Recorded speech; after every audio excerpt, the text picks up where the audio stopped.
game, I would still be happy. Oh, Have you ever tried to kick a field goal? Like an act like a. I don't think so.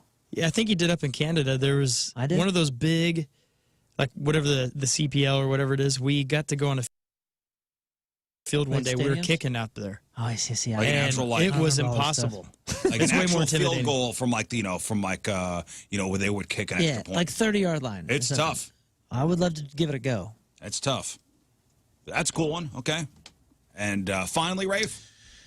Well, he's got two more. Well, we already did Quickie. that one. What one? Take shots at City Park. Oh, yeah. Somehow that got in there twice.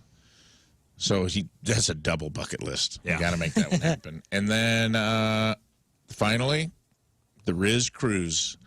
Yeah. Hey. The Riz Show Cruise. Listen, just the details He's of buzzing. You're out too? I thought only she had to be convinced. No. Listen. I want to do a Riz Show cruise, and Riz doesn't have to be there. Riz Show or cruise. me, because I'm out. Listen, if you don't want to go, you don't want to go. I want to do a Riz Show cruise. I think our scene, our fans, I think everybody would love. Dude, I mean, we have such fun. a great community of great people that love just having good times. There's the haters in here and there, but like for the most part, this community is so awesome, and I think we would love, all of us would love hanging out with one another. This is the same as like once you get me out of the house, it's fine. You would love it. I'm sure I would. You'd love it. That same boat, the same boat that I'm talking about, has like all your bars and all that kind of stuff. You're gonna have a great time. They got a theater, and I was just gonna say, in the middle is a casino. And here's in the middle is a casino with slot machines and everything. Yeah. You'll love it, dude. I'm sure it'll be fine. You'll love it, too. I'm only being a curmudgeon. I'm going to be on meds the whole time because I'm going to be freaking out because the thing's going to crash and we're going to be eaten by sharks. No, and we're going to get all friendly sharks in that water. No. You don't even have to. They're so big, and they don't get that far off the coast. I'll be walking around with a life jacket on the whole time. I wouldn't be worried about the boat sinking. I'd be worried about getting diarrhea because like I'll have diarrhea and a life jacket. Like the flu bug goes through those cruise ships. I know. Oh, come on. Inside and outside, it's a freaking mess. Riz Show cruise. Riz Show cruise. Quarantined and right. COVID's 3 is here, and we can't get off the boat for weeks. We get a couple rad bands, get some comedians. We do a Riz Show cruise. It's achievable. Do it upright. You get the Deftones on that boat, I'll go. Okay. Work on that. We'll call their people immediately. Is their numbers still the same? Chino. All right. Well, I think most of these things are quite achievable.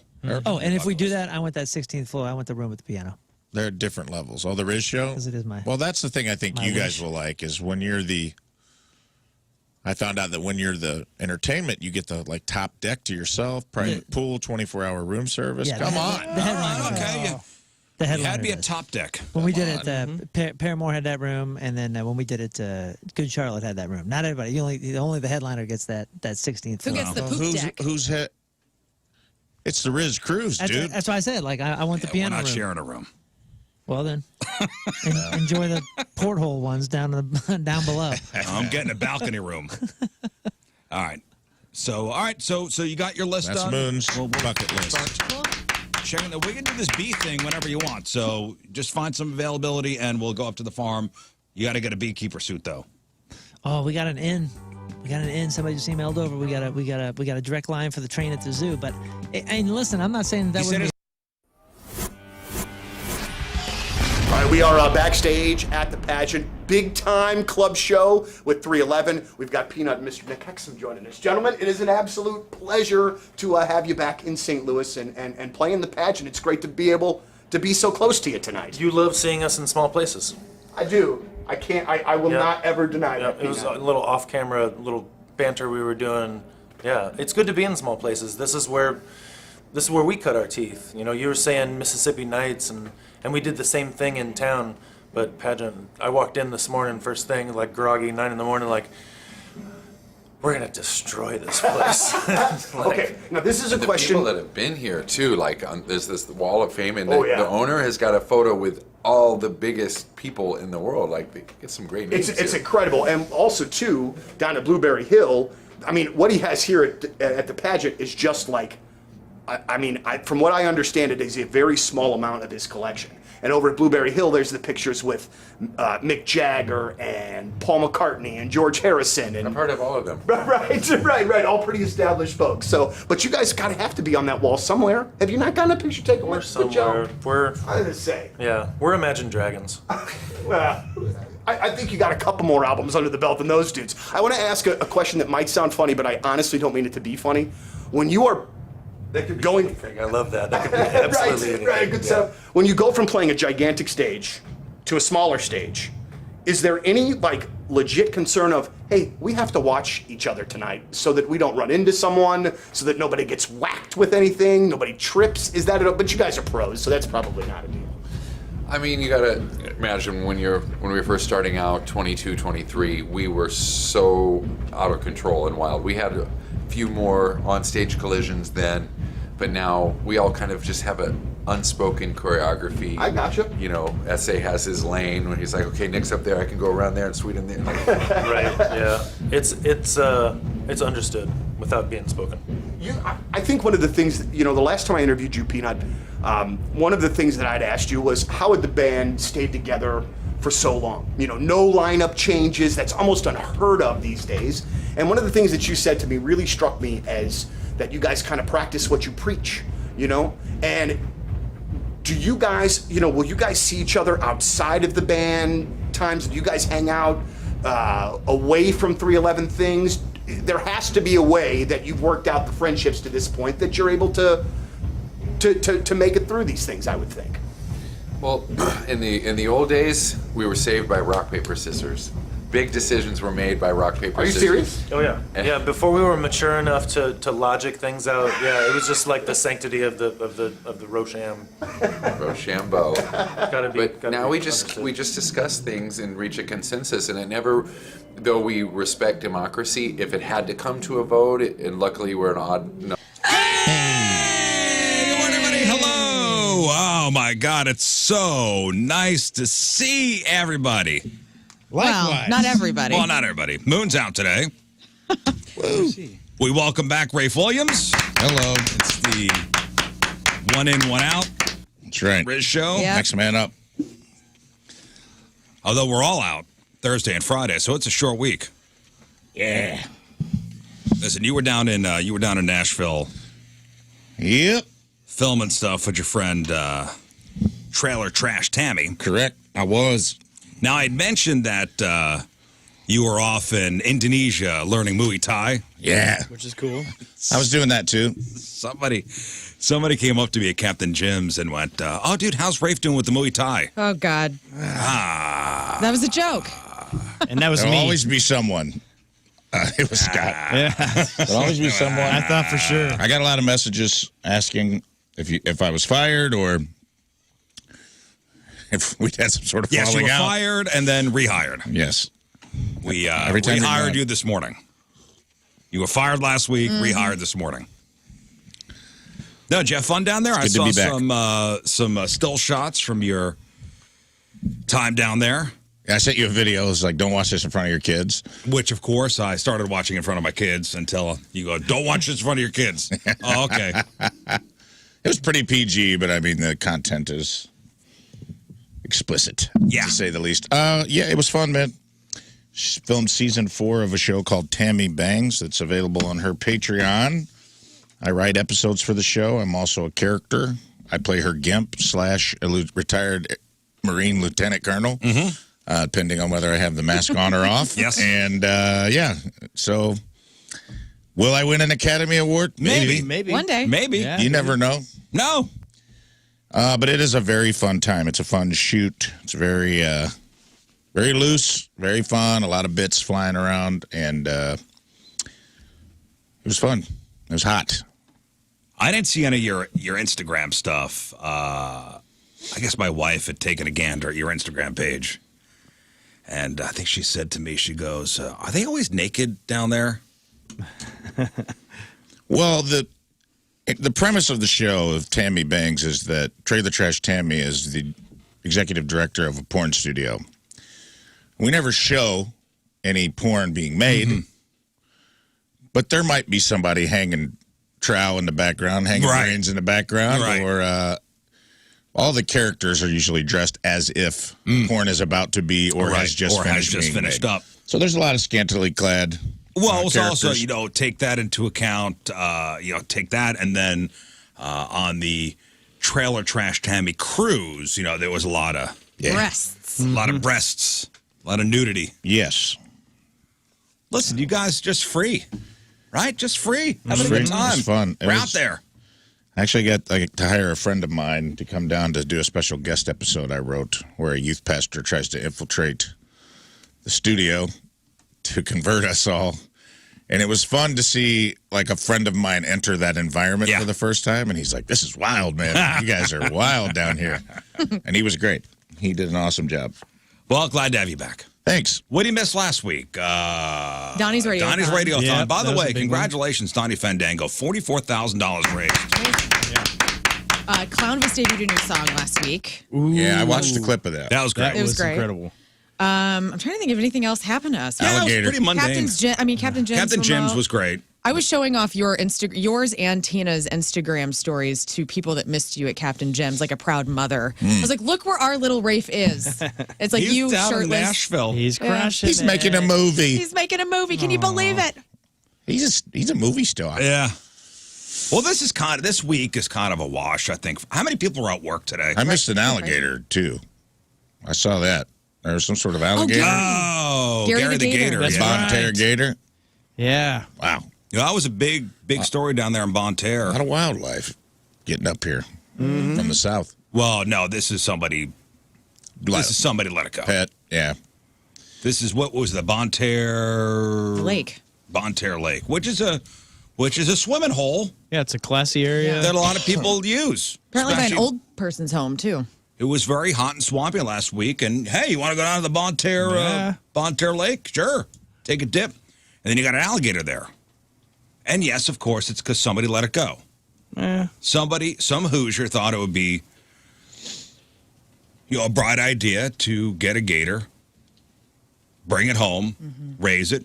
It's a pet, and then these things get out of control. Right. And then what are we going to do? Let's just release it into the wild. And where's it going to go? It's going to find a big body of water. Yay. And there it is. And they're warning people, hey, don't go down there and try to wrestle it. Which is a bummer. Which would be first instinct for people who live down there. Yes. Any reasonable person would say, hey, let me step up, try to help my community. Yeah. I'll go down there and I'll get it. I'll take matters into my own hands. I'll wrestle If it's it. a gator involved, is it wrestling or wrestling? It's wrestling. Okay. I'll wrestle it. I'll get it out of there. I'll be a hero. Make the news. Make the news, front page of the Banter Gazette. Yeah, Hub's Key Pub. to the city. Hub's Pub will endlessly serve me Budweiser beer This as man it ain't flows. going to pay for a drink for the rest of his existence. Right. You heard of Doug? He wrestled the Banter Lake Gator.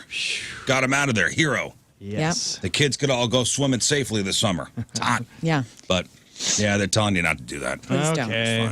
Golly. That's fine. But this week, I'm sure a lot of people are phoning it in if they are at work.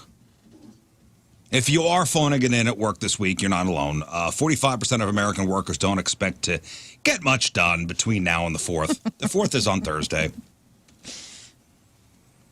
So that's how many agreed with the statement, I barely get any work done around July 4th. So if half of us aren't doing much anyway, should we just get the whole week off? Yeah. And half of Americans want that to happen, of course. 49% think companies should shut down for the entire week of the 4th. And a lot of those votes are young people. 61% of millennials and Gen Zers are like, yeah, compared to 32% of people older than that. 56% of young people say working the week of the 4th should be seen as taboo in work culture. Wow. Overall, 35% of us think we'd be more productive the rest of the year if we knew we were getting a full week off in July. I don't know about that. No, you know what? I think there's something to be said about that because I think midnight tonight is the exact halfway point of the year. All right. It is the exact halfway point of the year, I think, midnight tonight. So when do we normally when does America get a full week off of work? Usually around Christmas. Right. Yeah. Or the holidays. End of the year. Yeah. Yeah, usually around the Christmas holiday. End of the year. If we stuck a full week off in the middle. It's a no-brainer. It'd be great. Do the, Christmas in July kind of thing. It should be a real deal. Just around July 4th. Yeah. Just give us the week. So you got the end of the year. Job well done. Take a week off. Halfway. I think there's something to be said about that. Yeah. Yeah, a Kids little are on vacation. Adult summer vacation. Yeah, because the kids are out of school, and you might as well get full-time where both mom and dad could go on the trip. Yeah. But alas, it's never going to happen. No. No, I don't know. It's just in us to work ourselves to death. Yes, that's how it's the American way. It's the American way. I like that. Because those dumb European people that take August off, it's just, what kind of What the morons would hell? take a whole month Right? off? I think it's a great idea. Me too. Get it done. It's a halfway point of the year. Just let's take a week off. And not have it count towards listen, we have vacation days and stuff. Oh, we're like not that. I taking the understand that. days. Yeah, we'll still have those days. Yeah, we're not. No, getting and I into forget that. what the numbers are, but 75% of people, I'm just throwing out there, leave days on the table at the end of the year because they're afraid of taking the day off, afraid of taking a week. Yeah, off. we don't take our vacation. No, we don't. We don't. And maybe a forced vacation's a good idea. I think we must. It's something to look forward to. Although it now is July, and we do have some stuff to look forward to this month. Like what? I'll tell you. Here's what we have to look forward to this month. Get ready. It's going to be action-packed. All right. This is an action-packed month. Today's July 1st, so we've got... all right, we'll start with sports. Summer Olympics. That starts later this month in Paris. A couple events on the 24th and 25th. Opening ceremony is the 26th. The games run through August 11th. I know Lern looks forward to the ESPY Awards. Always. That's on the 11th. This is huge. Wimbledon runs through the 14th. The MLB All-Star Game is the 16th. Wow. Golf's Open Championship starts the 18th. Rafe's favorite, the WNBA All-Star Game, is the 20th. Man. Oh, I'm glad they're doing it this year. If it counts as a sport, ESPN2 has Nathan's hot dog eating contest this Thursday. Mark But it down. no Joey Chestnut. He's vegan now. And I do have a little more on that. No Kobayashi. No Kobayashi. I mean, dude. No Chestnut. There will be a new champion. I know, but it's going to be a tainted title. It really will be. And I'll have more basically on the actual competition part of it later on. Like what happens if you throw up? Yeah, what does happen? I'll let you know later. Okay. They call it a Yeah. reversal of fortune. It's a bummer. A couple big movies out this month. Despicable Me 4, Wednesday. Eddie Murphy's new Beverly Hills Cop. Looks good. That's on Netflix Wednesday. Also, how does Tim and I were watching the preview for it yesterday on Netflix? How does Joseph Gordon-Levitt get so many great roles in movies? Look, I loved Third Rock from the Sun, just like everybody else in the '90s. You know, he's in 10 Things I Hate About You. He's in Batman. He's a good actor. Yeah, he's great. Is he? He's 500 Days of entertaining. Summer. 500 Days of Summer. I like him. Inception. Inception. That's what I'm saying. How does that What guy? was the movie where he plays a porn addict? He made that movie. Lincoln. No, not Lincoln. Oh, I think it was Lincoln, dude. I didn't know Lincoln was a porn I'm addict. pretty sure. No, he was Lincoln's son. Oh, okay, yeah. he was What's the movie? Oh, was it Don Don John? Juan or something? Don John. I think it's Don. Let's see. Don Juan Let's see DeMarco. here. Super Pumped. Don John. You're right. Don John with that's a Scarlett TV Johansson and Tony Danza. Yeah, that was one of the first movies he actually directed, I think, That was good. and he starred in. I just What- don't get it, man. He's Why? not that great. You're not a fan? Oh, you're not a fan? I don't think he's that. I don't Let me think ask he's you that this. great. I think he's a B-rated actor. Really? Yes. Wow, I've never. Does this a direct bring him in? correlation to whether you think he's hot or not? No, I think he's cute. Like I loved him in I've nev- 10 Things I Hate About You. I've never known somebody He was with good in- such an opinion of Joseph Gordon-Levitt. Yeah. Yeah, should we bring him in now? Yeah. He was good in 50-50. The one where he with Seth Rogen where he has cancer or whatever? Yeah. Oh, yeah. I just think there's better actors, and I'm just interested in how he has gotten to be the one. Because he's got a good agent, I Yeah, guess. and he's probably fun to work with. He's probably an easygoing guy. And You never hear anything about him. You guys are a bunch of apologists for this guy. I'm just Are you in saying, bed with hey. Joseph Gordon-Levitt? You never hear anything about him. He's not in the tabloids. anyone with Gordon in their name is a good guy. He was I on just want to hear an argument against him. You don't like him, but why? I don't know why I don't. It's kind of It's like rare. it is strange. I don't know why. I don't have an opinion. I'm never like, dude, I got to see that new JGL. JGL You know movie, what? dog. Is Joseph Gordon-Levitt the Anne Hathaway of male actors? Because there's people Shots that fired hate at Anne Hathaway. There's people that hate Anne Hathaway for like no reason. She's great, right? She's in all these No, movies. I have She no gets opinion. roles. Right. Yeah, she's great. Yeah, Also in a Batman movie. I mean, I don't Also- know. I don't know if she's great or not. She just in movies. she's entertaining. I hold no opinion of her. She doesn't take away from films. I don't know, man. Look, I don't know. I'm just asking. She had that bad Oscars experience with. Dude, what was the movie where Bruce James Willis was Franco. the older version of him? And they were stuck in a time loop where he was trying to kill himself as a younger person. That was a pretty Inception? good movie. No, it was JGL, and they made him look like a young Bruce Willis. Oh yeah, I remember. That was what a you're pretty talking good movie. Oh, And yeah. he was like getting sent back in time as an Yeah. assassin, What was that? but he didn't realize they sent him back in time to kill his Yes. younger self. Yes, was it Rewind? I don't know. Was it- Looper. Looper. Looper. And he did a good job That was a playing good like movie. a young Bruce. He kind of took on some of Bruce's qualities. I don't know. Good movie. I get what you're saying, but I've never hated anything he was. I never like hated him where he ruined a movie for me. I've never been like, man, JGL's really, This movie sucks. or he's awesome. He's just like he's a there. journeyman. He's a good there. journeyman comic. All right, so Beverly Hills Cop. Or He's actor. in that. Yeah. For whatever reason. You said it looks good? Yeah, it looks good. Okay. That comes out Wednesday. Twisters is out on the 19th. Ooh, the board game movie. I saw a buddy on Saturday. Hadn't seen him in a while. Used to be a neighbor. Moved to Texas, and his son is 16 years old. And his son is into storm chasing. So he'll drive into Oklahoma.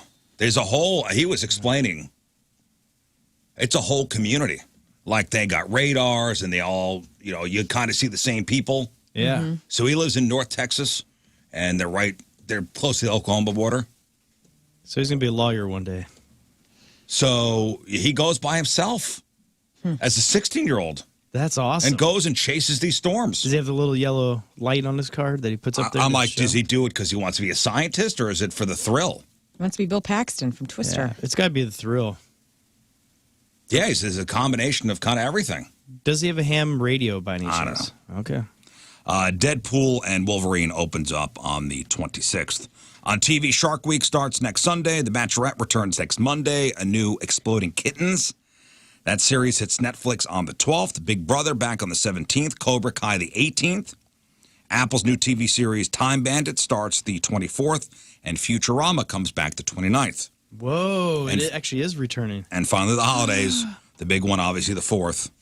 But we've also got National Bikini Day on Friday.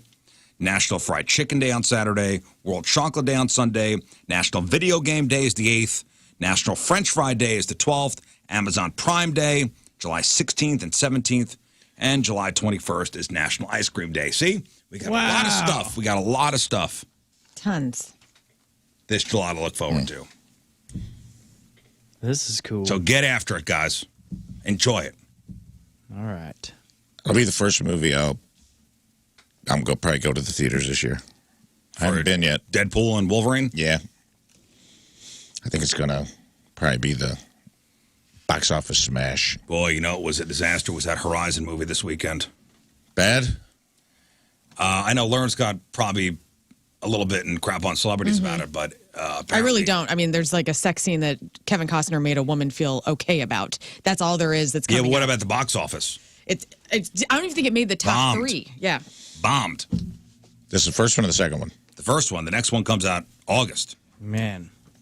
Let's hope that's a word of mouth cult hit. Yeah. But he put up his own money for it. Put I it get out to on go out on streaming Saturday. immediately. Let people watch it for free so you can get the money for the next 3. Yeah. If it's good, it's good. What are the reviews of people who have seen it? Isn't it pretty decent? I don't know. 60% or Let's something? see Rotten Tomatoes. Let me see here. A rise. Ooh, 40%. 40% critics, 71% audience. Yeah, so that's where it wins. Critics So, are usually right. yeah, the people who are actually going to watch it like it. Yeah. The critics don't like it. I think the critics also are not fans of Kevin Costner right now. Because he's kind of been the giant star for a minute. And so You mean oversaturated? yeah, so I think he's easy to hate on. Well, they've never really been super receptive of. That's true. He's won a lot of Razzies. Kevin Costner? Mm-hmm. I mean, sure, there was Waterworld, Yeah. It's still entertaining. which was still, it was okay, that It was movie. a good Postman. film. The Postman. I liked that movie. The That was a Postman follow-up to Dances with Wolves. I actually didn't hate that movie. I liked the premise of it, but it won every Razzie on the planet. Yeah. It's hilarious. That was I couldn't understand why that That film was his directorial. hated. I think he directed, right? Yeah. Petty was in that. That was awesome. Chris on the instant feedback. You're going to talk about the house explosion near Brookdale Farms. I live in the subdivision next to it. I was outside when it happened. Riz, did you hear it? Wildwood said they heard it and felt it. This was Friday night, and anybody else know about this thing? No. No, I didn't hear about that. Firefighters responded late Friday night to a house explosion in unincorporated Jefferson County.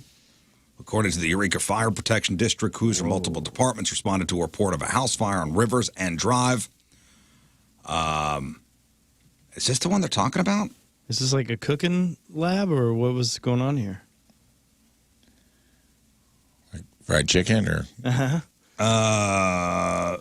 Structure had exploded. Could be a person trapped inside the collapsed house. I didn't hear anything Whoa. either. Yeah, I didn't hear it, obviously. Not too far away, but No. that was Saturday? It said Friday. Late Friday. Huh. No, I didn't hear much about that. Me either. That kind of sucks. Yeah, that's Not kind of sucks. It sucks. Mm-hmm. Hope everybody's all right. You know who's not all right? Who? 5 Sri Lankan fishermen. What happened to them? Well, let me tell you what happened to them. It kind of sounds like a joke setup. 5 Sri Lankan fishermen. They're out there fishing because that's what fishermen do. True dat. And they're out there. They're out there wherever they are. 320 nautical miles off the coast of Sri Lanka. And they come across a bottle. A bottle just floating there on the water. Amazing. Cool. Wait, trash, right? Yeah, picking it up. message in a bottle, dude. A bottle just floating there on the water. Another Kevin Costner Razzie movie. Message in a bottle? Yeah. So they come across a bottle. And they pick up the bottle. And what's inside the bottle? They're Message. thinking alcohol. Oh, no. So you find a bottle just floating there in the water, Right. possibly alcohol. Of course you drink it. Yeah. What's wrong with Or these is this a people? Fairly Brothers movie? Out of the 6 on the boat, 5 are dead. Oh, man. What? Must have been good stuff. Must have been Night Train. 5 Sri Lankan fishermen who had consumed the contents in a bottle floating in the sea on Saturday had died by Sunday. It was poison. Or was it just rotted? They found the bottle about 320 nautical miles off the coast and had consumed its contents believed to be alcohol. So of these 6, 5 are dead. The one who survived is in critical condition and receiving emergency treatment. I thought you were going to say, like, one guy decided not to drink it. Yeah. No, they all drank it. I'm driving the boat, guys. I'll take a No, sip. thanks. No, he drank it. So they figure out Obviously. what was the I don't know. Substance? Happened Saturday. I think he was in critical condition from grief. I'll keep my eye out on that story. Yeah, I want to know, like, what exactly. What was it? happened there. Yeah. I don't know. So you're telling me it's not a good idea just to drink random? No. Okay. Just a random bottle floating out there in the sea.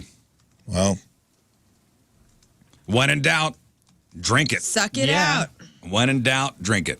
Carefully, might get hooked. We were at the pool the other day, and they have a little cafe over there, and you get a burger, and you get whatever, and a little kid had just finished eating his lunch Yeah. and was going to jump in the water. I heard the mom screaming that he's got to wait a half hour before.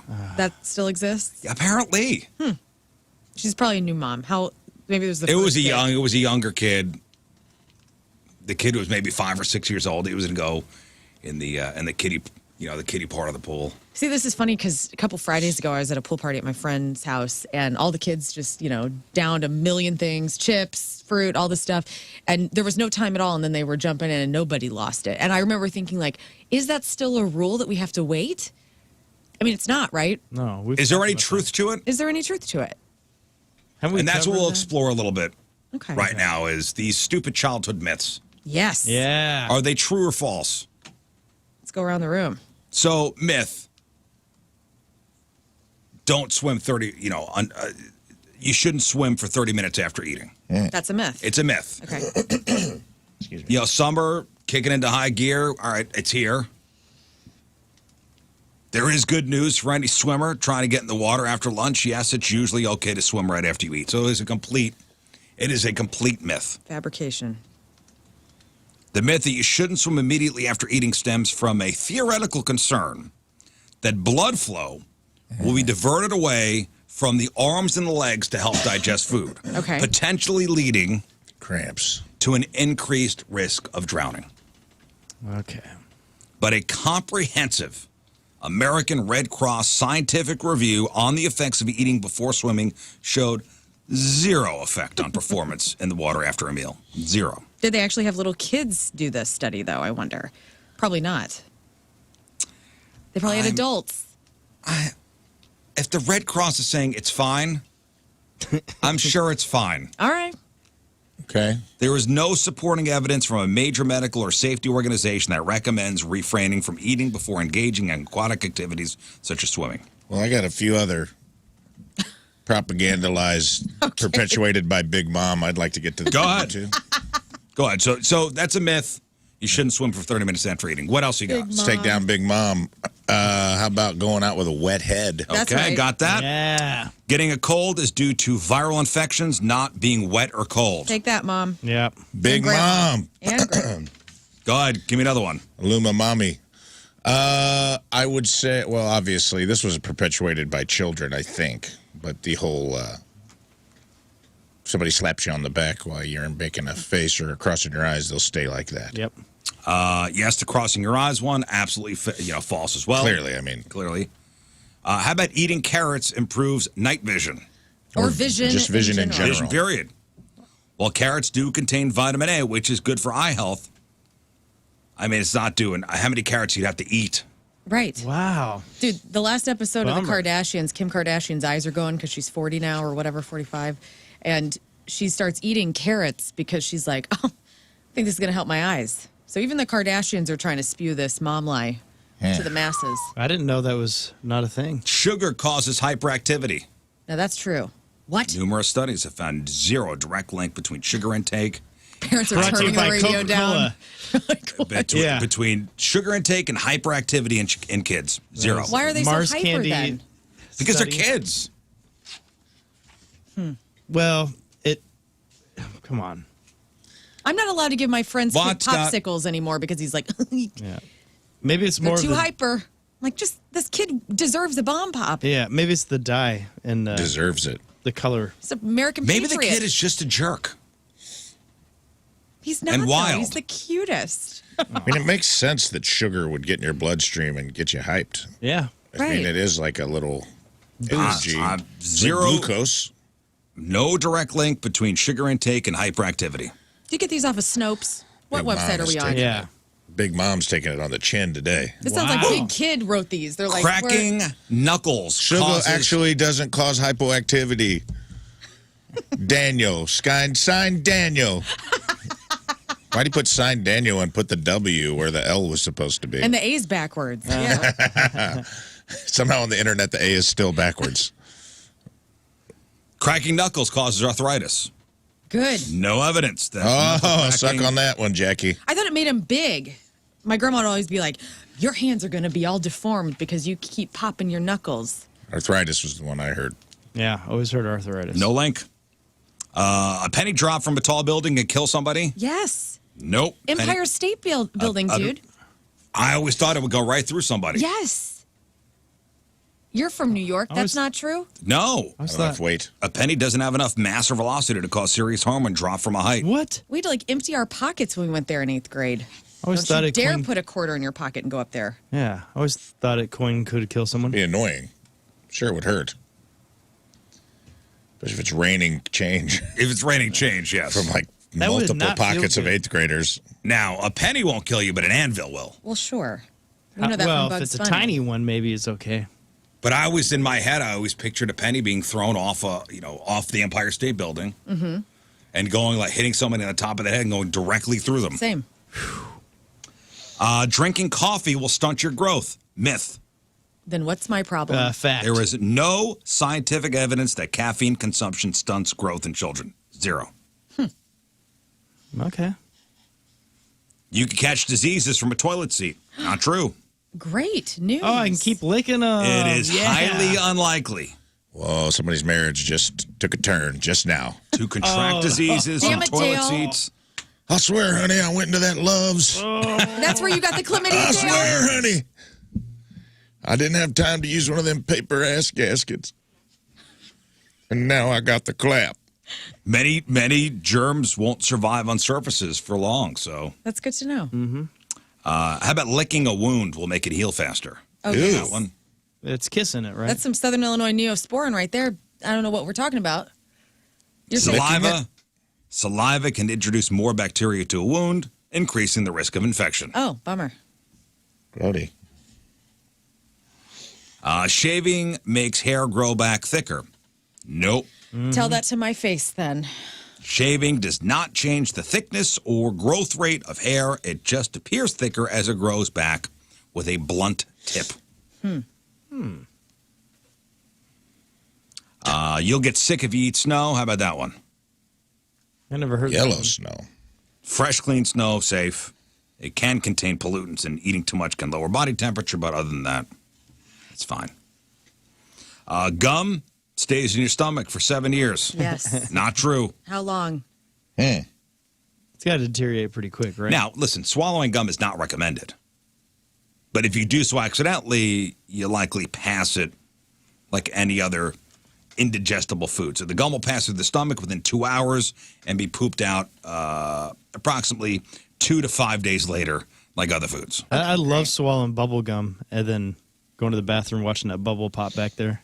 Although chewing gum can stick to, a lot of surfaces, including, your walls and desks and hair, it travels mostly intact through your gastrointestinal tract without sticking to anything. So, this is one I found interesting. Ginger ale. Oh, you got a stomach ache? Drink Yeah. some ginger ale. Yeah. No, My grandma always gave that to me. ginger ale relieves stomach aches. That's a myth. But ginger IMO does. is rolling in her grave. Ginger Right. does. Actual ginger can help with a stomach ache. Most like commercial ginger ales have no ginger. Next, you're going to tell me they don't have ale in it either. The childhood myth persists as parents give ginger ale to kids because it's sweet and bubbly. It could actually, because it's carbonated, make your stomach feel worse. Because you're getting gas now in your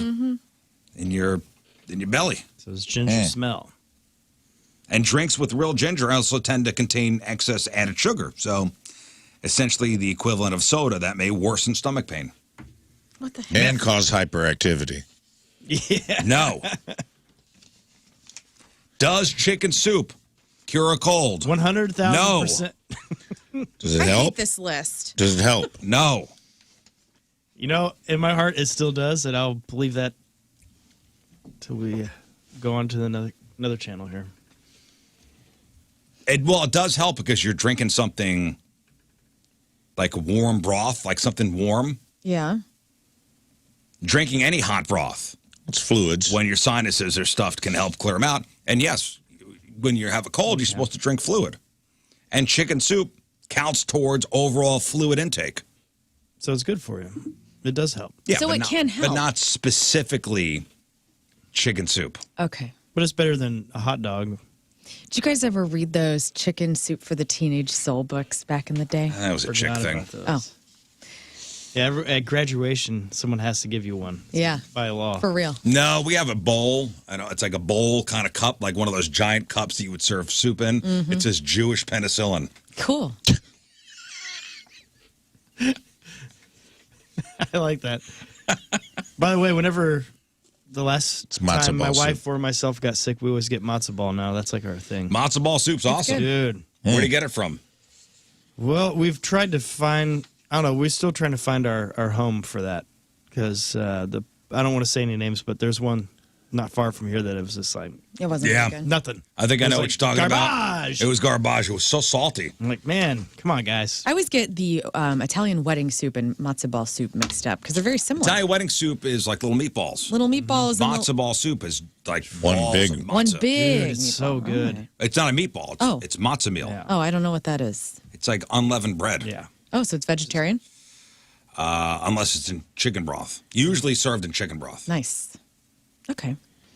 But it's Sign me like up. one big dense ball of bread. Yeah. I made soup on Friday for some ungodly reason when it was 100 degrees. Nothing beats a hot day. And my, and my husband came home and I Lucky was guy. post cleaning and sitting on the ground watching reruns of something and eating soup. And he's like, what the hell's wrong with you? Yeah, my mother-in-law, whenever she comes over, first thing she does is put on a pot of soup. Love And I'll her. come home, and in a thick Russian accent, she'll ask me if I want chicken soup. I'll say, Marina, it's 105 degrees out. Yeah. The last thing I want, Let's make chili. the last thing I want is a bowl of hot chicken soup. I would love that, Yeah. you know? Hey, appreciate you. Do you still eat it? No. You eating hot soup out in your kiddie pool? I am. Yeah. That was me yesterday. Guys, the kiddie pool, aka the tan lounge, the Hoosierific driveway tan lounge, the tanning bed is so off the hook. Yesterday Tim was mowing and I was being eye candy up in the driveway as we do on, here in the state of Missouri. On a Sunday. And I was laying out and he was all hot and I go, "Would you like to lie down in this heaven?" And he goes, "Yes." And he did. He goes, and I was misting him with the hose. And he was like, "This is actually really awesome." And I go, "Yes." So you're lying in the driveway and he's mowing. Yeah. I'm imagining on the turn, the grass clippings are being Oh, yeah, they're all then up in me. kicked up. Yep. Did you wave at him like, hey, Tim? I looked at him. I was like, the grass was like hitting my chest, and he has this big old headphones on, listening to God only knows what.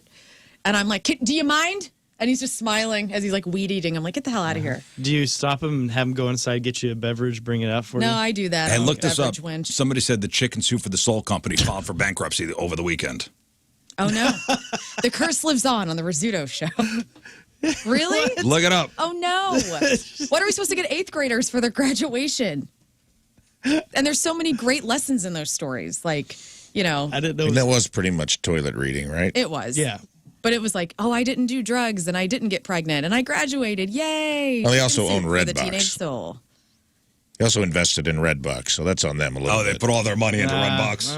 And we were talking about Redbox on Friday. Those Cloud crazy was saying- Redbox nights. Clanvis sang a song about it, and the place went, it went belly up. Yeah. That's what Clownvis was weekend? saying. He goes, it's only a matter of time until Redbox is gone. Look what happened. Enjoy it while it lasts, people. Hey, you're Have you seen the TikTok stuff? Well, we're talking about kids and parents. Before you move on. yeah, Have you guys seen the thing where they're like make the kid think they bumped their head? Did you guys talk about yes, this? Yeah. hilarious. We didn't talk about it. And kids are little just liars, dude. Oh. They'll, Have hit you the seen those wall, videos? They'll hit the wall and then rub the back of their head, and almost every kid's like just breaks out into complete Oscar-worthy performance. Adorable. Yeah, there's been a series of these videos put up.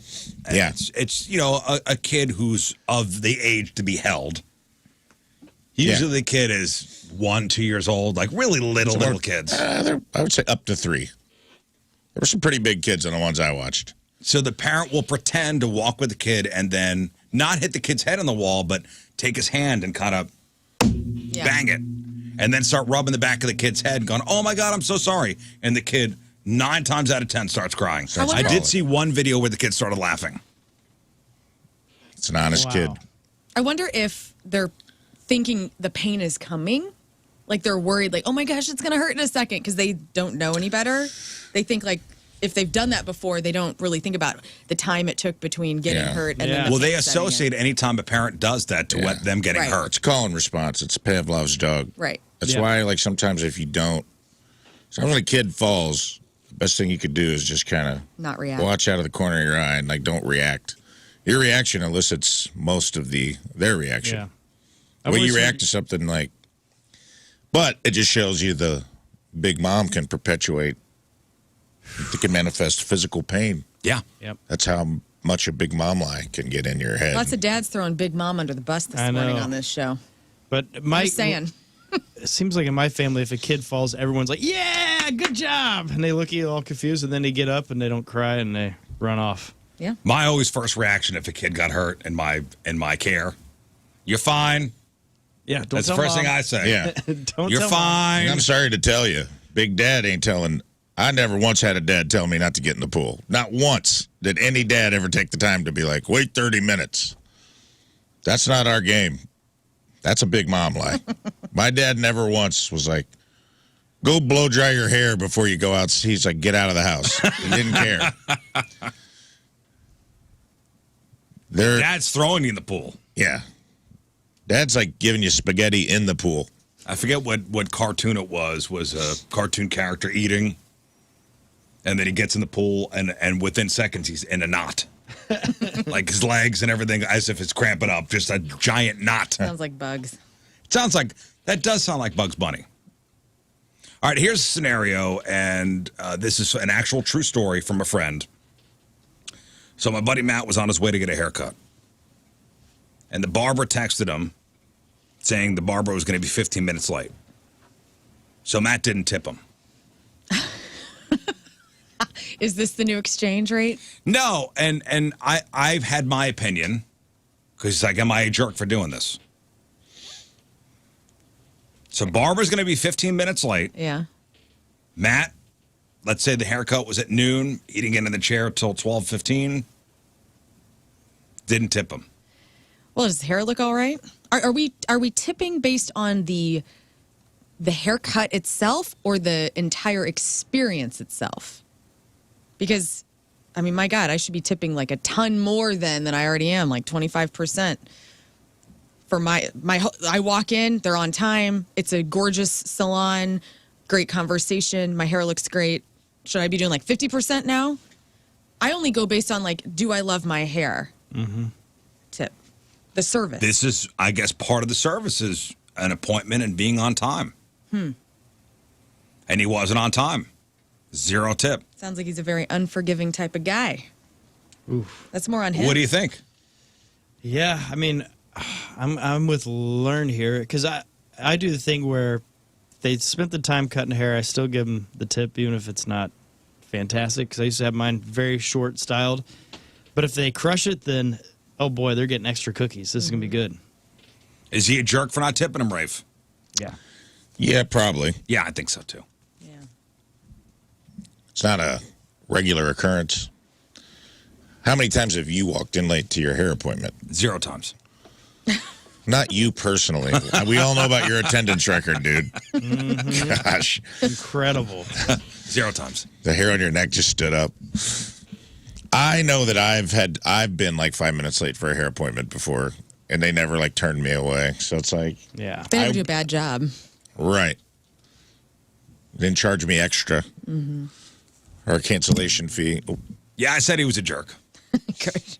And I bet this guy's been late for a haircut before. I'm sure he's the kind of guy that he's a nitpicker.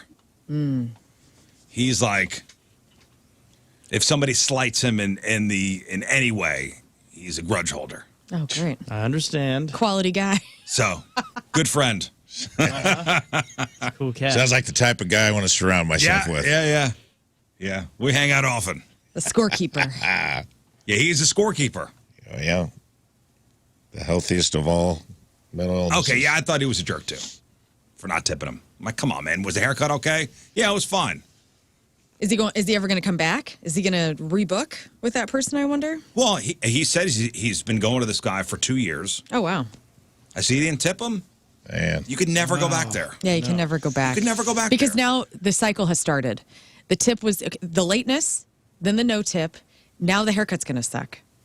It's going to be a whole thing between those two people. Now to him, the barber, you're the guy that didn't tip. Right. So he's only going to be half-ass next time. Time to find another barber, And deserved. Yep. All right. So we went to a restaurant the other day, and I had never seen this before. There was a tip jar for the hostess. The person who shows you your table and presents the menus. Like, wait a minute. Like, here's a 20. I think this haircut guy was you. But it was not me, I swear to God. All right. The hostess is the secret tip, man. If you want to get ahead of the line, you slip a 10. Hey, get me up on Now, this. my question is, and I'd never seen this before. You get a fresh Hamilton in your palm. I was thinking maybe it's for the people who stop to pick up an order, takeout, and the hostess goes back to the kitchen, grabs the order, brings it to the front. Right. Could that be what the tip jar is for? Or is this now a thing, with the tipping culture the way it is? Everybody gets a tip now. And my question is, that I ever worked in a restaurant, when tips are divvied up, does the hostess usually get a cut? Okay. They'll get a small percent, yeah. Because the people cooking. The runners, the bus Okay, boys. so I'm assuming it's maybe for a takeout thing. Okay. All right. Because I had never seen that before. Well, takeout's at an all-time high. With Grubhub and Uber Eats, it's at an all-time high. So there's probably more hostesses bagging stuff up and, delivering it to the front. You're probably not getting a tip from, drivers. But I feel like a lot of people, just stop and grab stuff on the way home. Way more than they used to. Used to be you'd have to go to almost Kentucky Fried Chicken. If you wanted to bring dinner home to the fam, you had to go fast food. Now, a lot of restaurants have gotten on board with we'll box it up. And you can just pick it up. So that's kind of become the hostess's job. And it could be a tip share situation. Who knows? Okay. Because usually the host, like Lern was saying, if it's the host at a nice Italian restaurant, you grease the palm, you get a nice table. That used to be the old classy move, Hey, good to see you. Don't know about Cheesecake Factory. Good to see you, and there's a 20 right in your palm. Imagine, good to see you. Imagine palming a $100 bill at a Cheesecake Factory. Good to slide see it to the you. You slipped that in your palm. Well, Cheesecake. That was another talk last week. Was Cheesecake Factory closing in Chesterfield officially? Wow. August 31st, last day. Now we know we're in a recession. Well, they're knocking down the mall. Oh. The Chesterfield Mall. But they say the Cheesecake Factory may have a place in whatever new development is. I texted you guys this weekend, Trent Reznor's wife, Mary Queen Mandig, she was a Cheesecake Factory. So people are going to the Cheesecake Factory. It's mid. High-end people that are gorgeous and cool as hell are going to Cheesecake Factory. And I feel like, I was thinking about this over the weekend, I would like to just put it out there to our listenership that I think we should all gather one last time at the Cheesecake Factory. If you guys don't want to come because it's mid, that's fine. But I will be there, and I'm going to designate a day. You have to ask me twice. And Rafe and I will be there. And You like the Cheesecake Factory? Why not? his family It's went open there. late, man. It's okay. Yeah, it's okay. It has a phone book menu. No place that has a menu that's 80 pages long is going to be putting out high quality items. Right. But it's a magical place where It's good you can have conversation. spaghetti. You can have spaghetti and a lamb chop and Mandarin chicken. yeah, all in the same meal. It's like if the buffet And wontons. if the buffet had a soul and decided to open a buffet soul restaurant, it's the Cheesecake That's all it is. Factory. Cheesecake Factory is a la carte buffet. That's all it is. And bless its heart, man. Well put. Egyptian, there's It's sparrows. a factory, dude. You can't You have. can't expect a meal to come from a place that has factory in the title. That's why I said it's okay. All I'm saying is that I want to have one last hurrah because it's August, right? Is when it closes. There's One last one. fling. There's Yeah. one At the open Cheesecake in Factory. the Galleria. No, I don't want to go there. I want to go to the one they're liquidating all the back meals. I want. Oh, you definitely don't want. Oh, yes. To go there towards I the want end to of their get run. food poisoning. Liquidating the Stomach back ache. meals. I want to be there at the teardown to find out if all of this Illuminati. For some reason, every Cheesecake Factory looks like it's in Egypt. Still haven't figured out what that's all about. Well, and we read a story about that too. So somebody asked that question: what's the decor? What's going on in there? It's like 90s decor. There was an interview with the guy who designed, and they said it's not anything. It's whatever they thought was pleasing to the eyes. You know what it was? Yeah. He probably watched the Never-Ending Story. Remember the pharaohs with the big old boobies that have the laser eyes? Mm-hmm. That probably had a real big impact on that guy. And he said, you know what? I'm going to put these babies up in Cheesecake Factory. So he said it's Egyptian. That's one theory, yeah. That's It's European Renaissance. a theory, sure. It's whatever they just thought was appealing to the eyes. Let's not throw out the never-ending story big booby theory, though. The cat-faced, big-boobed I know what you're talking laser about, too. beam thing. I personally think they're trying to throw us off the scent. I think that's the Illuminati, dude. Cheesecake Factory, there's like bunkers under all of them for That's the right. Illuminati. Because there's so That's why much it's a food. factory? I think that's when the world ends. There's like bunkers under Cheesecake Factories for all of the Illuminati to live in. For real. Okay. I want to be there at the teardown, see if there's a concrete bunker under that Cheesecake Factory. You're going to be there with a hard hat and a vest. Who's this guy? Right. Hard hat, a vest, and a ladder will get you That's in, Rafe dude. Williams. As they're swinging the concrete ball, tearing down the place. Rafe's there just standing there. I'm riding the thing like Miley Cyrus.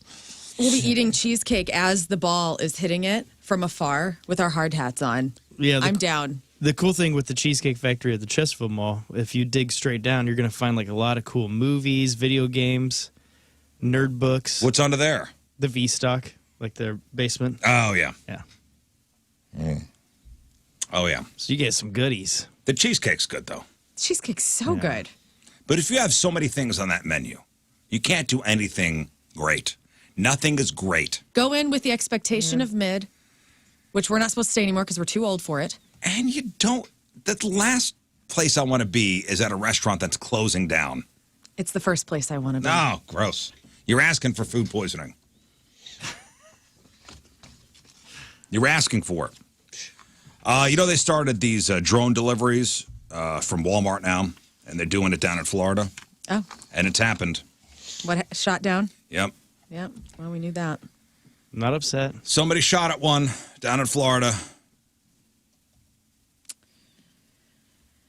Well, you got paranoid people thinking that we're getting surveilled all the time. And then now you have drone-looking things with God only knows what's in that box. Well, so your buddy from STL from above, the drone guy. Yeah, Justin. Justin, he was down at Captain Jim's, which you never introduced me to him. Remember I said, hey, introduce me to him.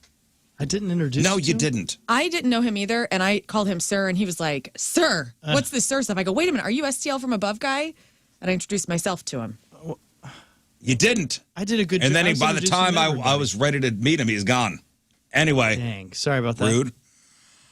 There's something about the sound of a drone, and you don't know where it is. Yeah. It is kind of off-putting. You just hear that little wind. You hear the buzz, and you go, there is a drone around here. Mm-hmm. It's close enough for me to hear, and there is something inherently off-putting about it. Yeah. And that's why you would shoot it down if you saw it? No, I wouldn't shoot it down, but I would be, all right, what is there, a drone? Why is it around here? What's it surveilling? It's Yeah, weird. If it's over your property, too. I want to know how many of these drones are going to be fluttering around because I can't think that people are excited about that. I mean, some of us are. They're like, oh my God, that's so cool. It's the future of delivering and they're taking our jobs. Like, I feel like those are their big reactions. But I don't want there to be things flying around all the time. Yeah, that's why I shoot birds. I shoot all this stuff down. So how many Okay, are so out let me at ask you a once? question. This Walmart drone flies over a guy's property in Florida. He shoots at it. Is he in the right? Is he going to be arrested for it? Yeah. Yeah, You I can't mean- be shooting stuff down like that. Does it identify itself, too? Because I know helicopters, it has to have a thing to identify it. We can't even point a laser at anything. So, Well, you can't point a laser at a helicopter because you're blinding the pilots. but okay, then no, you shouldn't be Like able that to is shoot an things actual up in like the air like that. That's a danger to the people flying whatever aircraft you're pointing a laser at. But if something's over your property, you don't know what it is. Right. Something surveilling your property. Is Right. it the government? Is it China? I don't know. Most likely it's China. I think just randomly shooting things, yeah, you're not in the right. I don't think that's going to be okay. Well, for especially anyone. in a city setting, shooting up in the air is never a good idea. That bullet's coming down somewhere. A Florida man was arrested last week for allegedly shooting down a Walmart delivery drone all over his neighborhood. This is in Lake County. Deputies responded to the Walmart last Wednesday after representatives of the drone delivery company operating Walmart's delivery drones reported the shooting. Walmart's currently partnered up with this company called Drone Up to conduct deliveries in select cities, including, this is a place near Orlando. So 2 company representatives were in this neighborhood to campaign and receive a mock delivery to drum up interest in the service when they saw a guy shoot at the drone as it was coming down. The crew went back to the Walmart, directed the drone to fly back to the store. There, they saw the payload system had been hit by a bullet. $2,500 in damages. After calling the cops, they directed the police to the location of the incident. 72-year-old Dennis Wynn. He was at his house. He admitted to shooting at the drone once with his 9mm pistol. Once? Dang, good aim. Here's Dennis and his lawyer defending his actions.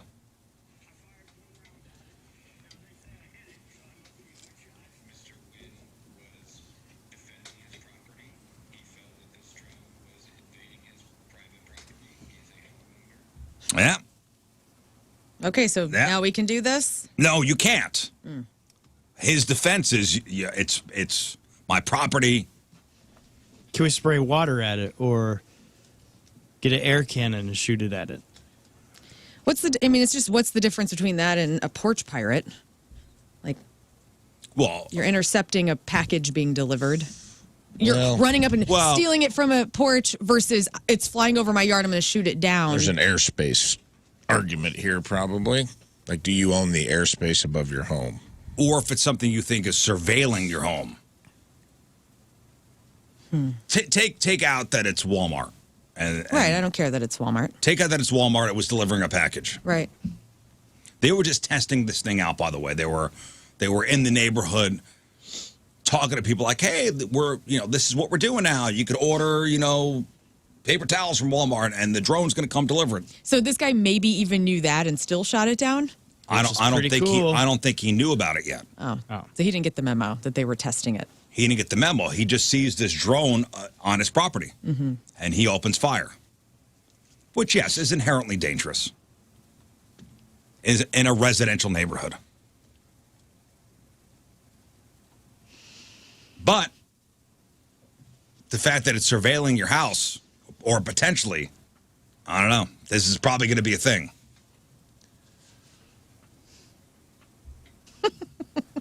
We're a mess, It's an interesting thing. Well, just like when that China balloon was floating across the U.S., the cops had to come out and say, hey, please. We got this under control. Don't shoot at it. Right. But I'm not upset with this guy wanting that not to be over his property, because it is weird, like, what we're going to allow, and then just how much, this keep take. Yeah, I mean, we're all so being I think it's surveilled worth all the time. Get air cannons. Let's But knock there them are out. satellites up there. I mean, Google Earth. Oh, yeah. There's doorbell cameras watching the person, Google Earth's up everything there. Google drives down being your surveilled. street and takes pictures of your property. Google Earth's up there. You could look up your address right now. It'll show you your backyard. For sure. What's your address, Riz? I just want to. Let's just not shoot things down, okay? Let's just not be shooting at everything in the sky. Yeah. Yeah, I mean, it sucks because the stuff that is cool and was intended for, you can't control what people use it for. Yeah. So you're going to have creepers like flying drones into yards to see women laying out. Yeah. There's going to be people flying a drone with a camera to see if you're home. To probably fly it around your house, look in the windows, see if anybody's home before they break in and steal all your crap. Right. That's when we were at Captain Jim's. You hear the buzz, and I didn't realize your buddy was there yet. And there's a drone around. What's it looking at? Yeah. Yeah, I think it's happened before where a creepster has taken a drone and gone up to a window to peek inside. For sure. Oh, I bet that goes on a lot. Yeah. Man. I just want my jetpack, man. Heck yeah. We're getting there. So I don't want to kill it in its crib. I don't want to kill this in the infancy if we're on our way to me getting a jetpack. Or us all to have our flying drones that take us everywhere. I mean, they have drones that are like strong enough to pick up humans. Yeah. I don't know if it's safe. But man, Uber drone is going to be wild. Just pick you up, fly you as the crow flies everywhere you go. Saving some real time. Flying over traffic. How wonderful. Sounds pretty cool. Sounds pretty neato. On the list of things you hope to never experience, this next story here, this has got to be at the top. Oh, good. 55-year-old guy in Philly went to the ER after a bee stung him directly in the eyeball. Whoa. Stung him right in the eye, where the iris meets the sclera. That's the white part of your eye. And the stinger was stuck in it. So they tweezed it out. But his eye was still swollen and bloodshot 2 days later. His vision was worse. So we went to an eye specialist. Turned out a small piece of the stinger was still lodged in his eyeball. That sucks. It was so small they could only see it with a microscope and a special dye. Hurts my eyes just thinking about it. They had to Yeah, use kinda. something called microforceps to get it out. He'll be all right, though. Okay, good. Experts say stings to the eyeball are extremely rare, and there are only a handful of cases on record. But if it ever does happen to you, Okay. see an eye doctor as soon as possible. The equipment in the ER is not specialized enough, just so you know. Yeah, put your eyeball in some milk and get to a doctor really fast. Pop it out. Put it in milk. All right, one final thing before we Put in rice. one final thing before we move on. Ryan Escalator, right? I mean, if you're at the ballpark and let's say you're at Busch Stadium and they have big ass escalators that go from floor to floor, big long escalators. Mm-hmm. When you're on one of those things, do you ever think what would go if something went wrong? Like what? Like it stops? What's the Hedgeberg joke, right? Where if it stops, sorry for the No. temporary convenience of steps. No, that's fine if it just stops. But what if it Collapses. speeds up? Oh, no. Oh. I'd be down. And this is what happened. And I'd be This up. is what happened at the Milwaukee Brewers ballpark. This happened on Saturday. American Family Field, 11 people hurt. Fans were leaving the ballpark. I guess the Brewers were playing the Cubs that day. Team officials said the escalator experienced an increased downward speed. Heck yeah, dude. That's awesome. So people started piling up at the bottom. Bummer. So it was a crowd of people leaving the stadium. And here's a witness talking about it. It sounded wild. And luckily nobody was seriously hurt. But All of a sudden, we were about halfway down the slope of the escalator, and the whole thing shook and made like a noise, and it scared everybody on the escalator. As soon as we kind of like laughed off the fear, the entire thing just broke loose and started running downhill like a roller coaster. Essentially, I'm watching the people ahead of me getting piled on top of each other as everybody's falling over each other. That is hitting the bottom. new fear unlocked. All of a sudden, it just speeds up as it's going down, and just everybody starts piling up at the bottom. Yeah, and their shoestrings are getting eaten by the little mouth at the end. Terrifying. Yeah, I think it's just people that don't move quick are the ones that are going to have trouble with that because it seems like it could be easily safe. Yeah, but if you're, you know what it's like leaving a stadium after a game's over. Everybody's crowded on there. Yeah, because you're dealing with slow pokes as well as. All it takes is one person to either trip and fall or hesitate at the bottom, and everybody else is piling up. Sounds like a nightmare. Yeah. Natural selection, maybe. It's a good way to find out who's on it. slow and feeble. Yeah, who's going to slow down the pack. Get him out of here, Annie. Get him out of here. All right, let's do this. You guys ever... Sorry, Rafe. That's okay. I just want to acknowledge that it might just be me. You ever get on those people movers at the airport and just catch yourself in like the glass or the mirror? You know what I'm talking about? The little conveyor belts? And you're just like, man, I wish... What if we just walked that fast all the time? How much time you'd save? Do you Like if you could just float a little bit, the way it just moves, you're gliding a little. Yeah.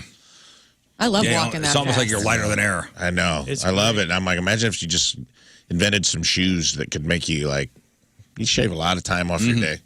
Man, those things are beautiful.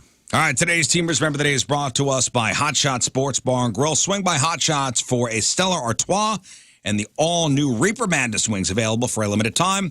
From Farmersville, Illinois, Jason Trucks is our Teamers Remember the Day. Jason has been a listener to the Riz Show since the very beginning, as always, making sure to tune in live as much as possible. Misses Jeff's presence on the show, but is very much a fan of the new crew and chemistry that's shared between all the members.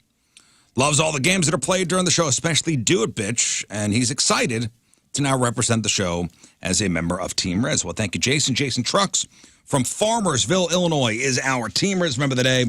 Get super sweet Team Riz Remember the Day soccer jersey. Get yourself signed up 1057thepoint.com/Team Riz.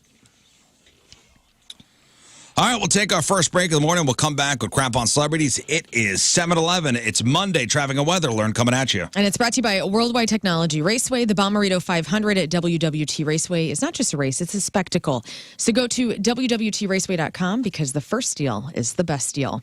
EMS responding to an accident involving a motorcyclist in the left lane of eastbound 70 at Highway 79. Also a stalled vehicle westbound 44 at Hampton. The right shoulder is closed. However, all lanes are open.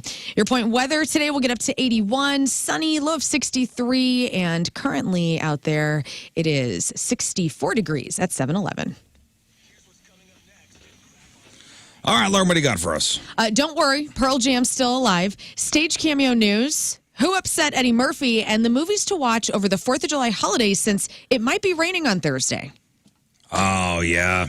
I saw the weather forecast. I know. My dogs are happy. That sucks. Yeah, All right, dogs are like, yes! Yeah! We got that. We got your crappy birthdays. We got the porno birthday. All that and more next to your Crap on Celebrity. Stay there.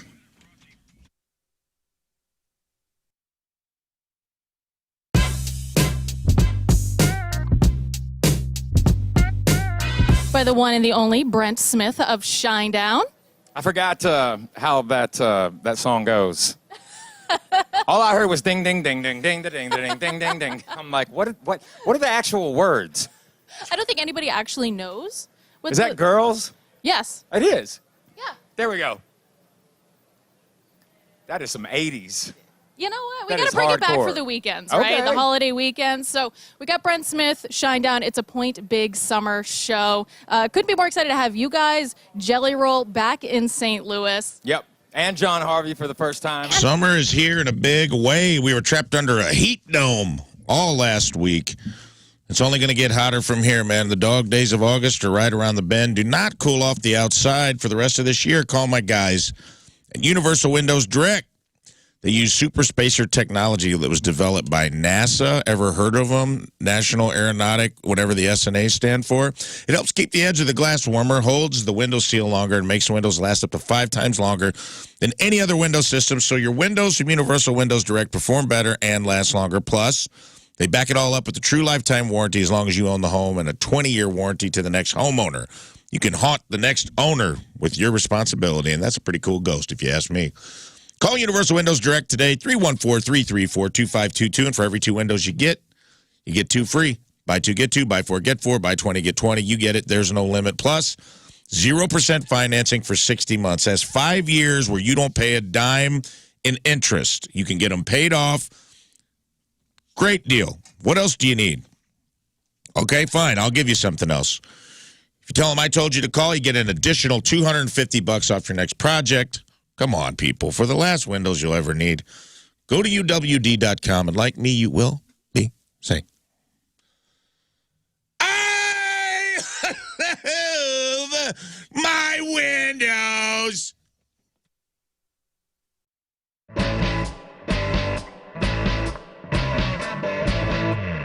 Hey, we're the Interrupters! And we're here with our new friends Sarah and Donnie from The Point. We're at Music Record Shop, and we're gonna go get some records.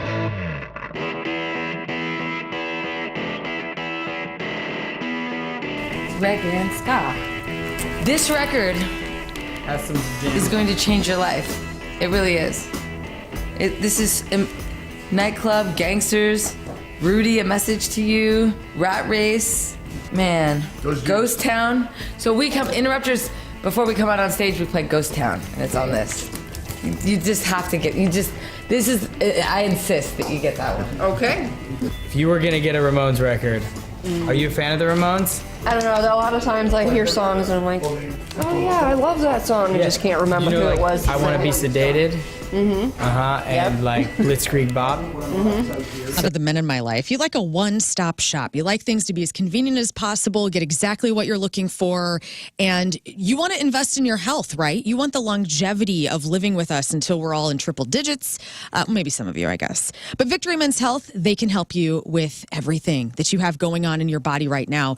As we get older, our hormones go out of whack. I mean, we knew this growing up, and that continues on until our death, okay? Hormones are going to fluctuate, so maybe we want to optimize those hormones. Victory Men's Health can help with that. Vitamin deficiencies. Back in, the caveman days when our lizard brains were all we had to worry about, we were eating whole foods. Not anymore. We eat all sorts of junk, and so that means we have vitamin deficiencies. Victory Men's Health can help you with that. They also help you with your sexual health, which, if you're going to be on this planet, you might as well be having the best sex of your life. So if there's anything going on with you, you want to get that all cleared up. They can help you with that as well. Weight loss, weight gain, red light therapy, they have you covered. Peptide therapy as well. Many locations for your convenience. Town and Country, O'Fallon, Missouri, O'Fallon, Illinois. The new one in Sunset Hills, which I saw over the weekend and looks amazing. It's right next to a Starbucks, so you get a latte afterwards. VictoryMen'sHealth.com.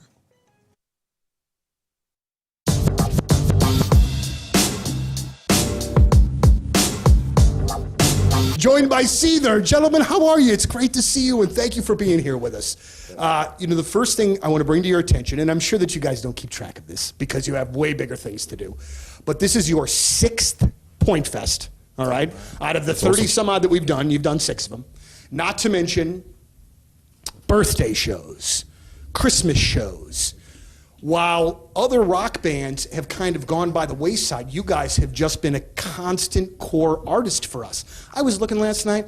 We've played like 26 different Seether songs in the history of our career, and your career. Thanks, and our career as well. You have just been such an important part of the station as the alternative format goes left and we stay rocking. You guys have been a really big part of that. And I just, as the music director of the radio station, just wanted to say thank you. And I'm sorry, Sean, if you're getting eaten alive by something over there. I'm making my acquaintance with the local wildlife. You guys are celebrating 20 years this year. That's a really impressive feat.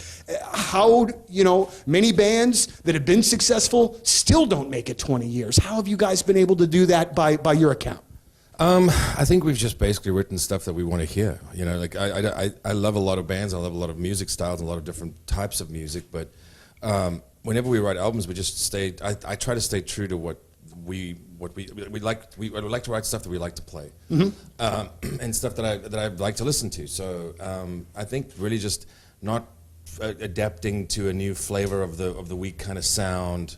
There's a couple bands out there that tend to sort of go left and right as the tides move, and that just isn't sincere. I don't think. You know what I mean? I think you have to stay sincere and honest and true to yourself in that sense. And so musically, we just always write stuff that and you also don't want to rehash the same things. Sure. So it's great to experiment and try new things, and as long as you don't lose the essence of what the band really is and what the sound is. One of the things that I've wanted to ask you guys for a bit, and I noticed this as well when I was prepping to talk to you guys.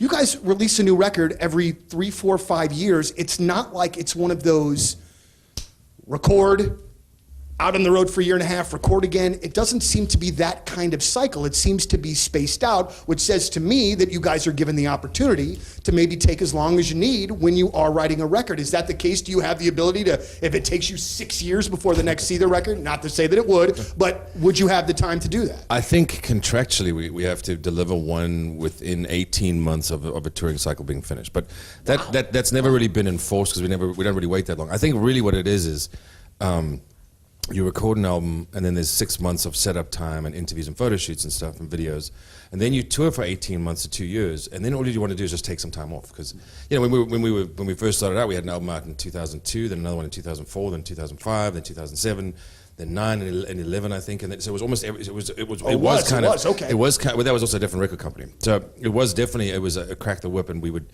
get off the road and basically be expected to have something done within the next couple of 3, 4, and 5 months, and then there would be a little bit less setup time, maybe 3 to 4 months. But you'd be back out if you finished in January, you'd be back on a tour by December, basically. Well, and I mean, and at that point, I would think, and again, I'm not the creative type. I can't write songs or play anything. I've tried. Weather, huh?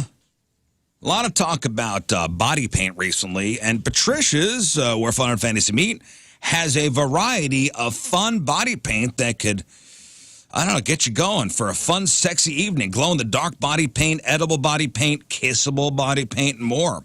Even skin couture body art accessories. Get a tattoo or accessorize for the short term without any regret. And how about Nippy's flash tattoos? Yes, they have those at Patricia's. Discreet, seductive body art accessories that are temporary so you can enjoy, again, without any regret. Patricia's is where they have the sexy lingerie, sexy costumes, stiletto heels, adult toys for women and men, male enhancers. 3 very convenient locations: St. Peter's at the Cave Springs exit on Page, 3 miles east of the Westport Plaza, and at the corner of Grand and Gravois. If you're planning the bachelor or bachelorette party, make sure you stop by Patricia's for your party supplies. For all your fun and adult toys, it's Patricia's, where fun and fantasy meet.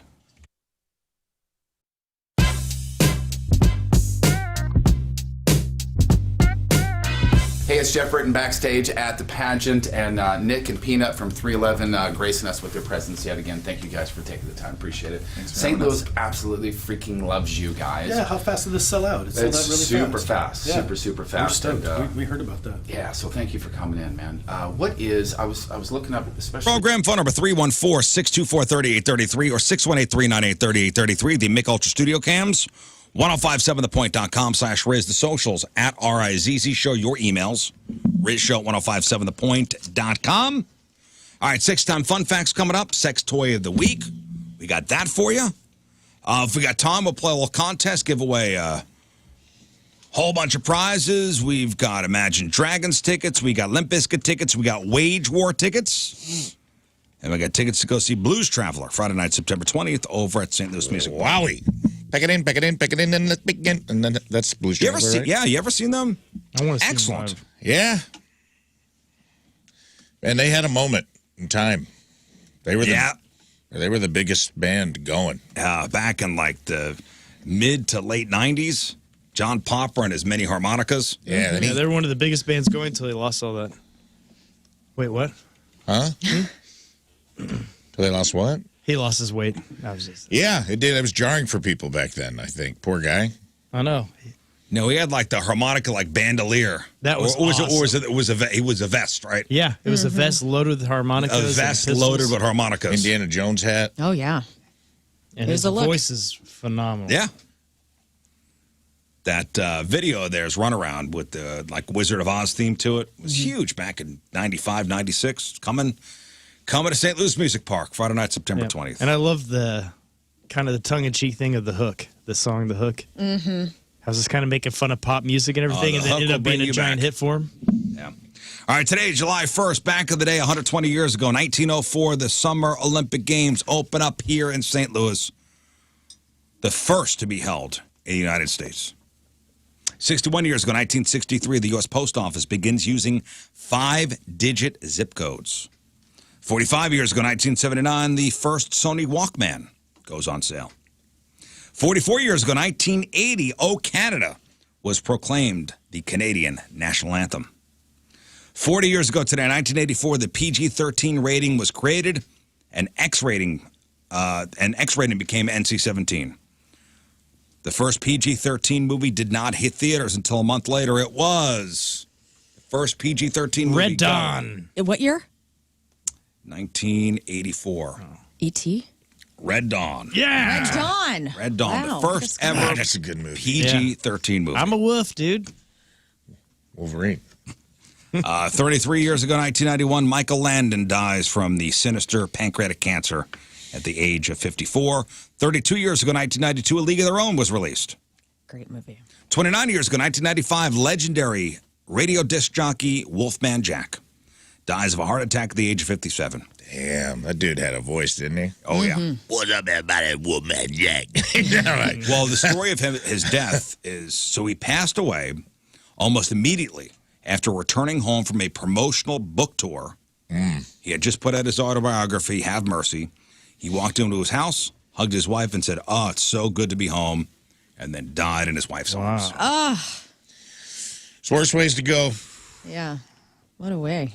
Man, I watched, it was on Netflix, the Gene Wilder. Yes. Oh, yeah. Did you watch it? Yes, I cried my eyes out. Yeah, The oh, end. Yeah. I was on the elliptical crying. My God. It's so sad. So good. HBO Max. Oh, is it HBO Max? Yeah. Was it? Or Netflix? Oh, is it Netflix? My apologies. Oh, my God. The ending of that with the Alzheimer's and the wife. Forget. And somewhere over the rainbow's playing when he dies. You feel like a part of your childhood. Spoiler alert. Yeah. Really, I did feel like that. Spoiler alert. And what a man to be loved by so many incredible women throughout his life. I mean, He seemed like such a nice guy. yeah. No kids. He didn't have any kids.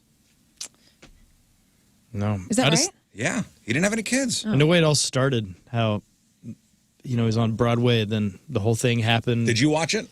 Yeah, I haven't made it through the whole thing yet, but I love it. He's just The end. that guy. Like, Magic, man, as they say. it doesn't His- mean here. His partnerships throughout his movies and whatnot, and how I didn't realize that him and Richard Pryor really didn't get along. I know. I didn't know that. They did. Outside of the movies. Wow. Like, they never really talked to each other, and I knew that from. Richard Pryor did substance abuse stuff, and Sure, I mean, I've seen other like Gene Wilder, Richard Pryor stuff, but it was like at that time in his life, I mean, he was just living wild. I mean, it's hard to hang out with somebody outside work if they smoke crack and you don't. yes, yeah. Not a lot of Venn diagram of non-crack smokers and crack smokers hanging out. Yeah, but I tell you what, if you want to watch a good documentaries, and it's sad at the end, but what a life that guy led. was great, Gene Wilder. And he was a painter, he was a director, he was a writer. So good. It's called Remembering Gene Wilder. 26 years ago, 1998, a Florida man sued the Diamond Doll Strip Club, claiming that stripper Tawny Peaks hit him upside the head with her enormous double D breasts, causing him to suffer whiplash and permanent neck damage. That same day, Armageddon was released, starring Bruce Willis and Ben Affleck.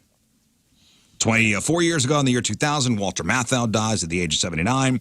20 years ago, 2004, Marlon Brando dies of respiratory failure caused by pulmonary fibrosis. He was 80. And 19 years ago, in 2005, Luther Vandross passed away after complications from a stroke. I was watching something yesterday where I won't do it on the radio to everybody else, but it gave me a spoiler about the end of The Godfather, and I know what happens. And so I feel like I can't watch it now because now I know exactly what goes down. Which Godfather? The first one, I guess. I think you're good on that spoiler. That movie came out in 71. I'm pretty sure. I don't know. Yeah, it came out in the 70s. You can go ahead and leak that. And how What did you find out? Well, I found out that it's the brother. The brother's on the boat, and the henchman killed the brother. And what's his face is looking on from a window after he kissed his brother on the mouth. Okay, that's Godfather 2. Okay. And that's Fredo. Yes. Fredo betrayed Michael. Yes. Can't believe you did that. I'm so sorry. Fredo betrayed Michael. And then he's out on the boat. Fredo. And then Michael's watching from the window.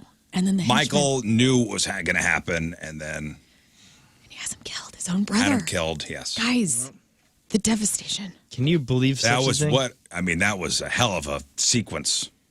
Where did you get this spoiler from? There's this really cool show on HBO Max where it's this guy. He's a professor of film. And he's probably really well known, and I'm just not that smart about it. And he does this whole series about like the movies that made us or the best movies ever. And it is chock full of spoilers. So, but of the best movies of all time. But he talks about the themes, and he goes into like a comedy and like how in True Romance and when, it's a very interesting Well, there's show. a very famous scene in True Godfather Romance is Part one of the 2. ones he diagnoses. It's in the same one as like comedy. He's talking Great about movie. character arcs and whatnot. And deceit or being deceptful or what is it? Deception. Deceitful? Yeah. All right. So there's a very famous scene in The Godfather Part 2 where they're in Cuba. It's New Year's, Cuban Revolution starting. They're on the dance floor, and Michael grabs Fredo. Yeah.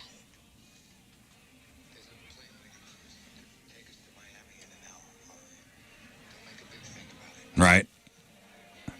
Grabs him by the face.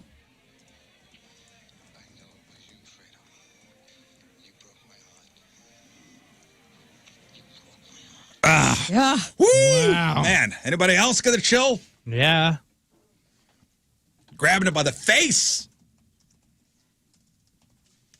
And he waited till his mother died before he knocked Fredo off. Mm-hmm. Anyway, I know What too a much. movie. No, you don't know. you don't half know. of it. You don't know half of it. That's only part of it. And that's what happened back in the day. Thank you. You also, I don't think you could jump into part 2. You got to watch part 1 first. Okay. Dude, part 2's got De Niro in it as a young Vito. Oh, man, so good. So good. Maybe I'll do that this weekend. I'll watch all the Godfathers. Heck yeah. You don't need to watch Godfather Part 3. What happens then? It doesn't matter. Okay.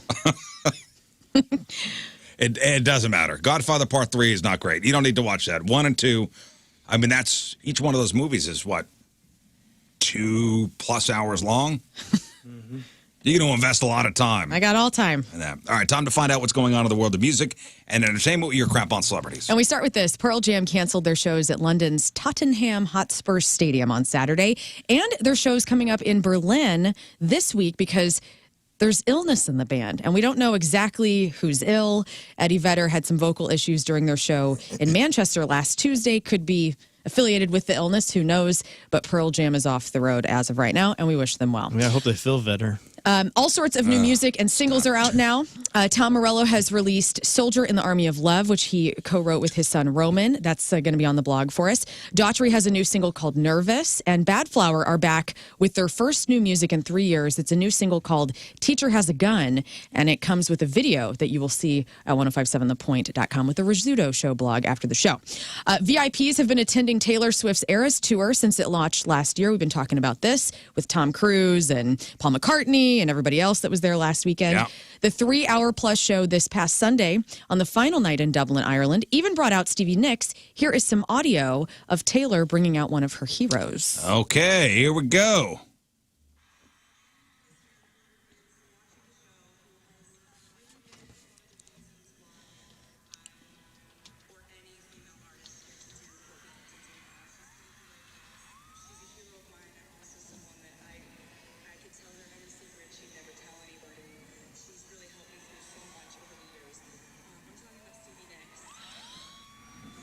So Stevie Nicks came out.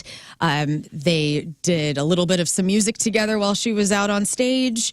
And I think that's cool as hell that she got to bring out her hero, Stevie Nicks. What music do you know? Clara Bow.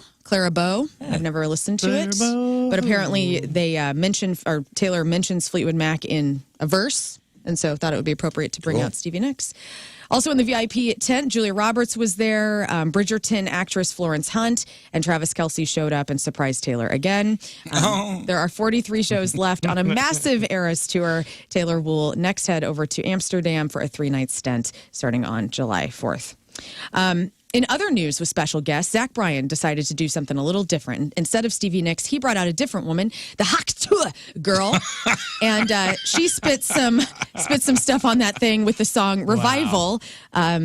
Obviously, Rafe, you know the whole Haktua girl, right? I mean, here's a little bit of that, how that sounded. well, you want some Haktua? I do.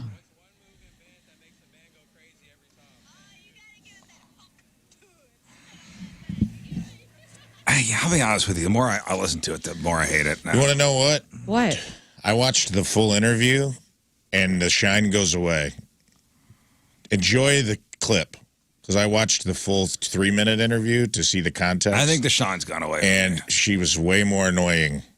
The two girls were way more annoying than I wanted them to be, because I was kind of on her side. I was like, oh, Me it was too. kind of fun, and then I don't watch the whole clip. It just turned for me right there. Well, before Right it there. dies, for everyone, can we just listen to her? Her name is Haley Welch. She was on stage singing Revival with Zach Bryan.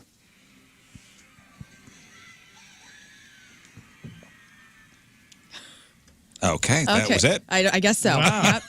Did you just scream? So anyway, sounds good. This chick has already sold. We told you all this last week. $65,000 plus worth of merch for her 15 seconds. It just changed for me right there when I played the clip one more time. That's it. That's it's it. over. It's over. Yeah, it's been my argument. Instagram's been really getting after me lately about old posts, blocking my account where people can't see it for stuff that's like way. And I'm like, bro, and I'll send because they get this new AI. And they're not looking at anything, and I'm like, how come every time I open this app, I see the Hawk Tua girl talking about spitting on that thing, but if I put up a post that has something in the background, you guys are like flagging it. And I was like, it just seems like they're very. Are you talking about your friend with all the penises in the background? I am. Okay, let's just say what it is. I mean, no, I wasn't offended by that video. It was hilarious.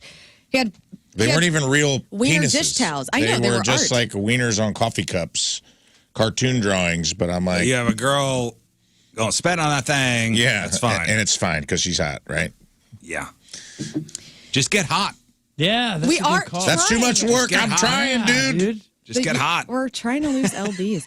Well, but okay, so you had Hawk Tua Girl coming out with Zach Bryan. You had Stevie Nicks coming out with Taylor Swift. But the most heartwarming thing that you're going to see on the internet this week is the video of Michael J. Fox coming out Saturday night. He was at the Glastonbury Music Festival. Coldplay invites Michael J. Fox to come out. He's on stage in a wheelchair. He's holding a guitar. And they played Fix You, which is a beautiful song. And so in the middle of the song, Chris Martin belted out a little Johnny Be Good and said that the whole reason that Coldplay ever became a band in the first place was because of their forever hero, and said that they watched Back to the Future and would have never picked up guitars and wanted to be in a band so bad had it not been for Marty McFly. Very cool. And it's just so cool to see Michael J. Fox on stage. It is cool, man. I love that. This is from that performance.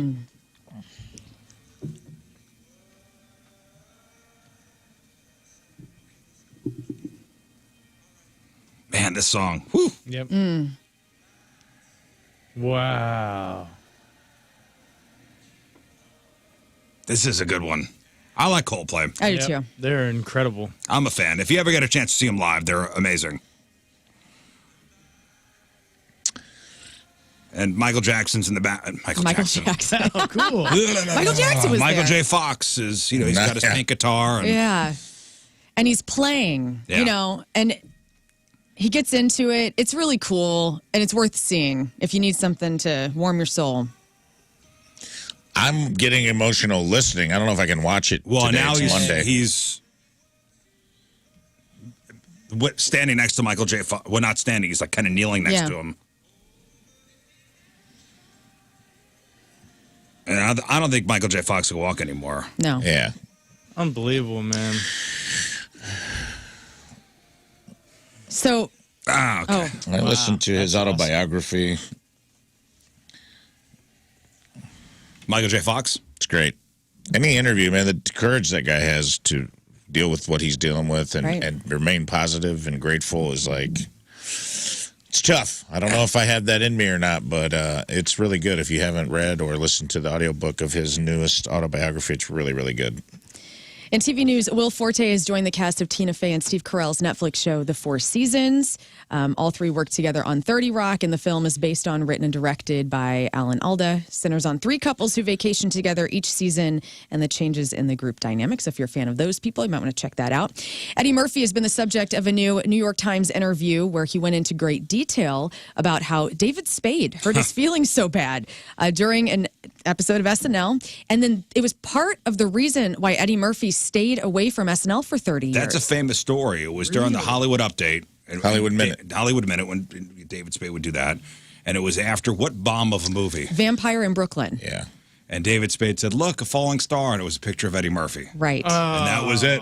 Eddie says, it was like, yo, it's an in-house. I'm one of the family, and you're effing with me like that. It hurt my feelings. He said it was particularly hurtful because he knew that other people had to have heard the joke before it aired, and the producers were completely okay with it. He said, I thought it was a cheap shot, and it was I felt like it was a bit racist, too. He finally did return in 2015. He says he's cool with David Spade now, cool with Lorne Michaels. He's cool with everybody. It's all love. And he also talked about avoiding drugs and alcohol, saying that when he was 19, he declined an offer to snort some cocaine with Robin Williams and John Belushi, and he didn't smoke his first joint until he was 30. Lighten up, Francis. Mm-hmm. And finally, Eddie takes himself serious. Yeah. He is the funniest dude on the planet. I just want to know how it's racist. And I don't think he gets enough credit for that, especially stand-up. You know, they always say he's coming back, but it's He hasn't done stand-up since the early 80s. But, man, when Raw and Delirious came out, no one could beat Eddie. No. It wasn't even close. And it's like, that's how much pressure he has to do a third special. It has to be as good as those two. Or He will never do comedy Every again. year I hear rumors in L.A. They've been people saying be that like, for- yo, Eddie went up at the Comedy Store. They've been saying that for years. He's going to come do a tour. He's going to put another special up. I don't- Never happened. I don't think it's going to happen until he can make an original thought movie in his older age that actually kills, because he's redoing Axel Foley. That's coming out. He did Coming to America too. I think that he needs to gain, and I love him. He was the first comedian I ever loved besides Too much Robin of a stand-up Williams. legacy. Yeah, he needs to be able to go out there and kill it for sure. It's been 40 years. I don't know, man. It'd be wild to see. It'd be risky on his part to do it. I hope he does. He and Steve Martin need to do a tour together. Oh my God, can you imagine? Well, Independence Day is this Thursday. If you need some ideas on what movies to watch, because there is a chance this could be raining on Thursday. It's supposed to rain Thursday. They're saying chance of thunderstorms Thursday evening. Like 70%, so it doesn't look good. So when you think of 4th of July, what movies come to mind? There's 20 that I have on this list, no particular order. Born on the 4th of July. Born on the 4th of July. It's a rough one. What makes you think of that? That is not an uplifting That is, one. That's a Tom rough Cruise. one. Tom that's Cruise. not on this list. Well, that's kind of messed up. But Independence Day. Independence Day, of course, on the list. Number one? No, not number. These aren't in any order. Oh, It's on the okay. list. What 4th of July? The movie? Patriot. The Patriot. No. Wow. Oh, wait, I'm sorry. Yes. Are My we talking apologies. like rah-rah America movies? Yeah, Rah Rah America movies, movies that have 4th of July in the synopsis, But not the title. but not the title. Like Independence Day, obviously the title. Like Forrest Gump is on this list. Forrest Gump. Oh, yeah. Dazed and Confused? That's a really good one, and it is not on this list. Jaws is on this list. Top Gun. I'll just give them to you. Yeah, go ahead. Jaws, Top Gun, Top Gun, yep. The Sandlot, Rocky. I Know What You Did Last Summer, Captain America, The First Avenger, Lincoln, League of Their Own, National Treasure, Hamilton, Live Free or Die Hard, 1776, American Graffiti, Gettysburg, Remember the Titans, Selma, and The American President. So all have Gettysburg. some sort of historic That's a hell of a movie, too. lean to it. All right, celebrities celebrating a birthday today. Liv Tyler is 47. I love her. Man, at 17, so she starred in the Aerosmith videos, What Crazy. It was like a trilogy of them. Her and she Alicia and Silverstone. Yeah. She didn't know that Steven Tyler was her dad until she was a teenager, I believe. Yeah, Todd Rundgren raised her as his own. Yeah. For like the first part of her life, because her mom, first of all, Her mom was mom's a famous. babe. Her mom was a famous groupie. Yes. And a model. And she's gorgeous. Dated all these rock star Baby guys. Buell. Baby Buell, yes. And she didn't realize that Steven Tyler was her dad. Until she met him. Until somebody Until she probably looked in the mirror? Dude, you look exactly like Steven Tyler. Yeah. She's so sweet. Does she not know even when she's into videos, or was it? No, after. Okay. Like it was when she was 13, I think she finally met him. Missy Misdemeanor Elliott is 53 today. Pamela Anderson is 57. Carl Lewis, 9 out of his 10 Olympic gold medals. 9 out of his 10 Olympic medals are gold. He's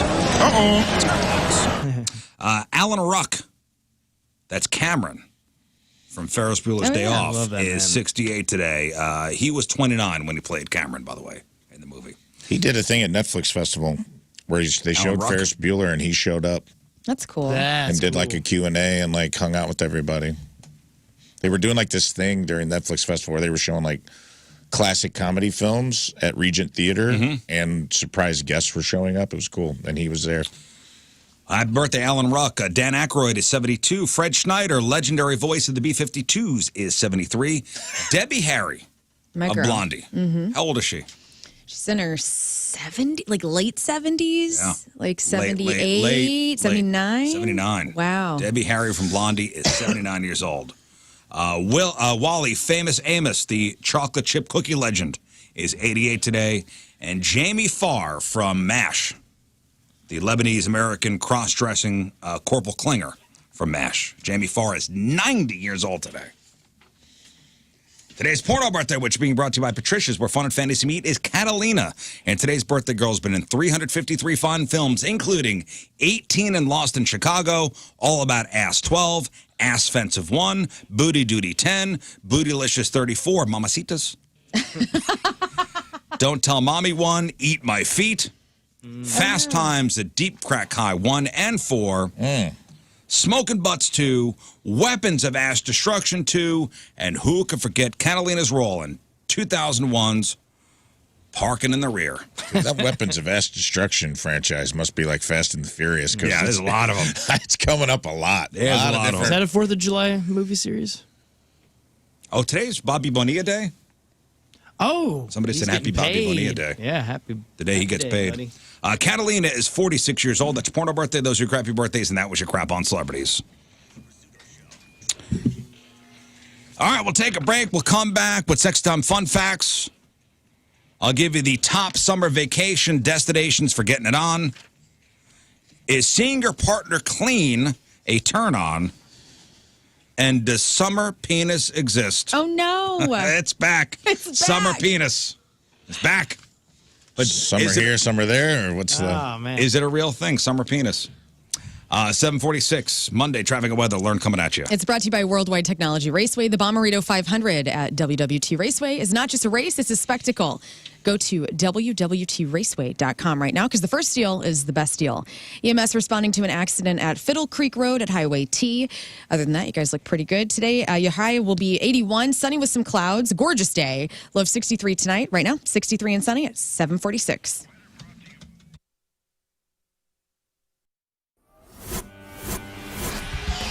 105.7 The Point, everything alternative. We are backstage. We are at Busch Stadium.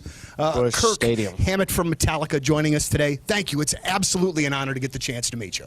Cheers, likewise. All right, so first we're going to talk about things that are not music related. Okay. I saw your Instagram post on Friday night about coming to St. Louis, looking for some comic book spots. Yeah. Did you find any? Well, I found one spot, but you know what? I didn't have time enough to make it to the place. Sure.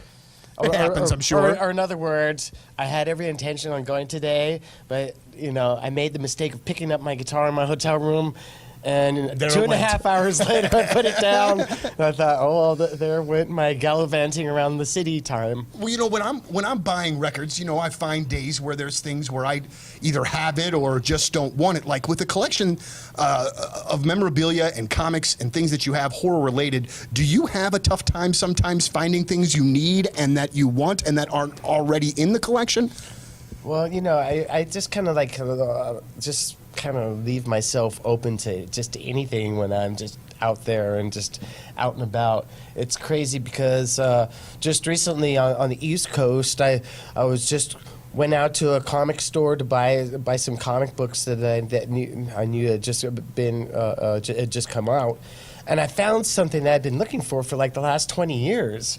And I did a double take. I was like, is that really what I think it is in the cabinet? And sure enough, it was. And I was just blown away because I've only known of one of these things through a book, another book, Right. I saw a picture of it in another book. I've never actually seen one, in the flesh. But lo and behold, there it was. And so I was like, oh my God! I just have to grab that thing. Did you get excited for the find? Oh, I couldn't believe it. I took pictures of it. I called a bunch of friends and I said, "Look what I found! Have you seen one of these?" And all of them said, "No, not at all. That's probably a one-of-a-kind piece." Man, well, that's a win. That's a win. Well, it's from 1933 too. Wow, that's incredible. That's incredible. So we turn things to the show here tonight. I'm really excited to see. I haven't seen you guys in quite a while. But one of the parts that I'm looking most forward to is the actual show, the actual stage. Like I've been watching the stage set up from the first show in Baltimore and things. How long does the preparation for that stage start before you guys know that you're going to go out on a run? And how much do you guys weigh in on, how you want it to look and the particulars of it? Well, I mean, this stage is an evolution of a stage that we started to play on like 2 or 3 years ago, and so that's how we got to this point.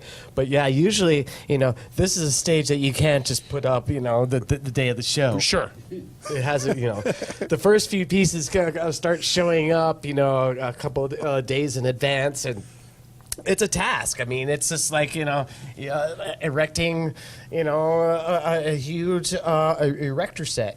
Right, The erector sets, the kids' erector sets. That's what it's like, but just on a mass scale. And, it takes a lot of time to put it together. And then once it is together, you have to check everything, spot check everything. Right. Then once that's done, you actually put the stage on, the back line comes on, they do their thing. I mean, it's a process, a definite process. And Hey, maybe you inherited a home or you're trying to help somebody out, but it's a hoarder house, or maybe you're having trouble selling your home because you got termites, a moldy basement, any of that kind of stuff, you got to call Faster House. Faster House is incredible. They've been in our area for a few decades, and they're all about our community and helping our community make sure that we have the housing that we need and that we're not stuck in any sort of selling housing situation. If you have any sort of tough situation, call Faster House. Go to fasterhouse.com and get some more information. They are there to be the easy button for home selling here in St. Louis. Faster House can get you to the closing table without any sort of shenanigans. And they can help you in housing transition as well. Your next chapter starts here with Faster House. Maybe you just don't have time to put in the effort with the retail market. Again, call Faster House. Get all the information at fasterhouse.com. Your next chapter starts here. Faster House. Tell them Moon sent you. I love everybody over there and all they're doing for St. Louis. Fasterhouse.com.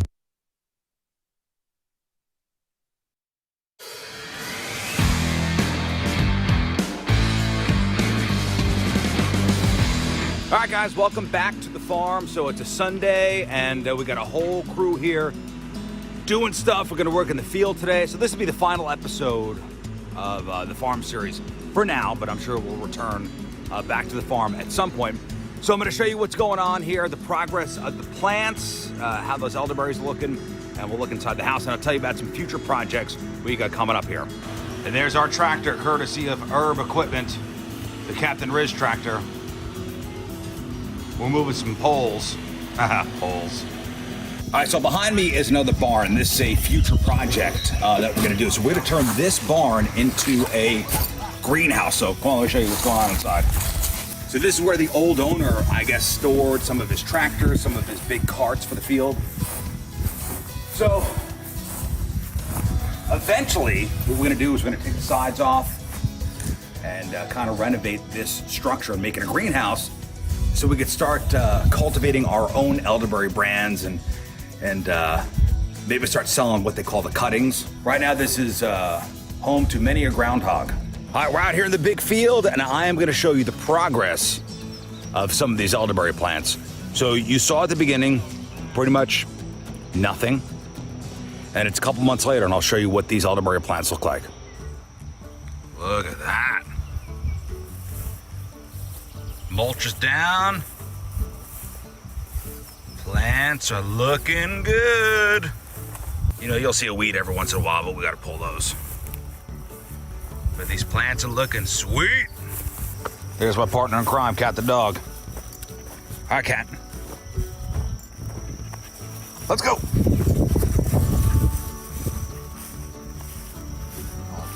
Cat is the consummate farm dog. And there's new dog. Come on, Maggie, Cat, let's go.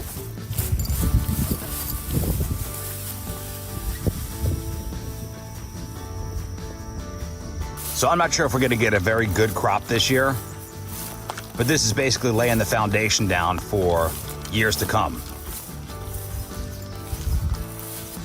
First year being a farmer. So it's been almost 2 straight months of mulching. We're not even all the way done. See some of these rows? They still need to be done. My dentist, Dr. Foley and Foley Dental Group in Glen Carbon, not Maryville, Glen Carbon, new office. I mean, it's not so new anymore. I've been in that new office for almost 2 years now. But 590 Glen Crossing Road, Glen Carbon.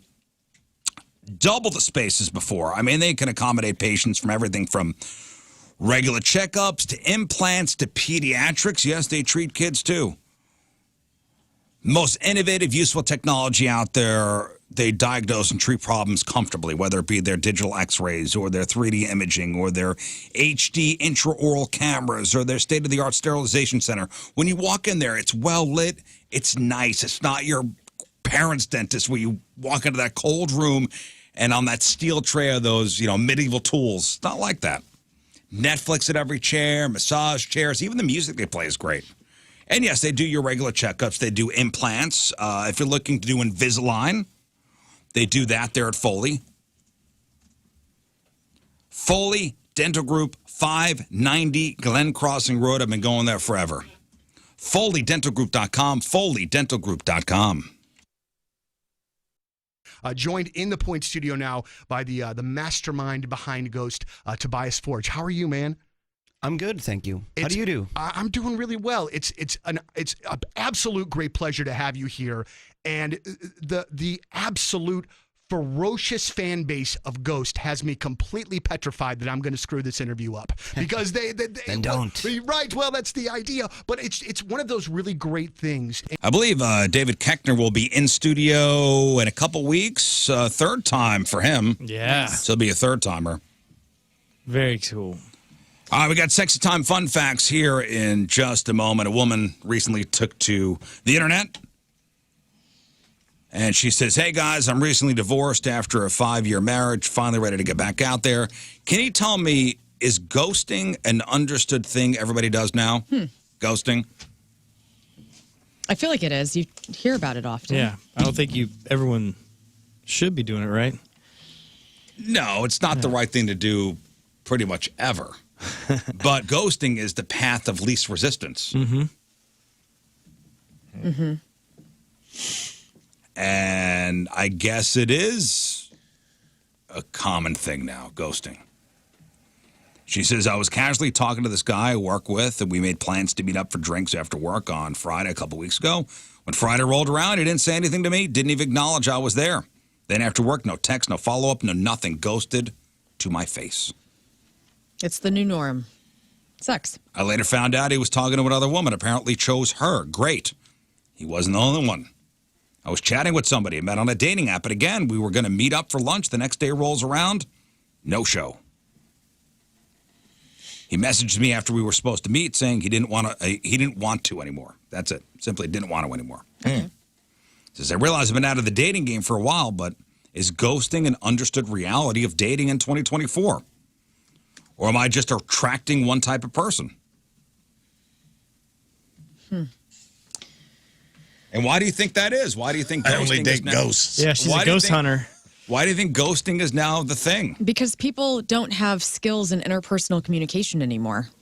And we don't like confrontation. Right. People are just wusses. Yeah. That's what it is. You're just wusses. Well, where do you get that skill? I feel like I always go back, everything starts at home. So if you have parents that maybe don't confront issues as much, or they try to, pee-walk around everything. Or when you have parents who tear down every obstacle that you need to overcome. Yeah, and you don't have anything to overcome. Yes. And when finally you're an adult and mommy can't make the phone call for you.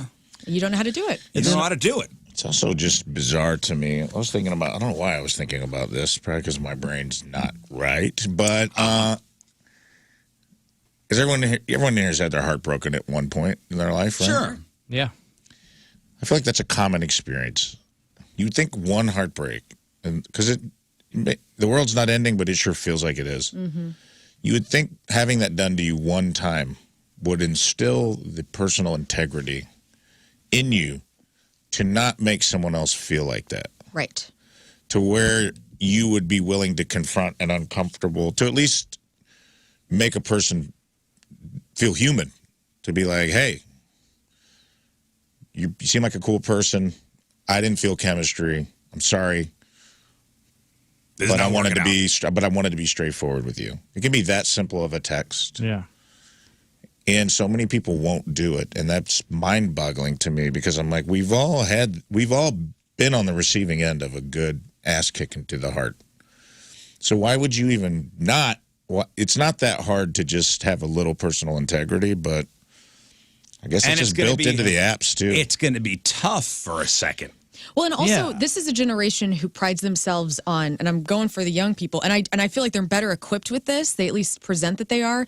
They have more empathy. They see people more than generations before, right? Like my parents' generation like wouldn't go to therapy because they didn't think that was normal. And then like as we've gotten better as a society mentally, our empathy is better. We're handling our mental health in a more healthy way. But I also feel like we hide behind the good old mountain of anxiety. You know, everyone makes that their god right now, and maybe that's why that's the scapegoat. Really I think empathy may be a good excuse for not wanting to feel bad for a second.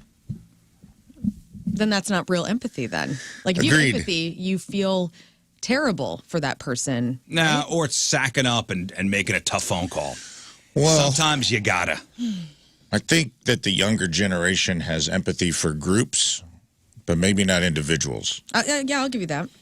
And I think that's problematic at times. Like it's easy to have empathy for like a distant group of subjugated or underrepresented or people that aren't in your personal sphere necessarily, but like having empathy for like a one-on-one human being, because kids are still mean. Okay, trust me. Get on a New York subway. I'm still reeling from what a young black child said to me on the subway. What? What? No. Get your Gru-looking ass out of here. I was like, damn, that hit hard, dude. I was 5 years old. I'm having a rough day, man. The lighting's not good in here. I didn't even talk to him. He just turned around and said it to me. He's turned around and said it to me. It hurt.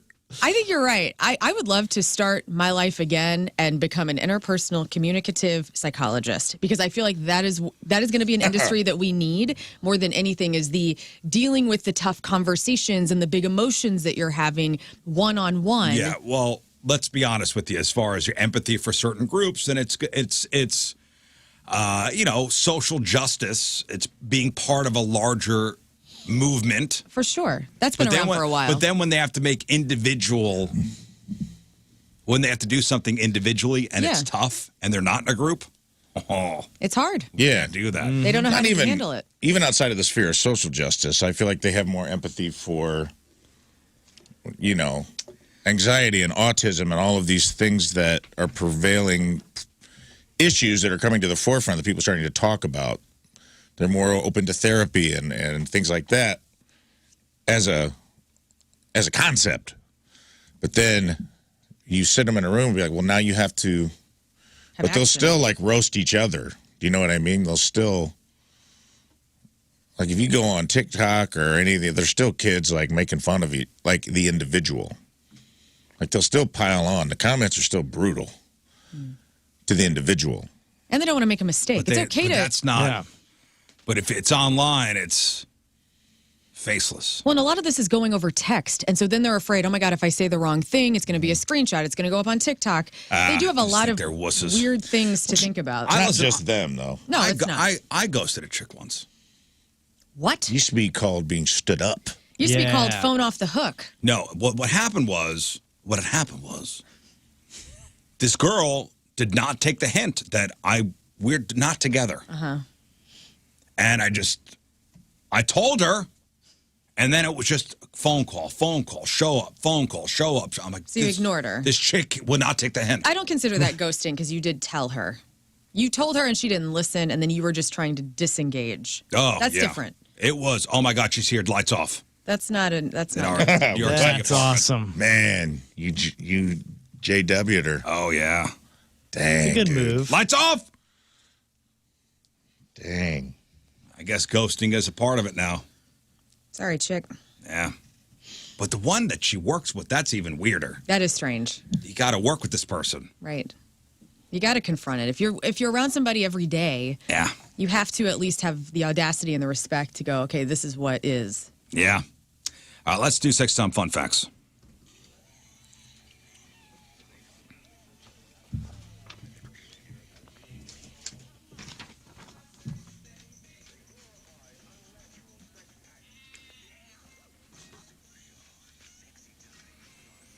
And it's brought to us by Patricia's, where fun and fantasy meet. So if you haven't booked a summer vacation yet, and you just want to get it on the whole time, Yeah. here are the top spots to look at. Write this down. Okay. Okay. A poll asked people to name the top destinations for, quote, romantic or sexual escapades. And number 1 is... The car. Branson. No, it's a location. Oh. I mean, not in your car, but which I guess could be in a location anywhere. But what travel destination? Vegas. No. California. No. Dude, Cancun. Don't say Florida. Key West. No. Miami. It's Hawaii. Oh, yeah. Oh. Okumaliki Maka. Number 1 is in the U.S., but it's a haul for Come most on, I people. wanna lay Yes. Hawaii. Come on, I want to lay ya. God, I forgot how funny that dude was in Grumpy Old Man. I want to just go watch all the clips of Burgess Meredith. Taking the old skin boat to Tuna Town. What? Just the end credits of him. That just was, being yeah. like, Looks like gold. What was it? That was Kevin Pollak's character. The son. Yeah. Yeah. Top 5 as far as destinations go for getting it on: Hawaii, Paris, Cancun, New York, and the Tuscany region of Italy. Turks and Caicos, Portugal, Lake Tahoe also made the top 10. So Vegas not on the list. I figured that's like, Yeah. that's Bone Town, USA. Well, the survey was more about couples vacationing together, not singles looking to hook up. Pound Town did not make the list. Pound Town didn't? No. Pound Town did not make the top 10. Which is weird. It used to be number 1 on the Dong Days of Summer. No. Yeah. Pound Town, which I think is in what, Pound Town, New Mexico? Oh, Yeah. yes. It's very nice there. It's hot down there. Pound Town. Come to Pound Town. Oh. Hi, I'm Scott Rizzuto, mayor of Pound Town. Hi, Scott Rizzuto. Yeah, again, the survey was more about couples vacationing together, not singles hooking up. But both groups were polled. It also looked at traveling with kids and how parents find time to do the deed. The top strategies are waiting till your kids waiting till your kids not around, Right. or booking them their own room. Uh-huh. But 1 in 8 parents said they just waited until their kids fell asleep in a shared room. Scarred for life. Brave. Scarred. So brave. Scarred for life. Guys, secret is out. How many times have you gone directly from scrubbing the toilet to one of the hottest lovemaking sessions? Never. Which is really unfortunate. A new survey of American adults, 69% say seeing their partner cleaning is a big turn on. Dang it. Plumbing I always do here, when Tim's plumbing not there. home because I'm like, after work on Fridays, and I'll get the house all scrubbed up, and I like that my alone time. Listen to a podcast, and he's never there to see what's going on. Cleaning is a big turn on. I feel like that skews female. Watching their men clean? Yeah. Yeah. Not men watching their women clean. Not that I don't appreciate it, but I'm never like, doing, yoing. Whoa. She's reorganizing the pantry again. Daddy's horny. They didn't ask what type of cleaning, but it seems like it's general home cleaning, like mopping the kitchen floors or vacuuming Talk or dusting slower. or putting things away and scrubbing the bathroom. Why are your eyes Say closed? Gen Z and millennials are more likely to say they'd rather receive the gift of a clean house than something expensive like jewelry or electronics. I love cleaning my Wow. house. And I don't like when Tim cleans, actually. I'd prefer if he just doesn't.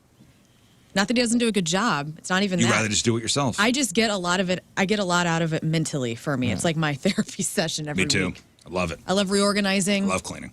It's badass. Well, when I She see does my love it. when I see my wife do it, I'm like, man, finally the good old days are back. The way it ought to be, you know? Oh, come Yeah. on. Yeah. Why are your shoes on and socks on? You should be barefoot doing this. Sweet Al. Al, come live with us. I'll take care of you, girl. You do love it because every Friday, Yeah. the way you talk about it is not the way most people talk about cleaning. It's They're like, true. I got to go clean. You're like, I'll be like, what are you doing this afternoon? She's like, I got 2 podcasts picked out. I can't wait to go home and just clean the hell out of my house. Yeah. cool, man. I think I turned myself on. Like, I'm like, this It is is awesome. It is like there's something going on with you. It is a thing. It's your private time. That's your Joe time. You don't have. She doesn't watch porn. She just No. cleans the house. It's her You Joe know time. it is. It's Jill time. Don't say Jill. That's my I tried to spare you. No, it is I tried. not Jill time. I tried Damn to say it. Joe. I refuse to think of my mother and Joe at the same You're time. going to ruin her house cleaning. Hi, I'm Lern. First Lady of Pound Town. Hello. I'm the Secretary of Pound Town. Yes, the Treasury. She scrubs everything like this. Really slowly. You're really focusing on that Different one speeds. spot. All right. Anyway, as the temperature rises, some men swear the heat has flattering effects on their wee-wees. Adding inches in length, girth down below. Last July, and I think we talked about this 1 year ago, a reporter gave a name to this peculiar seasonal phenomenon. Summer penis. Summer penis time. A reporter wrote, summer penis is a temporary dong fluctuation that, thanks to the heat and warmth, gives you a months-long leg up on size. Emphasis on months long. Cool. It'd be like if a woman's, boobs suddenly got huge from May to August. God, I wish. Yeah. Could you imagine, ladies, if our breasts just, no pregnancy involved, just, for 1 month out of the year, it's just boob season. Oh, we got 3 months. It's called the water May, bra. June, July, August, 4 months. And 3 months, summertime breasts would be amazing because it's the perfect time. The ninnies are Bikinis, out. the beach, the pool. In a world of growers and showers, consider it nature's way of bringing some equity. Packages everywhere. Very cool. So God it really bless is America. the dong days of I wonder if summer. showers get the same fluff. Yeah. Or if that's just how it is all the time. They got a year round. They got like equator penis. It's just always warm down there. Equator penis. I just feel bad for the guys whose theirs are on vacation permanently. Hell yeah. Summer peen makes me feel fine. So the Huffington Post did an article about summer penis, and one guy is quoted as saying, in the summer, my dong tends to be consistently larger when I look in the mirror, and my biggest measurements have been taken in the summer. Way to go. Soft measurements. My fingers and hands swell up a bit in warmer temps, as evidenced by my struggle with taking off my wedding ring in the warmer months. It's logical to assume the same thing happens to my junk. This guy might just have gout. Yeah, we looked into that. A sex coach and author of a book called How to Be a Better Lover in 3 Days or Less said he's also experienced summer penis. He says you're outside more in the summer, hiking, swimming, or going for longer jogs in the summer, getting the blood pumping. Sitting inside for 8 hours in front of a computer in the winter with no sunlight and fewer fruits or vegetable options available will leave any guy hanging smaller. Sounds great in theory, but is this all just, I don't want to say a pipe dream, but It could be. Hey, it could be. Yes, pun very much intended. Or, are these guys onto something? Is summer penis a thing? A urologist and author of Scott's favorite book called The Penis Book, a doctor's complete guide to the penis. Initially, it was like, this is not a thing. He says, my first reaction was, oh boy, here we go again with obsession over size. However, he did admit there could be some truth to the phenomenon of summer penis. He says it makes sense because of the underlying mechanism of how a man's penis can expand and contract in size. The size of a penis can increase and decrease as a result of the relaxation or contraction of many tiny blood vessels that comprise the inside of the shaft of the penis, as Scott was saying. Yes. He said increases relaxation of these blood vessels, which increase the blood flow through them, filling out the penis more and giving it a longer, fuller appearance. In short, more heat equals better blood flow. Cool. Summer penis does exist. It makes sense to cool you down. Like just getting you a little more spread out, Summer penis had me a blast. Yep. Summer penis happened so fast. Met a dong, crazy for me. Then 2 balls, cute as could be. Summer sun, something's begun, but the summer dong. Measures more. It hangs on the floor. Work in progress. Yeah. I like it. That's great, guys. I smell a hit. Yeah. So, yeah, summer penis is his thing. And then when we get to the winter months, winter penis is his thing. And what's that like? Oh, we won't report on that. Thanks. It's hibernation season. Yeah, for it goes to summer hibernation. Oh, penis. yeah, dude. Into a cave of the unknown. I look down every August and say, winter is coming. What's the best day to break up with somebody? The day you Today? really want to do it. Like you've thought about it. If It's you were to time. pick a day, what's the best day? Monday. The first day of summer. No, Monday through Friday. I'm sorry, not Monday through Friday. Monday, 7 days of the week. Oh, 7 days a week. 7 days a week. I'm going to say Monday. So you say Monday. I'm going a hard Friday. Friday's the best day.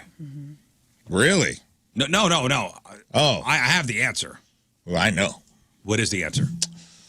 Not Friday, man. You can't roll somebody's weekend like that. No. And you don't want to do it on Sunday because then they got to go to work. I'd say midweek. Because you want them to be busy. You don't want them to have too much free time to think and be sad. But you don't want them to have all week at work. I want Sad. them to have a weekend to deal. I want them to have Friday, we break up, and then they can, do whatever they need to do or cry or watch movies or drink or go to church, whatever they feel. And then they are back together on Monday. I think Monday, though, you allow them to have time because if you break up with them on Friday, they were planning on having this whole weekend with you. And now if you give them Monday, then they're going to be sad a few days. But by Wednesday, they're already trying to book up plans and get things going for the weekend and have So fun. you lose me, you're going to need more than a weekend. Monday. Just let you know. What's that? Friday. You say Monday, Friday. Wednesday. The answer is Thursday. Thursday is the best day. It's close. All right. For a breakup. I'll tell you why. Monday's terrible because Mondays are just terrible to begin with. Well. Tuesday is just as bad because you have the entire week ahead of you. And then you're going to be upset at work. If you break up midweek on Wednesday, you probably not want to finish out the work week. You don't want to break up on the weekend because it's going to ruin 2 valuable days. So Thursday is the best day of the week to break up. Here are some reasons why this sex expert says. He goes, number 1, 3-day weekend. If you break up on Thursday, you could take a sick day on Friday. You have a 3-day weekend to heal and do what you need to do to get yourself ready by Monday. And that's my reasoning. Only they added a day. Well, if you do it on Friday, you've ruined the Friday already. So you got all of Friday. Okay. Just one extra day to get over it, I guess. I don't know. I'm savage, dude. Mm-hmm. You now have Friday and Saturday nights to go out with friends and forget, what happened. Some fun with your friends can certainly help with any heartache you may be dealing with, and nothing better to distract you from your heartache than a hangover. You can also sleep in. The alarm going off in the morning after a breakup is not a way you want to start off your day. You have the entire weekend to sleep in, recharge yourself. You no longer have to make sure you send a good morning text at 9 a.m. or have to worry about why somebody hasn't texted you since the night before. No need to set the alarm. Just concentrate on you. Mm-hmm. So Thursday is the best day to break up with somebody. Good to know. And finally, if I were to ask you about a fetish, what's the most popular fetish? Foot fetish. Is that what you'd say? Foot fetish is probably the most common? I guess, yeah, that seems to be the most popular. We see that a lot in the Freak of the Week. We hear a lot about it. We hear a lot about that in the Freak of the Week. Foot Rafe fetish, talks right? about it a lot. Fetish. And that's the question. Because. Oh, that is a good question. What is a fetish? Like MILF? Or furry? A lot of MILF hunters. A lot of step-sis stuff happening right now. That's a lot of the porn being... So I don't know if that counts as a fetish or not. Or is that just a genre? The point of this kind of story is, especially the beginning, what I'm going to tell you, is the word fetish has kind of changed over the past couple years. Broadly speaking, a fetish is an intense sexual fixation on a generally nonsensical object, body part, practice, or situation. Okay. But some experts have used the word fetish to refer to something that is absolutely necessary to one's sexual gratification. Okay. In other words, they can't experience pleasure without it. Uh-oh. Wait. But that definition is loosened over time. So like a vibrator. Because that could like fall into this, right? Or I like guess if so. you can't get pleasure Well, without it? let's speak specifically about foot fetishes. Okay. Foot fetishes are often spoken of with kind of an air of disgust, or it's the punchline of a joke. But it's actually one of, if not the most common fetishes out there. Wow. So what is it about a foot fetish that is the turn on for people with it? I think it's different for each person. I think some people like how a foot looks, or they like painted up feet, or maybe they like gross feet. It's wild. You know? I read an entire article about foot fetishes. I went on a deep dive, guys. How are you now? I'm a changed person. What'd you find out? I'm a changed staring person. at my feet right now. So what is it about feet that's such a turn on? Now, different foot fetishes or fetishists may appreciate different aspects of feet. Some like clean feet. Some like dirty feet. Some enjoy big feet. Others admire tiny feet. Certain individuals appreciate a high arch, a specific kind of toe shape, or other physical attributes. Foot adornments, such as, certain shoes, socks, stockings, nail polish, or toe rings, are also popular. It's really in the eye of the beholder. There's not one thing. Mm-hmm. So you may be different. Your foot fetish may be different from somebody else's foot fetish. Isn't it strange, though, that the foot is the thing that got kinky for everybody, but like, some people love mouths or eyes or teeth, but you don't hear about that ever. And that's almost normal. Like if I'm like, oh my God, I love people's eyes. I'm into goiters. Yeah, I mean, I think those things are normalized, right? That's what I mean. When you're like, oh, she has pretty eyes. I mean, there's songs about people's pretty eyes. and Like there's people that love beautiful smile. eyes. They notice the eyes out of a person. And then when they have sex with that person, they're like looking deeply into their eyes or having eye contact. And that doesn't seem as weird compared to somebody who's obsessed with a foot. Well, they talk to. It's not as weird. Or it's not, weird's the wrong word. But. So there's an online platform called Fun with Feet. And they say, you could buy and sell foot pictures. Mm-hmm. So there was a survey done for people who subscribe to the site. And more than half of the people on there said the biggest turn on for them was the taboo nature of foot fetishes. The fact that people think of foot fetish as naughty, that's what turns them on. Interesting. One person said the dirtiness and disgust that is associated with feet in many cultures just makes it all the more appealing. It's like the forbidden fruit that I just want to savor. Others say they're turned on by feet because it's the part of the body we don't get to see all that often. They're typically, or at least partially, covered in public. There's something intimate about seeing somebody's bare feet that's usually reserved for the beach, pool, or private setting like somebody's house.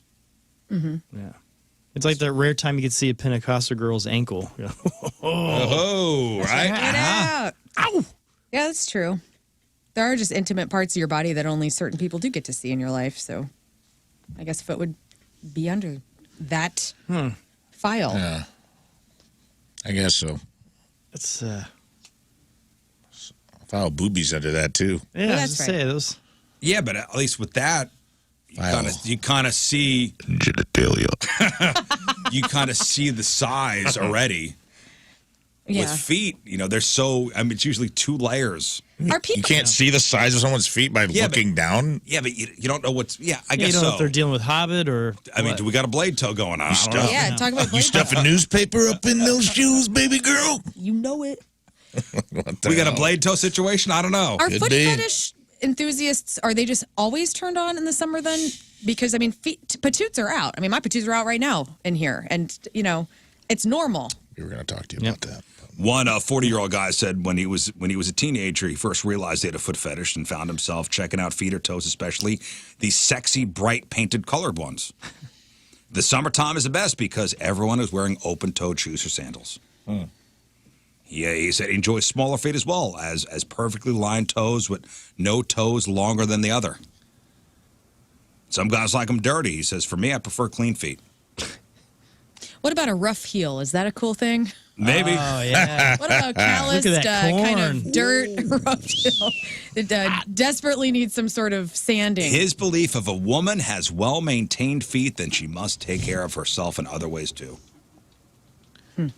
Yeah, those varicose veins are hot, man. Right? Thanks, There's a Jack. shortcut to find that out. But that's cool, man. What's the shortcut?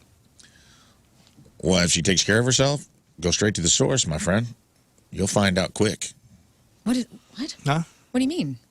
I mean, we're on the radio. How much do I have to explain this to you guys? He says that if a woman takes care of her feet, she probably takes care of other places as well, too. Oh, I see what you're saying. Yeah.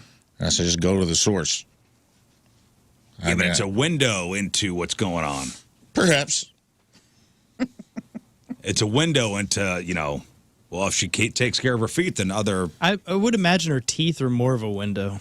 I would, yeah, teeth are a good one. Yeah, because you see those and they're gnarly chompers, you're like, I'm good. Yeah, but everybody brushes their teeth. Well, not everybody. No. Everybody brushes their teeth. You've not lived in Shelbina.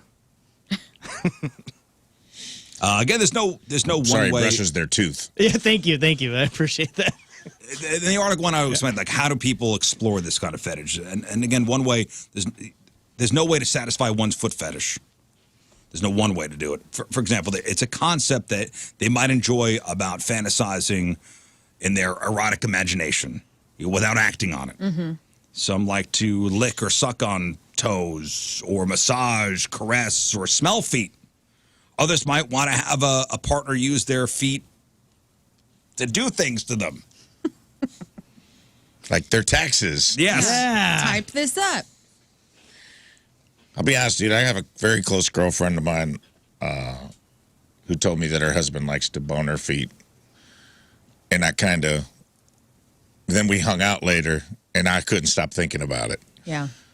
Cool dude. Yeah. Not judging, but it did get into my brain a little bit where I was like, what's going on up there, guy? Yeah. I think it's a safe thing that people experiment with when you're kind of just starting out being sexually active and you just don't really, the world is your oyster. I feel like you have that experience where you hear about foot fetishes and you're like, well, what does that feel like? Did you guys have that? Did you ever like stop and ask yourselves, my foot guy? Yeah, I don't think I'm a foot guy. Yeah, I don't. Did you ever like about just it. take a little gander? Maybe she left them out from under the covers and you just were standing there and you're like, maybe you're smoking a cigarette for some reason. Take a long drag and you're just like, do I want to bang those? No, I never thought that. Yeah, me neither. Yeah, dude. Cool, Ray. Oh, yeah. Anyway, traffic and weather brought to you by. Do you remember, it was a while ago, it was when Rex Ryan was, I think, coach of the Jets at the time. And a video came out, a leaked video of him, like, talking dirty to his wife. And his wife had her feet hanging out of the window of a car. No. And he was being real creepy. This is what, I mean, they probably have an inside But it was thing. it was a foot thing. But to see the coach of the New York Jets Sure. kind of speaking sexy-like about his wife's feet. It's cool to see him love his sport so much. I don't think that's football weird. And I'll have to foot listen and- to it, but I mean, that's his wife. They probably have all sorts of. Everybody's got that with their person, you know. You got weird, sexy stuff that's just for you guys. Also, hey, babe, can you stick your toes out the car window? I'm not saying they smell weird or anything, but if you could just get those out 2010. there, that'd be nice. 2010. Headline, New York Jets Rex Ryan, foot fetish report, personal matter. Can you read it? What does it say? What does he say to her? I love X's and O's and toes. I'm Rex Ryan. Defensive genius. I'm sure the video, I'm sure if you look at the video, it's, let me see if I could find it. It's very funny. Here's a report. No, I'm sorry. I was just resting for a few minutes. She's got her feet hanging out of There's no car trouble or anything? No, not at all. I'm sorry. Okay. So they're playing out a scenario where Hell yeah, she's stuck on the side. She's stuck on the side of the road, and her feet are hanging out of the window. He even hired a drummer. Oh, you don't have to put your feet in. You can leave them out. Oh, Yeah, oh, yeah. Exactly. It's the Rex Ryan foot fetish, and from what it looks like right there, role-playing scandal. They're calling it toegate. What? It's his wife? It's his wife. It's They're like the having first time the fun. NFL has someone that's being very genuine and nice. Right. Spin.com posted 6 videos on its website, all showing the same woman who's a dead ringer for Rex Ryan's wife. Deadspin says it found the video on a foot fetish dating site. It was uploaded by someone with the username I Have Pretty Feet. Well, okay, this is changing the story now. wait a minute. And this person's online activity abruptly ended in 2009. Ironically, around the same time, Rex Ryan took the head coaching job with the New York Jets. They're just role They're a playing. married couple role playing. It's nothing wrong with that. I think that's great. Gosh. Do you know why I pulled you over? Yeah, because these pink toes are hot as hell. Back to Should you. be illegal. Yeah, Those patoots should be illegal. I like it. At least he wasn't giving him like a halftime speech, you know? At least he was getting into some other mode of role play. Yeah. It wasn't just him being like, take a knee, Pinky. You're going half-ass out there. Yeah, she's got the helmet on. Yeah, I've got a little helmet on the big toe. I'm thinking the open heart speech from Friday Night Lights. Yeah. Yeah, they say what Quentin Tarantino is somebody that has He's a foot fetish. Oh, big time. Yeah. Wiggle your little toe or wiggle your big toe with Uma and then Yeah. Margot Robbie's feet and Once Upon a Time in Hollywood. Every movie. Interesting. Every movie. There's some like YouTube cut that every movie has like a close-up shot of women's feet at some point. Every Tarantino movie, I should qualify that. Yeah, it's his wife. It's no big deal. No. Toegate. Toegate. But she was a foot model, I guess is what we take from that, because she had her own account. She had and very everything. nice feet. Make that money, girl. Very nice feet. All right, we got to take a break. We'll come back. We'll finish up with Sex Toy of the Week. It's 8:31. It is Monday. Traffic and weather. Lern coming at you. And it's brought to you by Worldwide Technology. Raceway, the Bomberito 500 is at www.raceway.com. It's not just a race, it's a spectacle. So get your tickets now because the first deal is the best deal. You know, but just back to it real quick. I mean, good on them. Married couple, still into each other. Hell yeah. At least until, I don't know if they're still married. Probably not after that whole thing. No, she started wearing shoes. Everybody ruined it. Kudos to them. Eastbound 44, we have debris at Grand. The 3 left lanes are closed, just 1 open, so you're going to be slow there. Your high today will be 81, sunny with some clouds. Tonight, a low of 63. Right now, it's 63 out there and gorgeous at 8:32.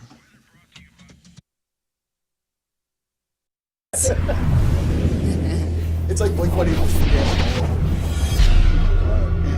Yeah. Good to go?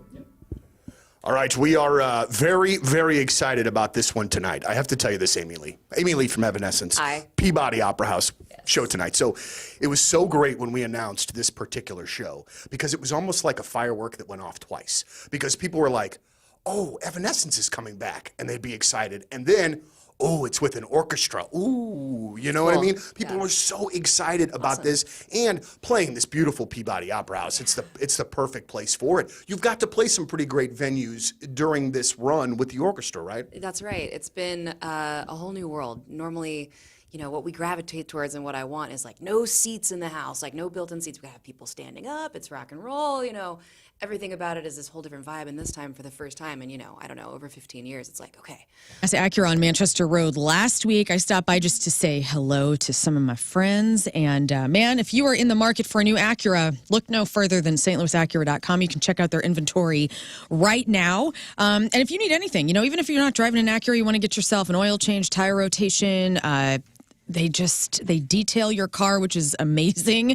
I always go there. Obviously, it's where I got my Acura from in 2017, and it's the only place that I take my ride whenever I'm needing an oil change and just wanting that top-of-the-line service. Now, also under the Munganast umbrella of dealerships is Alton Toyota.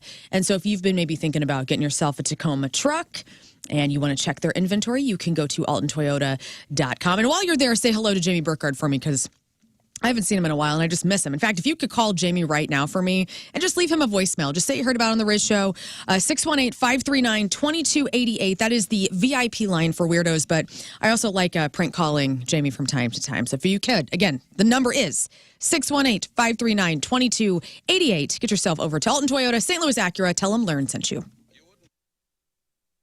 It's Lux, and I'm joined by Josh from Badflower. Dude, what's up? Cheers. How are you? Cheers. I'm doing so well. I'm so glad we're getting to chat here. What is that? You got stickers on your cup. Oh my God, I got so many stickers. My vaccine sticker. I got my Canada sticker. I got all my good stickers. Nice. I'll hook you up with some stickers when you come here because we'll be seeing you in less than 2 weeks at Point Fest, which is very exciting. Wow. And then after that, you got a record coming out, so we got a lot to chat about today. I'm excited. Yes. So yes, where are you in the world right now? Because I know you guys are currently on tour. Are you like in a bunker somewhere? No, we're not on tour. Road, right? I mean, we've just been doing like weekend festivals. Well, you start on the 10th or 9th, right? You start this week. Yeah, something like that. I'm in a barn. This is where I live. This is my home. Still on the farm. How's farm life? Farm life is great. I mean, it's been like very sparse. Like we've been doing shows over the weekend for the most part, or like just these random things. So it's go do a big drive, come back, spend like 2 days at home prepping for like the big headline tour, go leave again, try to come back and like get more stuff done. And like it's chaotic for sure. Who's keeping track of Maggie? Who's keeping track of the we have other people here who are watching. Okay, this good. Thankfully, yeah.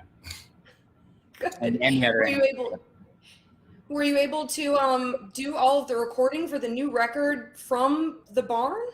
A lot of it was done here, yeah, in this room. That's exceptional. I mean, the last time we talked, you had just bought it. You were literally like moving in. 30 had just come out.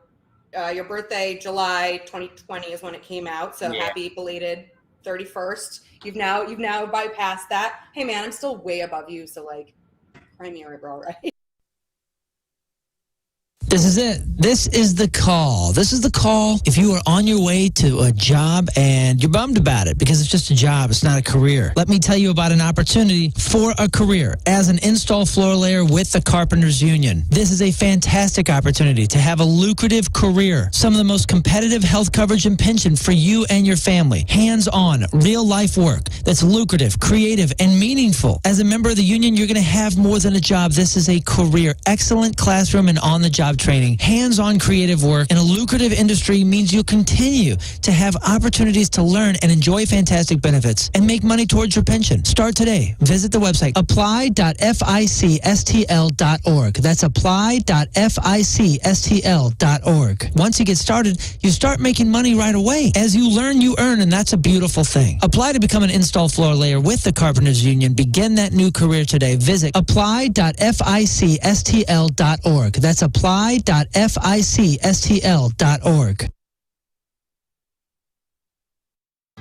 Hi, I'm Riz from the radio, and I've been playing guitar for about 10 months now, and that means I'm ready to teach you how to play guitar too.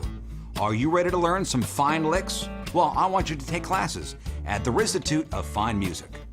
In no time, I can get you playing like this.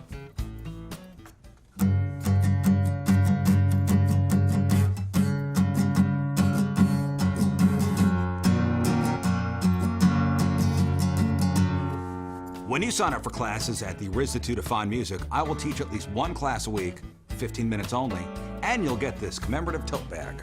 Achieve all your dreams. Learn how to play guitar. Yes, fine licks like this.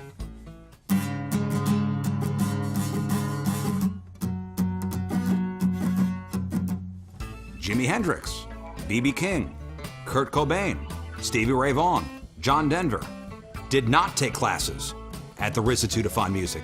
And look how they turned out. After taking classes at the Rizzuto Fine Music, those panties will be melting off. And you'll be shredding your way to this commemorative tote bag. Classes are forming soon.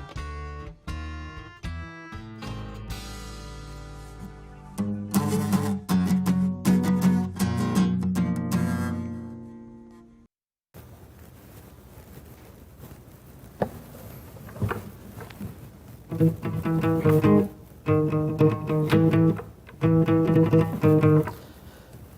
up! It's when you gotta go on a table. And then you gotta go on a table. And then you gotta sit on a table. And then you trust in my sip and slide.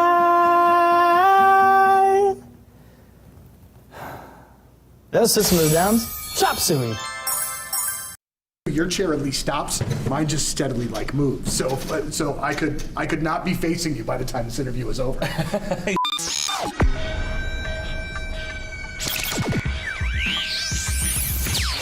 All right, so here we are, Enterprise Center, gigantic sold-out show with 21 pilots tonight. Josh, it's really great to see you again, man. Yeah, great to see you too. So first things first. So we did this promotion a little bit earlier where a bunch of our winners asked you guys questions. Yeah. And first of all, the questions from the listeners were amazing. Fantastic. I mean, they were really great. For my friends over at Schnucks, now, you know I'm always talking about how great their rewards program is. I won't shut up about it. And now it's even better because they just released new perks to make it more personalized. Now they have personal double points days, which makes earning rewards easier and faster. Just keep an eye on the rewards app for your personal double points day coupon. Now, once you clip it, you could use it to get double the points on your entire purchase. So instead of your usual 2% back, you're getting 4% back in Schnucks rewards to use on a future purchase. And the great thing is you get to choose when to use the coupon. Apply it the next time you do a big stock-up shopping to really get the bang for your buck. Or if you're having people over for the holiday and you're doing, you know, a mass quantity shopping, use it then. Now, this is an in-app coupon. So make sure you download the Schnucks Rewards app and check your digital coupons. That's where you'll find this coupon when it periodically pops up. Download the Schnucks Rewards app today and look out for those personal double points days.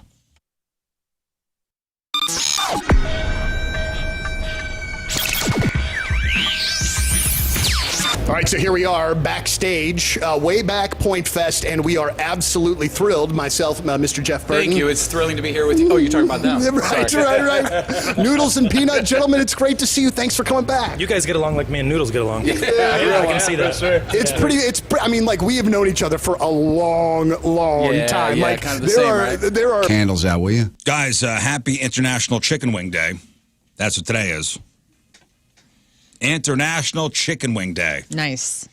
How are you going to celebrate today, Lern? I'm off the bird this year. Oh, I know. And you know what? My mom is savage as hell, too, because on, I think it was Saturday, she made my apricot chipotle wings and sent me a photo of it on the grill. Nice. And I go, like Mom, it. Thank you, Jill. what are you doing, man? I love chicken wings. Me too. Love them. Love them. Americans eat about 30 billion chicken wings. Biggest chicken wing day is when? Today, because it's chicken wing day. Or Super Bowl. Super Bowl Sunday. Oh, yeah, of course. Super Bowl is the biggest day for eating chicken wings, and over 1.25 billion wings are eaten on Super Bowl Sunday alone. Rafe, most you've eaten in one sitting? Wings? Wings.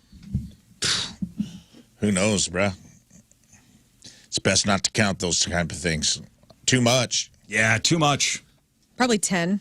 It has to say like, way more. Like 15 maybe, something like that. When you start seeing the bones pile up on your plate, you go, I did this. And it looks like a bear's, like a cave someone wandered into. Yeah, a little bone mound. Like, oh, this is, Look what I've done. Is this a burial ground? Well, and you try to brag, you go, look how many wings I ate. Then you go, oh, this is pretty pathetic, actually. I've eaten so many. I mean, I've gone hard on Super Bowl Sunday, probably. Yeah. I've gotten like the big pan that's supposed to be for a group. Ain't nobody home but me. Heck yeah. Now, do you like a dry rub or you like dry rub? Saucy. You like them saucy? I like them saucy. Mm-hmm. I like to have the sauce available to me, but not tossed. It's less messy, man. That's the only time I don't care looking a fool in public is when you're elbows deep into just a chicken wings, dude.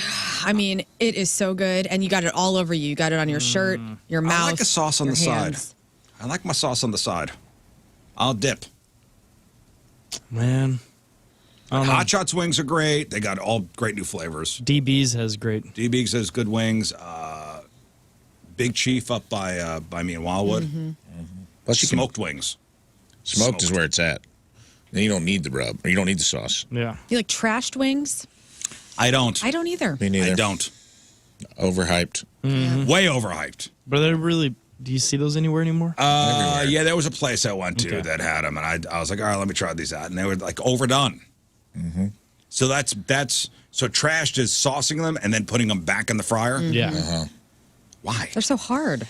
They dry. They dry out. Because you flash fries in the hot flavor, dude. I don't like it. No, it doesn't. It just makes them feel like they got scabs on them. No, thank you. I don't like it. I'm good. Smoked, man. Smoked wings. Woo, Smoked is where it's at, brother. Maybe a little sauce and a little. I like to have like an assortment of sauces too. It's fun to like sauce them up differently. A little honey mustard on this one, a little barbecue on that one. And if we're celebrating International Chicken Wing Day, we're not talking about boneless wings. Get those out of here. Nah. Get them out of here. Though I do like those. Fine. No. But this is International Chicken Wing Day. That's when you're in a hurry. Boneless wings? Yeah. Dude, I just saw a chicken wing hack with the I want to drummies. see one hack. No, it's like someone made a fist and then they just pushed the bone through their fist and it completely like debones the drummy and you get all the meat one bite if you want. Then you can dunk. But it holds. It's like that's the flat wing, right? No, there's a flat trick and a drummy trick now. Now they got it all, brother. Dang. The whole world's opened up. I saw the flat wing one. Yeah, I'll show you the drummy one, dude. The guy takes his fist, and then the guy did it. The guy in the video is like, "Does this work?" And he just like basically runs the drummy through his fist, and the bone pops out the other side, and it still holds its full integrity. And he dips the whole thing in like sauce and eats it in one bite, and gets all the meat and everything in one bite. And I'm like, all the meat, all the grizzle, all the fat, all that stuff. All that stays on the bone, dude. Yeah, right. You can try that out. Look that up. That is cool. My grandma used to boil the wings before she made them. Like, is that what you do normally? No. You boil them and then, dude, her barbecue. Soft? Seems like that'd be very soft. Well, but then she'd put them in, she'd bake them. So she'd boil them and for a little bit, slab the sauce on them and then bake them. And then I guess you could do that if you're worried about undercooking them.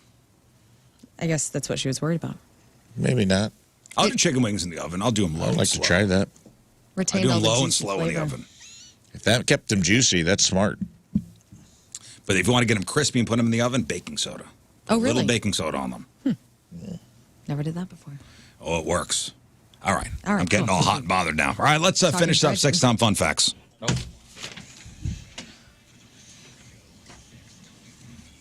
Getting all hot and bothered now, guys. Woo! All right. Rafe. All right. Throw a bucket of cold water on me. Here, I got, speaking of cold water, here's the sex toy you could use in the pool if you really wanted to. It kind of reminded me of Lern's baby pool that her and her husband are using out in the driveway. You could use this in the driveway if you wanted to, but your neighbors might call the police. The Lux inflatable riding seat with vibrating dildo in pink. All right, in pink. Oh, wow. 2.7 out of 5 stars. So the Lux inflatable riding seat with vibrating dildo in pink. Okay. In pink, and it looks like a giant pool toy with another toy added on top. Is that a blindfold that comes with? Yeah, I think it is. I think it is. Just in case, and handles on the side to hold on for dear life. Now, $37.34 with 13% savings on Amazon.com for the 4th of July. Wow. You can save 13% Very cool, man. right What a now. deal. Prime Day's coming up later this month. Jump on top and take a wild, vibrating ride. Just inflate this comfortable cushion and get ready for a pounding. You control the strength of this vibrating dildo while you ride fast or slow and sensually. The variable speed wheel on the remote control takes this dong from a light teasing buzz to a mind-blowing strong thrum. Grip the handles and thrust down, bouncing until you climax. When you are done, this bad boy deflates for easy and discreet storage. That's important. This thing seems cheap. I think you could float down the current on this, right? Well, Yeah, go down to the who's off. yeah. You really want your float trip to go to the next level? Let's do it. I know some people that actually would love to float down the river on this thing, but Me too. His name is Rafe. Anyway, description: get the hottest seat in the house. The Lux inflatable sex chair with vibrating dildo. For those curious about sex furniture, or anyone who doesn't have extra storage space, comes a super fun and satisfying pleasure option. Take it out of the box, blow it up in the time it might take to inflate a pool float, you'll have a fully inflated sex chair. The Lux inflatable sex chair comes with dildo built in, so it'll never become detached or roll away. We've all had that problem, right, guys? Oh, yeah. How many times have we blown up our sex chair and the dildo rolls away? It's the worst. That's the worst. It's always right there and ready to go. You can squat or straddle the sex chair to start the show. Pro tip, for a little balance, set up your chair beside a bed or other piece of furniture so you can grab on for support. And don't worry, the more you play with your Lux inflatable sex chair, the better you'll get at dropping it like it's hot. Again, I did not write these. This is the actual description. Okay. Once you're fully seated, the inflatable chair's flexibility helps you find a good balance. It also is made of a see-through hot pink material that lets you show it all off for a playmate. Grab the wired remote, pass it to your playmate, use it yourself, turn the vibrations from low to whoa with an easy dial control. Whoa! Awesome. Now I'm thinking about Joey Lawrence on this thing. Whoa. And that's going to be in my head for the rest of the day. Him squatting on it and being like, whoa, whoa.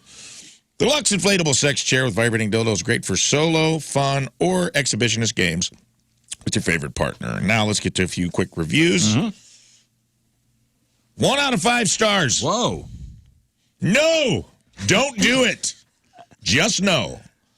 I wanted a rider really badly and didn't want to splurge, so this is what I got. Not only did it take forever to blow up, but there was a tiny hole in it somewhere that kept it from holding air.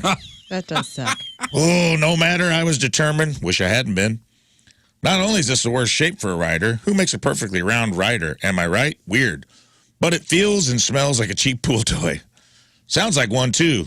Oh, and heaven forbid your thighs stick to it like mine did, making it nearly impossible to use.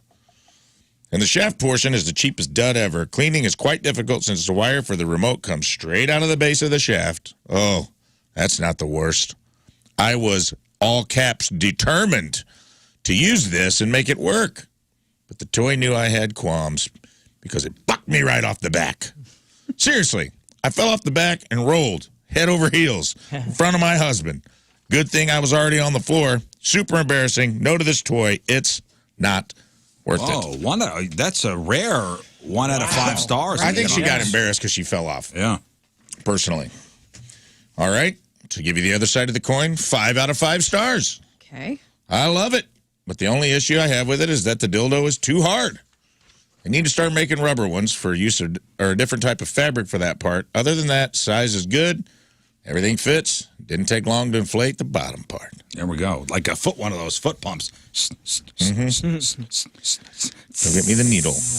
And finally, this one was weird, so I wanted to include it. 1 out of 5 stars.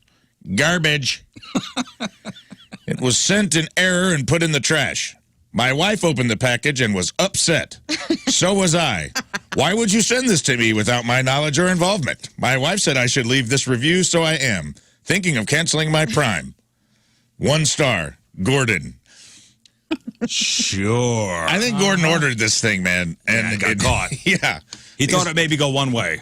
He had his wife looking over his shoulder when he left that review. So he thought maybe it would go one way. She'd be into it, but she was not.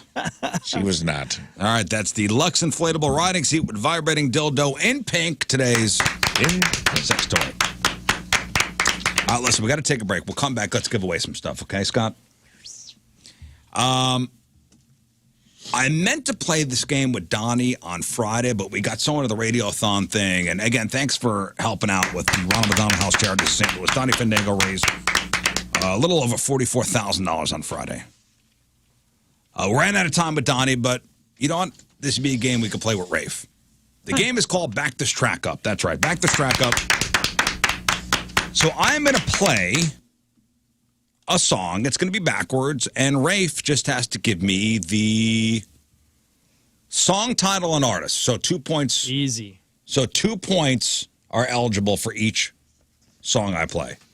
Song title and artist. Okay.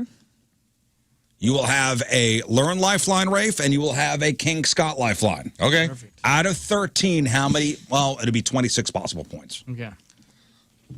I have 13 songs. 2 points possible for each song. Song and artist. Out of 26, how many points will Rafe get? So here's an example, okay? How hard are you going to be on me on the song titles? Like if I forget an it's, Am I getting I say gigged? we be loose. Nah. It's All Monday. right, it's Holiday fine. Monday. No, it's fine. I just want to know. I want people to know that's when they guess. That's the hardest part. Aries Spears couldn't even tell us titles. You're going to be fine. All right. You're going to be fine. Here's an example.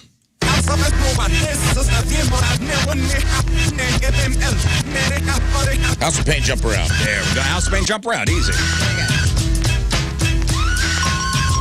It's going to be AKA White Boy Anthem.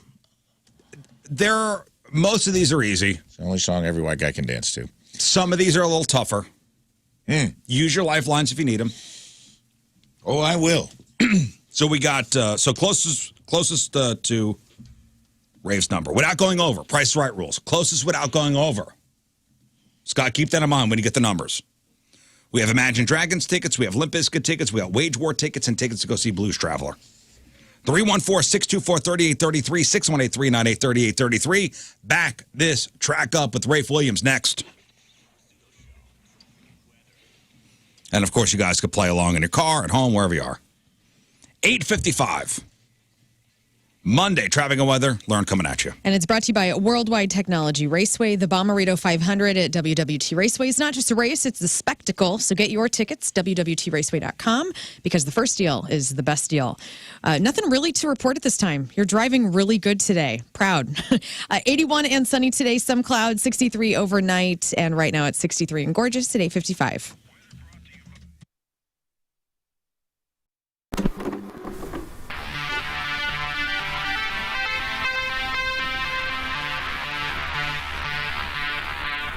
It's 105.7 The Point. Donnie Fandango backstage, way back Point Fest, Goldfinger, and we got everybody. How you guys doing? It's great to have you. Woo! Thanks for having us. Well, and welcome back to St. Louis. I know specifically people were absolutely stoked to see you guys and have you guys back here. And, you know, our buddy Moon is waving that Goldfinger flag when you guys aren't here, man. Moon rules. Yeah, pretty much. I've known Moon way before Moon. Thanks, buddy. He's a really good man and an incredible musician, and it's an honor to have him in the band with us. Really, really incredible. Thanks, you know, and I say this, and we're going to do this. All right, friends, it's time for you to head over to Mountaintop Motor Company. Now, you're looking for a new vehicle, and this is the place to go to. I mean, they really are absolutely incredible. They have 1,000 five-star reviews because of how wonderful they are. Their service is unbeatable, and I love the selection they get. They go all over the country to find the best of the best, and they bring them right back here, and that's why you know about them, because they have those incredible trucks they get here. Plus, they could customize those trucks for you, or Jeeps, and if this is something you want, you can work with them. They can get that set up perfectly. Get the new grill, get leather seats installed, get everything you want. And when you drive off the lot, it's your dream vehicle, and it's finally done the right way because it's going to be done with Mountaintop. And plus, if you go to Mountaintop Motor Company or go to mountaintopmotors.com, make sure to follow them on all their socials because we're rolling out some great social media content. And I can't wait for you all to keep watching this series, my Stuntman series with Mountaintop Motor Company. It's really, really fun. So go to mountaintopmotors.com. Check out their incredible inventory. Head over there today. Get your new vehicle at Mountaintop Motor Company. It's mountaintopmotors.com.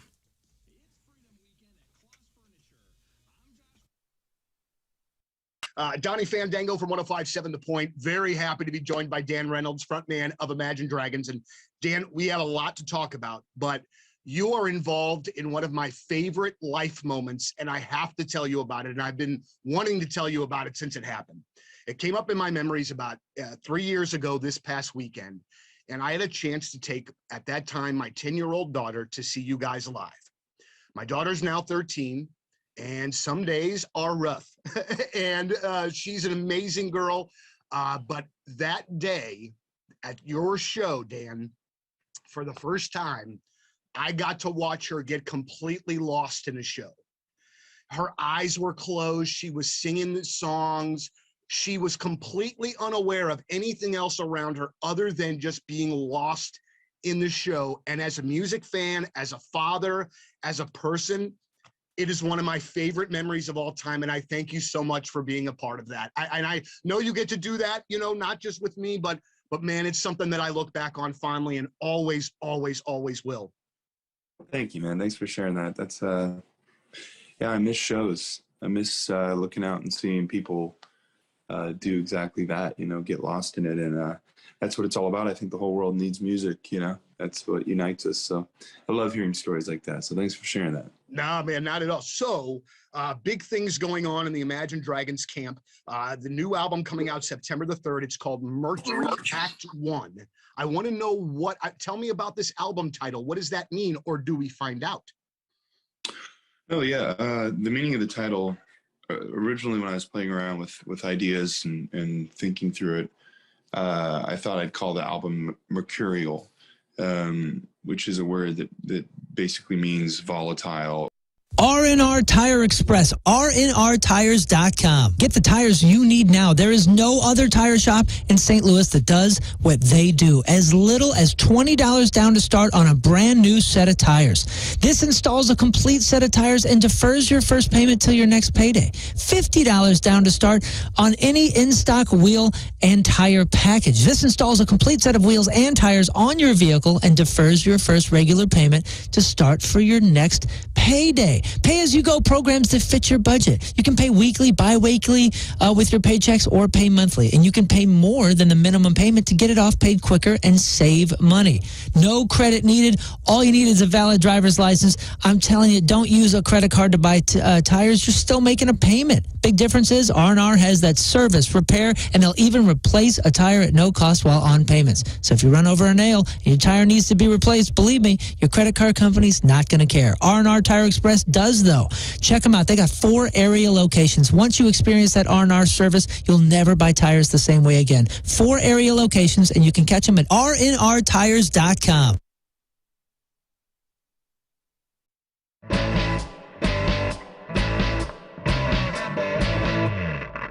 All right, so I got the gig of the day here today, like no doubt about it. We are here with the guys from the Revivalists and Becca, our grand prize winner. We are here at Music Record Shop, and what we get to do today?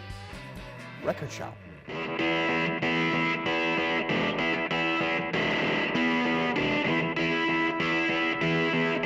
I'd like to point out one of the all-time great record title names by Ween, 12 Golden Country Greats. Oh, that features the song.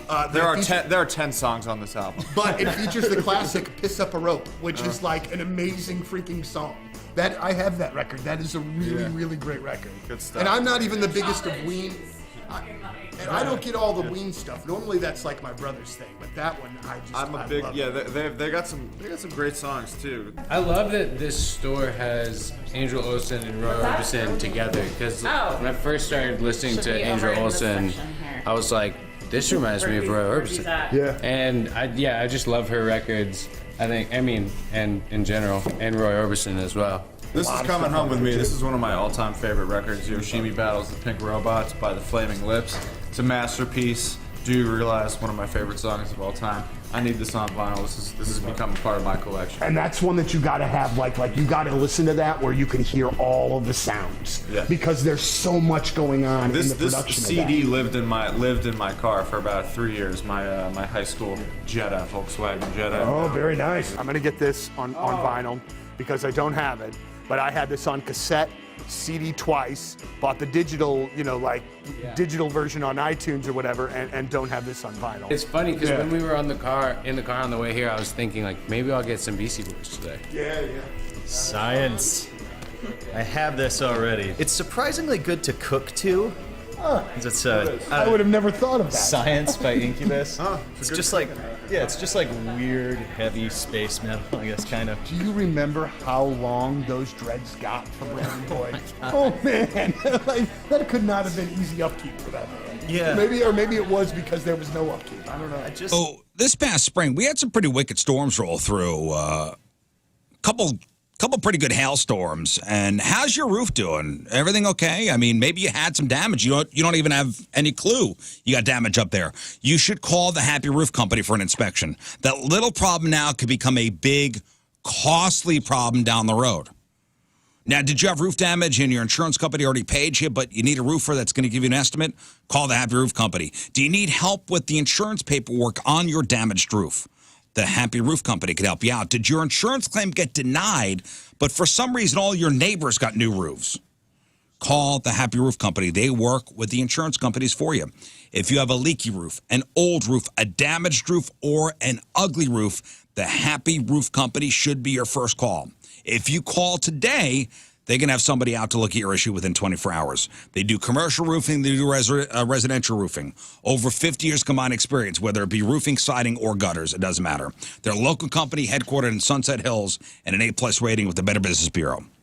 The Happy Roof Company, 314-665-3001, 314-665-3001. Online at thehappyroof.com. It's the Happy Roof Company. They put the happy in happy endings.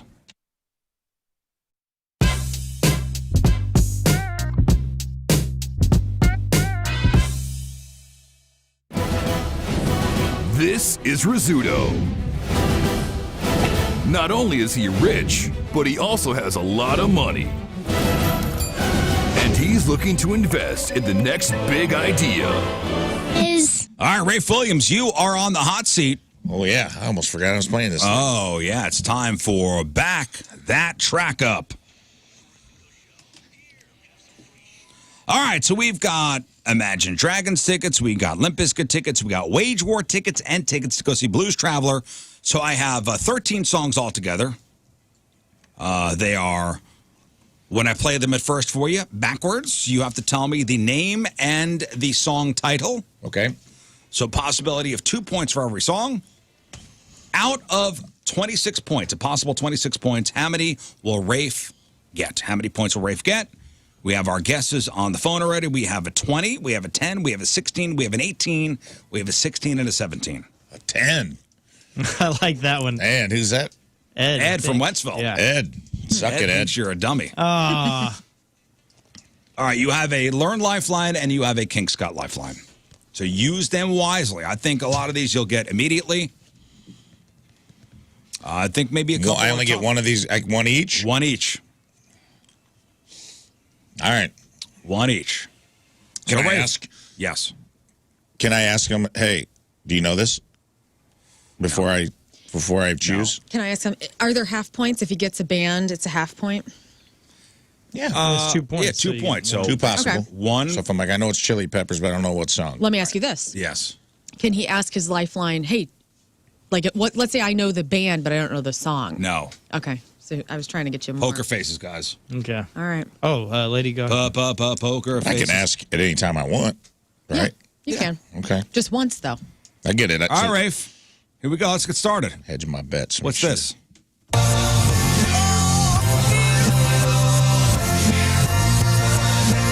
Petty, Free Falling. Tom Petty, Free Falling, yes.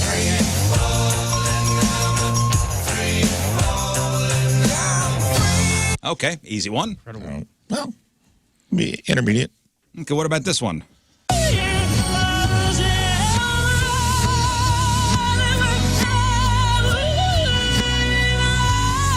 Whitney Houston, I Will Always Love You. Whitney Houston, I will always love. I like that. I like it, too. Unless it goes downhill really bad right now. What's this one?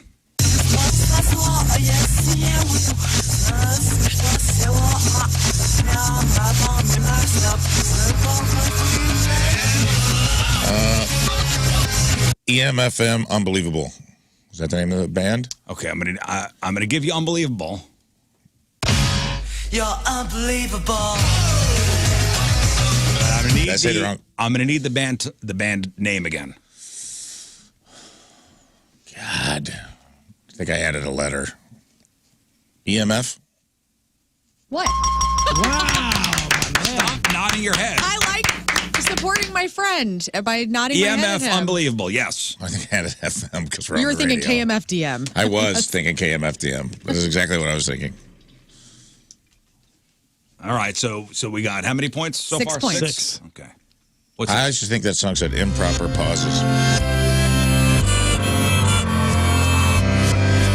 Piano Man, Billy Joel. Are you sure? Yeah. That weirdly sounded a little similar backwards as it did forwards. You said Billy Joel, Piano Man.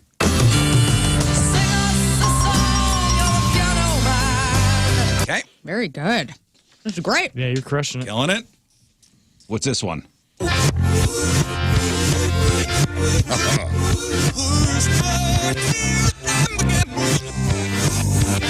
That is the incomparable Hall & Oates. The song, and this is one of those ones where the title could be a tricky. You make my dreams come true. There it is.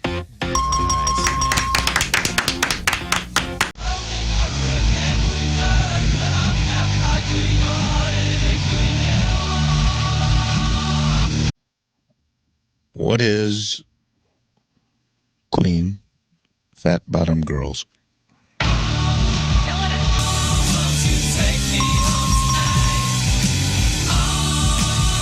a week off. I'm feeling sharp. Wow, you are. Feeling sharp. Okay, what's this? Oh, let me see. let's go. Damn, I played the wrong one. I didn't even hear that.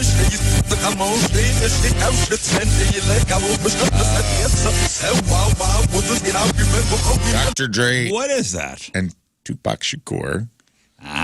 With possibly a third artist. Name of the song?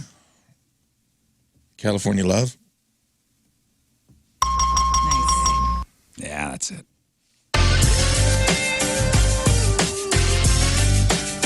Okay, I gave you that one. Yeah, sorry. My fault on that. That's okay. I would have gotten it anyway, for what that's worth. What's this one?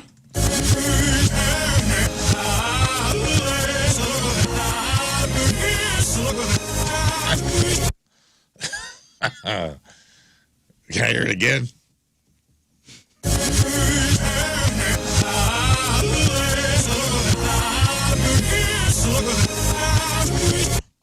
I believe I'm being reverse Rickrolled, and that is Rick Astley, Never Gonna Give You Up. Yeah.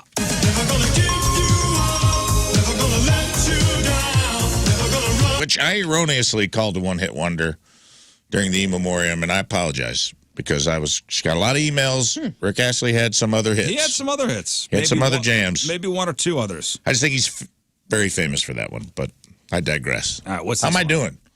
You are doing awesome. You have 16. And this is song number 9.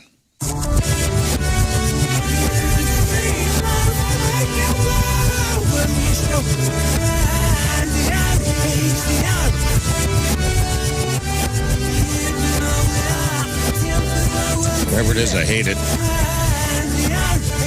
must be you two. What is the name of the song? King Scott. All right. That is U2 song. It is I think it U2? could be called Right Here, Right Now. That's what I...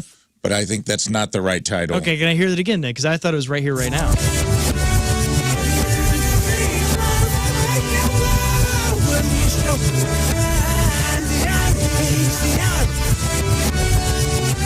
I don't know if that's the name of the song. I'm going to say Right Here, Right Now. Okay, there it is. U2 Right Here, Right Now. Lock it in.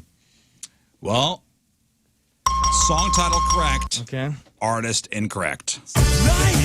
Jesus Jones. Oh, Jesus Jones. Dang it. How did you not get Jesus Jones? Oh, no.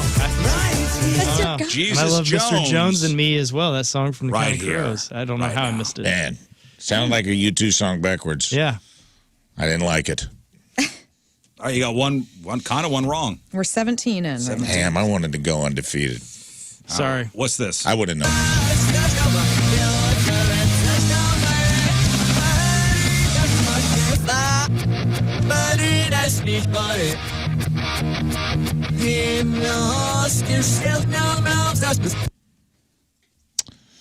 It's Green Day.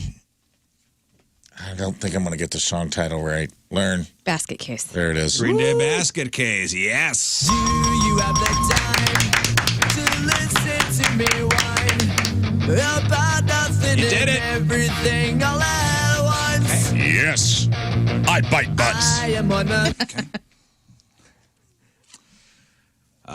What's this?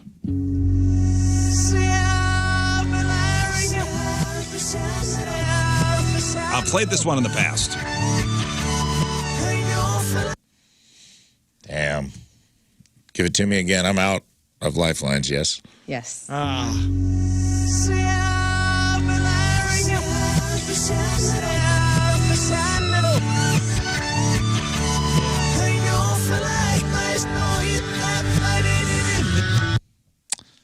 Beatles. God, I can hear it one more time. Don't look at him. Why are you Look looking? at Rafe. I saw that face.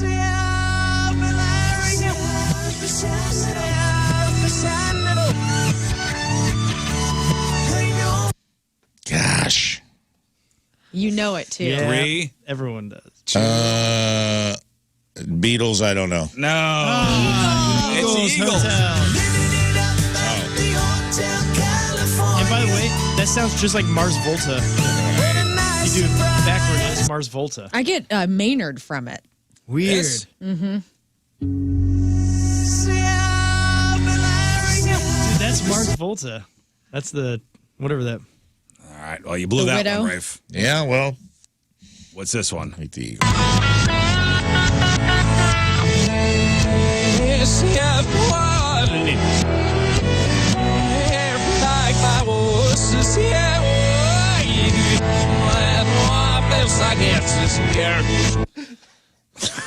I like that. I like that so much better than the real version. Play that again.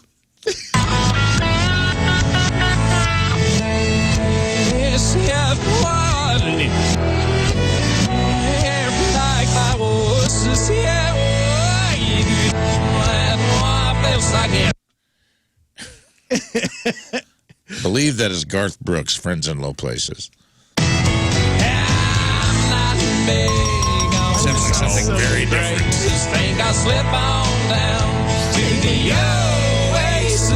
Okay. Last song. Oh, yeah, How many points we sitting at? We're at 21. 21 points. Dang. Really good. You got a winner. Mike and Fenton, congratulations. Nice. And this one's just for fun then. What's this? No one gets it.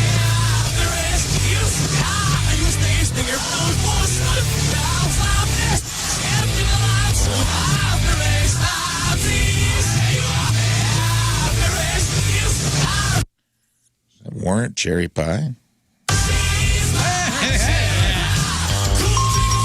know that one forwards or backwards, baby. I think that's the song I danced to when I was over on the east side. Great album cover. Yeah. All right. That was impressive, really. Yeah. 23 points out of a possible 26. I usually don't do great on this game, so I'll take it. Wow. Congratulations to Mike and Fenton, winner. He guessed 20. Yeah. Congratulations to you, Rafe Williams. Thank you. Tomorrow we'll play the song lyric game, which we've had fun with in the past. Yeah. So tune in for that tomorrow as we give away more fabulous prizes here on 105.7 The Point and The Riz Show. That'll be listeners playing. Yes, right? listeners play that one. We'll take a break. Rafe will read some emails, and then Lern's got your sports. Oh, yeah. There's a lot to talk about, too. So much to talk about. All right, 9:17, Monday, traffic and weather. One final look, Lern, coming at you. And it's brought to you by Worldwide Technology Raceway. The Bommarito 500 at WWT Raceway is not just a race, it is a spectacle. Go to WWTRaceway.com because the first deal is the best deal. Still that debris eastbound 44 at Grand. Lanes are open, but I think it's off to the side, so just be aware of that. High today of 81, sunny with some clouds like you see right now. A low of 63 tonight. Right now it is 64 out there at 9:18. The great battles of our time. Man versus nature, intellect versus instinct. Burrito versus butthole. Here in this fortress of solitude, we reflect and ponder tough questions about life and ourselves. And the toughest question of all may be, what do I wish I could accomplish before I die? Mine eyes have seen the glory. The proverbial bucket list. Why is it called that? Do you have one? Should you have one? If so, what should be on it? Let's dive into those questions today on the Number 2 Show.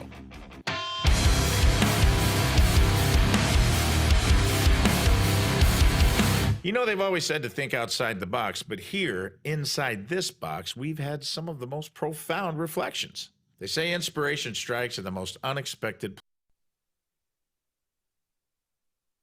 places. You've heard me talk about how Together Credit Union has been there for me and my family, really changed the game as far as our financial habits go, especially because before this, you know, when I was young, growing up, I thought all financial institutions were the same. I thought they were all kind of created equal, doing the same things. Boy, was I wrong. And I immediately felt the difference when I became a member at Together Credit. And anybody can become a member at Together Credit Union. Right now, as a member, too, you get that exclusive Citi SC debit card from Together Credit Union because they are the official banking partner of Citi SC. It's the only place to find this official fan debit card. What's it get you? All sorts of stuff, like a free lifetime My City Plus membership, in-stadium discounts on food, beverages, and yes, merchandise. And of course, that express entry I love to talk about and take advantage of into all Citi SC matches. A special bonus right now, Together CU will send you a commemorative print of City Park Stadium, the home of St. Louis City SC, while supplies last. How do you get the card? Well, you open any personal checking account online at togethercu.org. Or just stop by any of the 15 local branches. That means one of them's right by you right now. Don't wait any longer. Become a member at Together Credit Union. togethercu.org.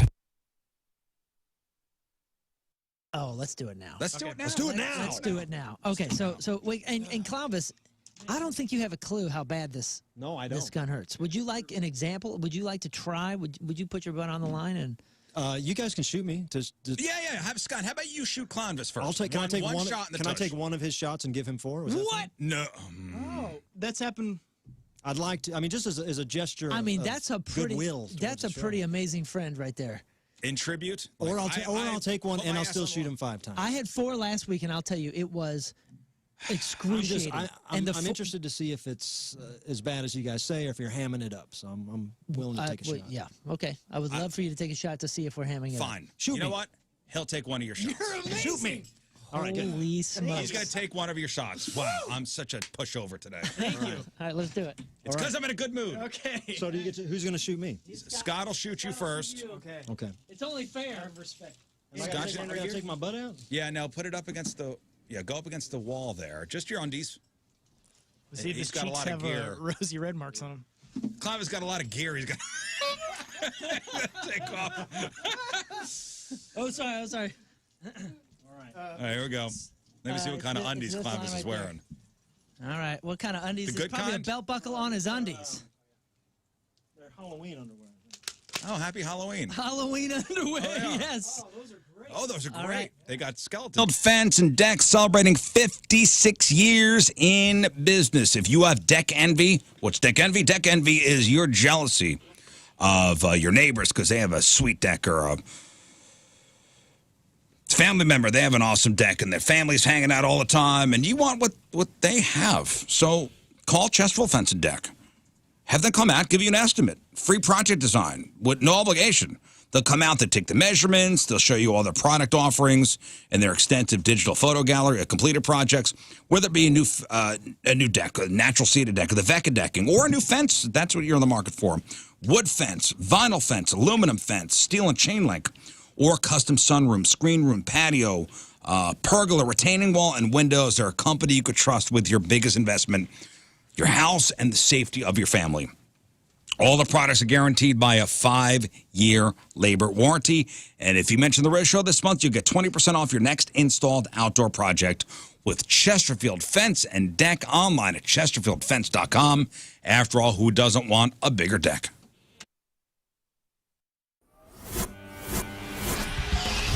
105.7 The Point, everything alternative. We are backstage. We are at Busch Stadium. Busch Kirk Stadium. Hammett from Metallica joining us today. Thank you. It's absolutely an honor to get the chance to meet you. Cheers, likewise. All right, so first we're going to talk about things that are not music related. Okay. I saw your Instagram post on Friday night about coming to St. Louis, looking for some comic book spots. Yeah. Did you find any? Well, I found one spot, but you know what? I didn't have time enough to make it to the place. Sure. It happens, I'm sure. Or in other words, I had every intention on going today, but, I made the mistake of picking up my guitar in my hotel room, and There it 2.5 hours later, I put it down. And I thought, oh, well, there went my gallivanting around the city time. Well, when I'm buying records, I find days where there's things where I either have it or just don't want it. Like with the collection of memorabilia and comics and things that you have horror related, do you have a tough time sometimes finding things you need and that you want and that aren't already in the collection? Well, I just kind of kind of leave myself open to just anything when I'm just out there and just out and about. It's crazy because just recently on the East Coast, I went out to a comic store to buy some comic books that I knew had just had just come out. And I found something that I'd been looking for like the last 20 years. And I did a double take. I was like, is that really what I think it is in the cabinet? And sure enough, it was. And I was just blown away because I've only known of one of these things through a book, another book, you know. Right. I saw a picture of it in another book. I've never actually seen one, you know, in the flesh. But lo and behold, there it was. And so I was like, oh my God! I just have to grab that thing. Did you get excited for the find? Oh, I couldn't believe it. I took pictures of it. I called a bunch of friends and I said, "Look what I found! Have you seen one of these?" And all of them said, "No, not at all.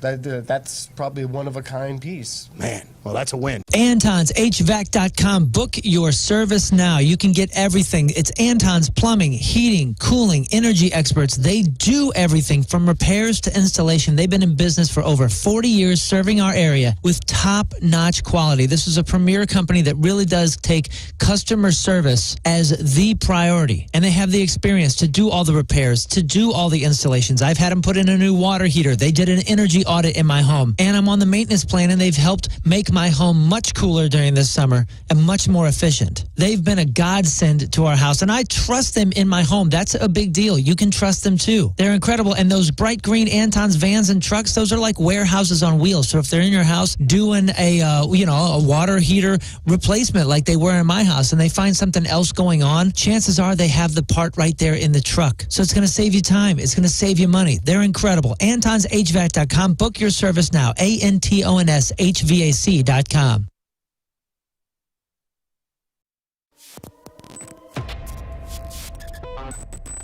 We are backstage at Point Fest, and I got to tell you. Say it again, but slower. Backstage at Point Fest At Point with my Fest. dude, grandson. Woo! How long has it been since the last Point Fest? Oh, 2 years almost, probably. A year and a half. So 2 of Stupiracy is out now. I know a bunch of people loved episode 1, Napoleon's Penis, my new podcast, Tim McKernan, Stupiracy, Conspiracy Theories, and Strange History. Episode 2 is out. It's called Sickles Cucking. Oh. Sickles Cucking. That's right. Download wherever you get your podcasts. Spread the word. 5-star reviews, please.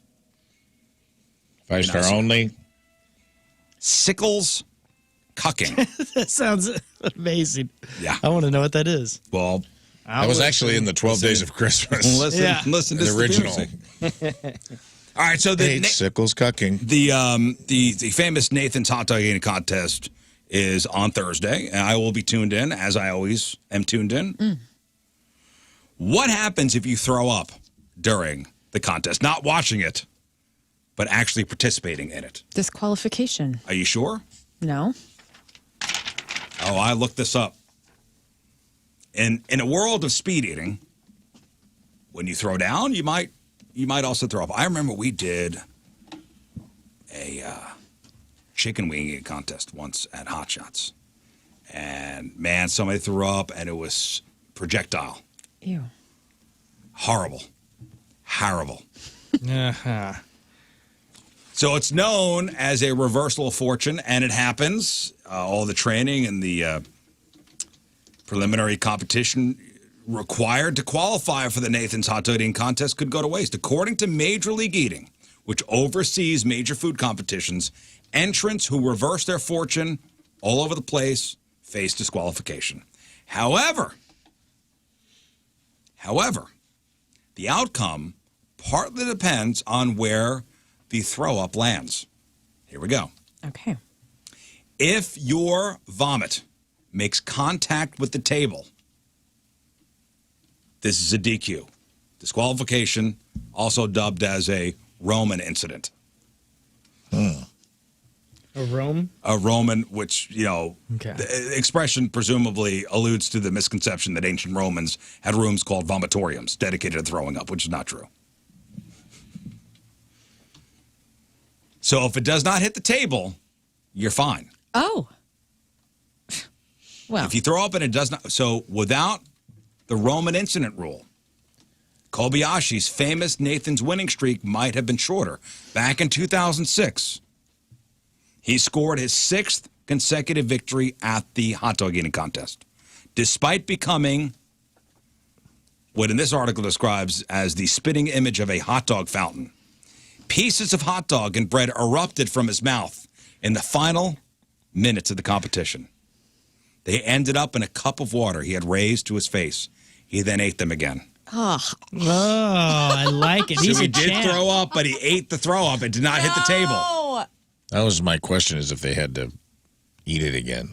Fellow competitor and future 16-time Nathan's champion Joey Chestnut tried to point it out to the officials. However, since the food did not touch the table, it didn't count. Kobayashi was credited with eating 53 3/4 hot dogs in 12 minutes, setting a world record at the time.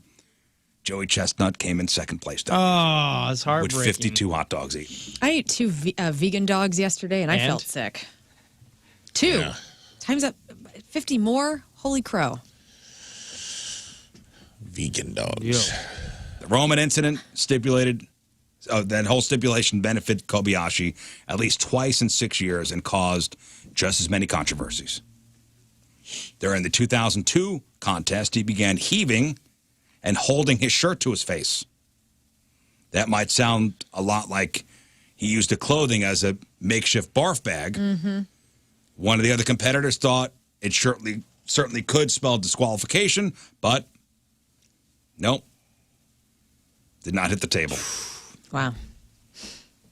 There you go. So now, lovely. just a little more insight when you're watching. Yeah, thanks. When you're watching We'll all on tune in. Thursday, we'll all Yeah. tune in. Heck yeah. You it's a now big know deal. what the Roman incident is, and if you throw up and it doesn't hit the table, you're still good to go. There you go. Nice. All right, Rafe, we have time for a couple emails. RizShow1057thepoint.com. Email sponsored by Kloss Furniture, Kloss Furniture. Lowest price is guaranteed. They got something for everybody. All right. Hey, all.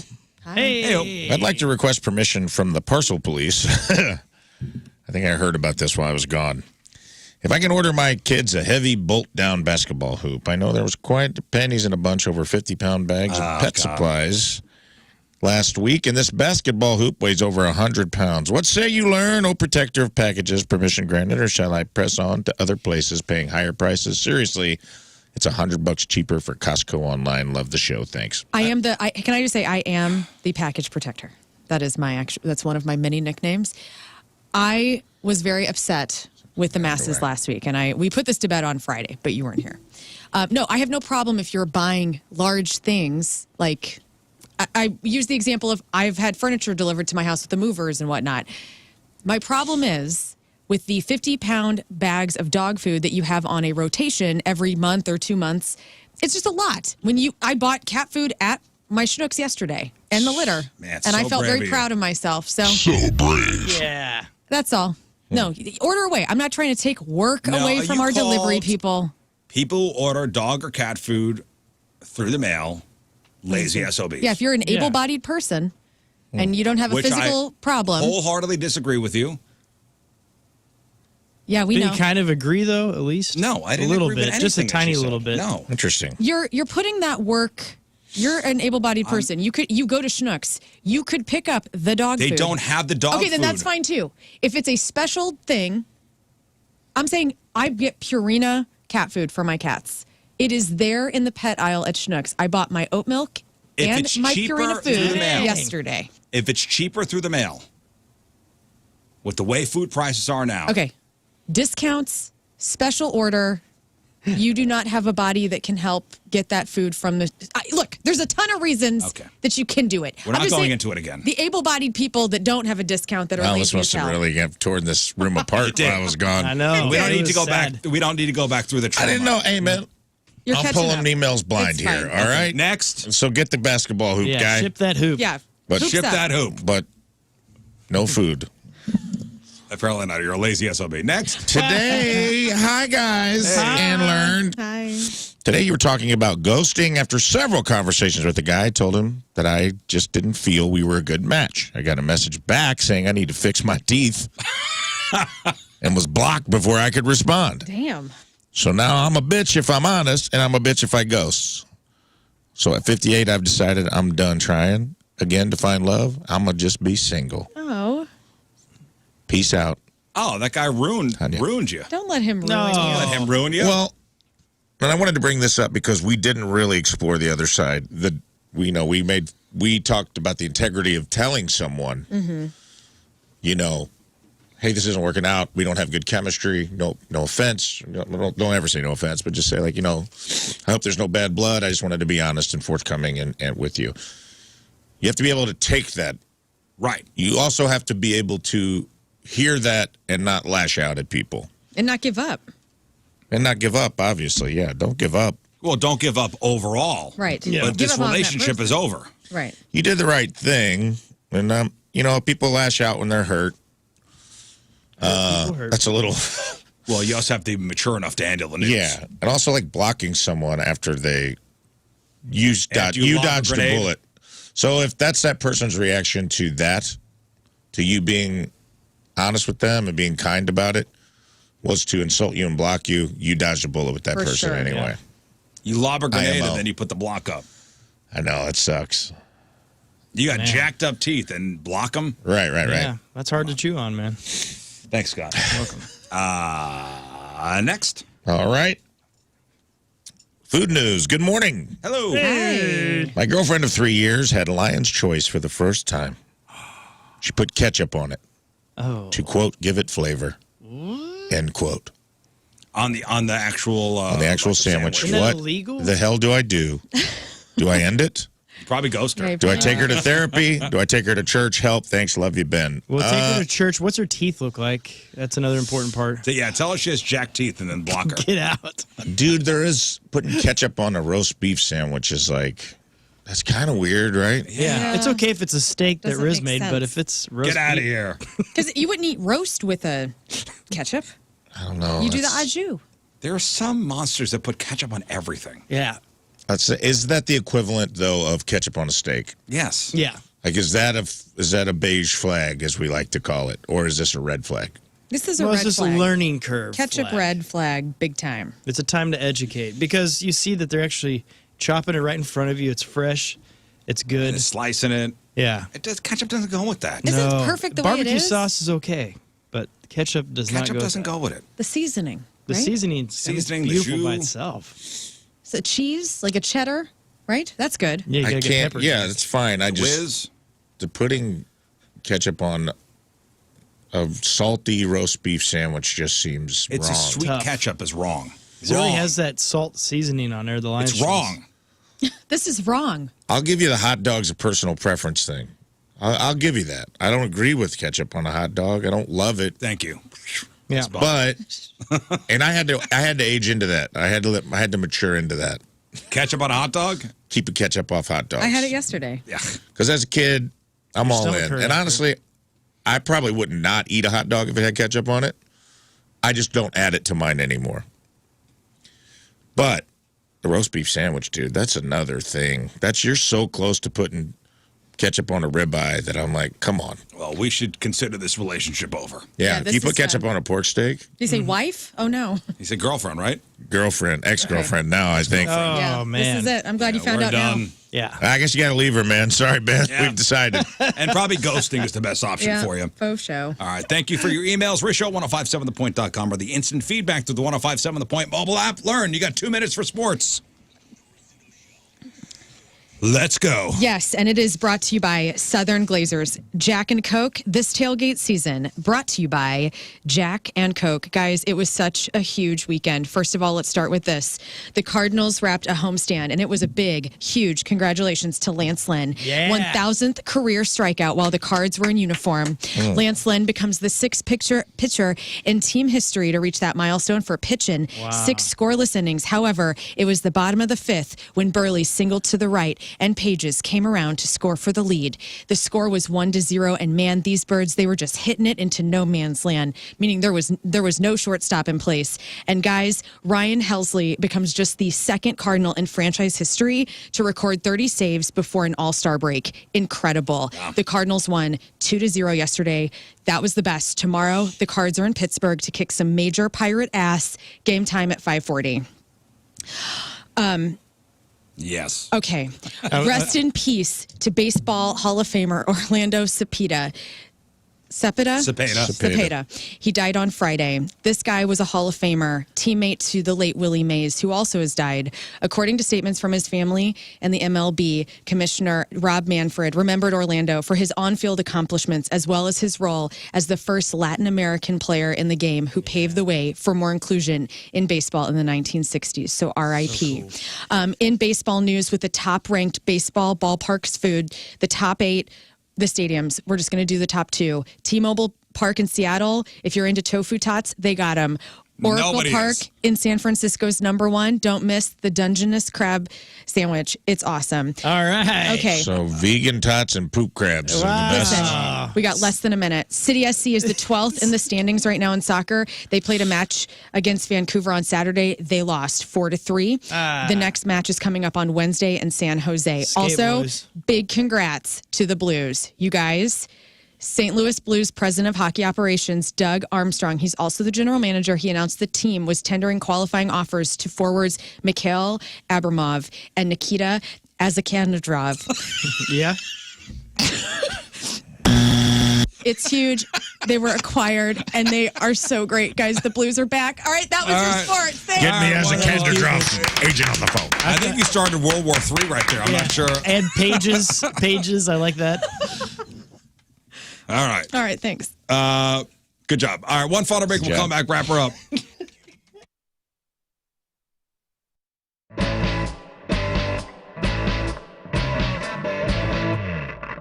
All right, so I got the gig of the day here today, like no doubt about it. We are here with the guys from the Revivalists and Becca, our grand prize winner. We are here at Music Record Shop, and what we get to do today?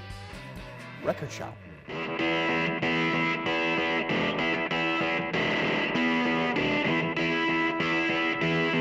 I'd just like to point out one of the all-time great record title names by Ween, 12 Golden Country Greats. Oh, that features the song.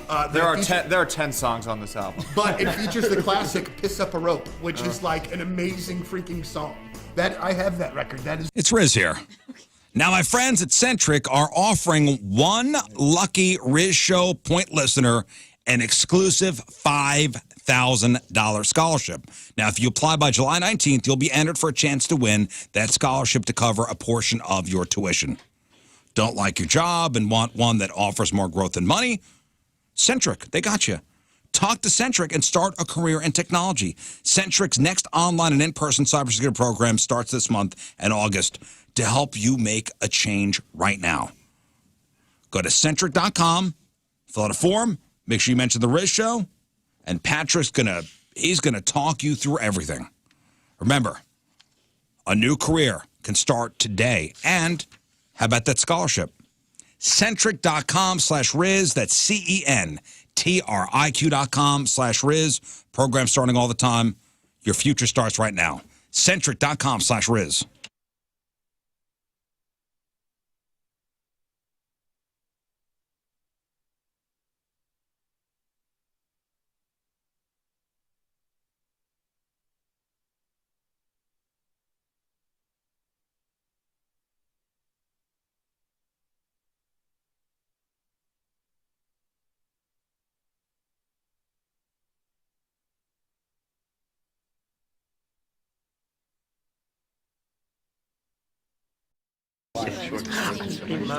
Never been sure.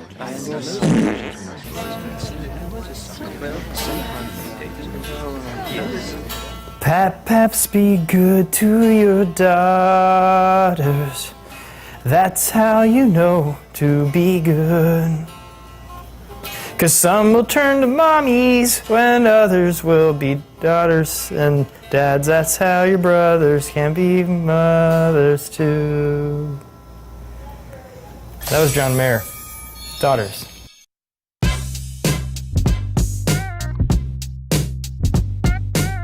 by the one and the only Brent Smith of Shinedown. I forgot how that song goes. All I heard was ding, ding, ding, ding, ding, ding, ding, ding, ding, ding, ding. I'm like, what are the actual words? I don't think anybody actually knows. Is that Girls? Yes. It is. Yeah. There we go. That is some 80s.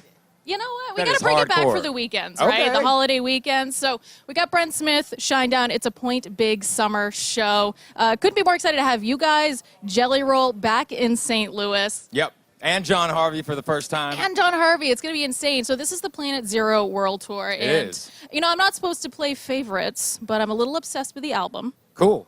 A little obsessed with it. Now, what I think makes this album so interesting and so cool is that every few songs. Hey, it's Moon for Window Nation. Feeling the heat? High temps aren't the only things getting you hot under the collar. Wait till you see your energy bills. The solution? I recommend my friends at Window Nation for new energy-efficient windows. Your home stays comfortable and cool. Your AC will avoid any premature breakdown, and you will save on those high energy bills. Not to mention the incredible savings Window Nation is offering right now. Get 50% off any style window. Bows, bays, double hangs, sliders, 50% off. Plus, put zero down and make zero payments with 0% interest for 24 months. So maintain your chill, lower your bill, and fill your home with new Window Nation windows. Get 50% off all style windows and pay nothing for 2 years. Get a pair of cards tickets with the purchase of a house of windows. 866-90Nation or go to windownation.com and tell them Moon sent you.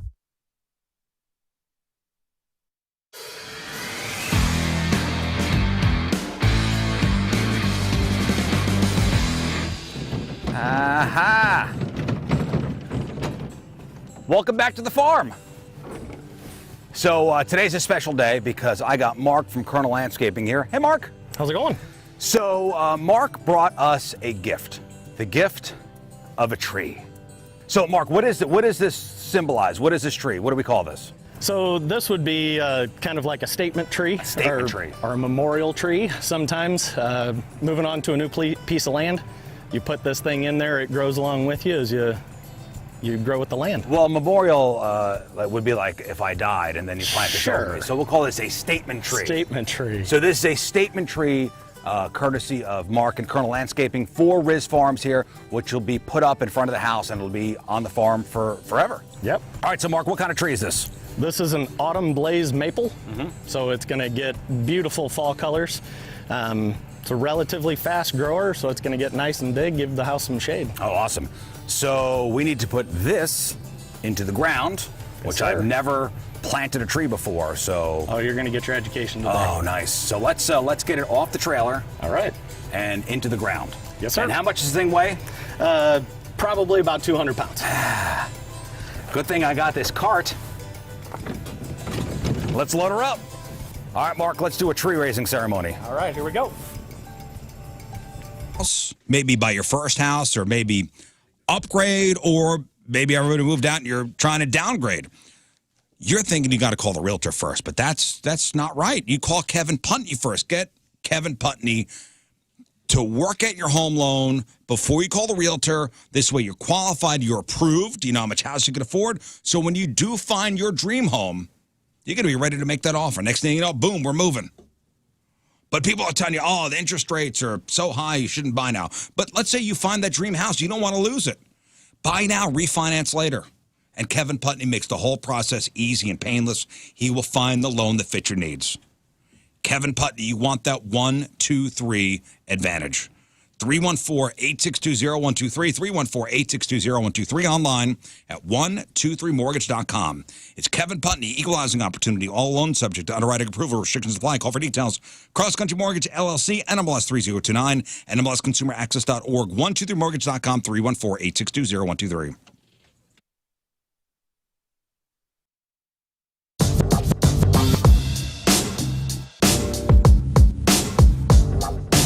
All right, backstage at Point Fest, and for the first time playing our fantastic festival, a rock and roll band that we have come to like quite a bit in the last 6 to 9 months.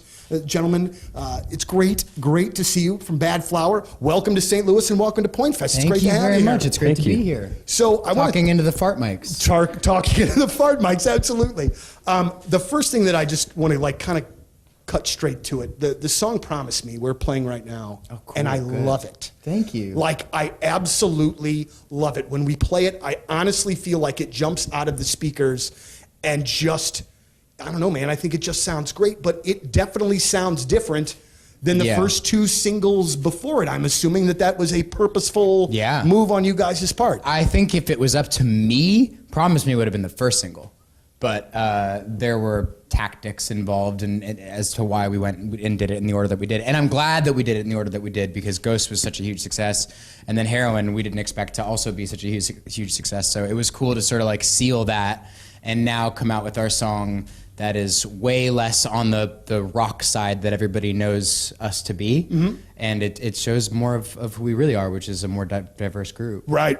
And I believe, if I'm not... Hot Ones, right? The internet show. Sean Evans is the host, and he interviews A-listers, and he's giving them progressively hotter chicken wings. Well, Stella Artois partnering with Hot Ones, and they're bringing hot wings and hot trivia to St. Louis. Sign up now to compete in 3 rounds of trivia where the questions get more difficult as the wings get hotter. And you can visit Cyberg's or Hot Shots locations to sign up to participate and compete in the competition for an awesome St. Louis staycation grand prize. We're talking a 2-night stay at Live by Lowe's, Stella Artois beer pairing dinner at Bourbon and Clark Restaurant, and tickets in a Cardinals suite. So you can sign up with your team, or just come hang out, watch the festivities, enjoy some Stella sampling, and your chance at attendance prizes. The next competition is July the 11th with me at the Hot Shots in Wentzville from 6 to 8 o'clock. Get all the details at 1057thepoint.com.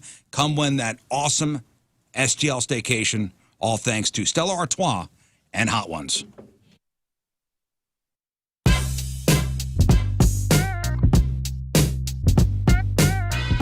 What's going on? It's Liv, and I'm in the Four Brothers Mead tent, joined by a few of the members of Papa Roach. How's it going, guys? I'm great. I'm great. Good to be here. Point Fest again. Yes, and I know you're a Point Fest veteran. This is my first one. Oh, really? And the guys were telling me, he's like, you know what? Jacoby one time came over here, took his pants off into the whole interview in his underwear. Damn, I don't so even you are remember a that. bit overdressed. Damn.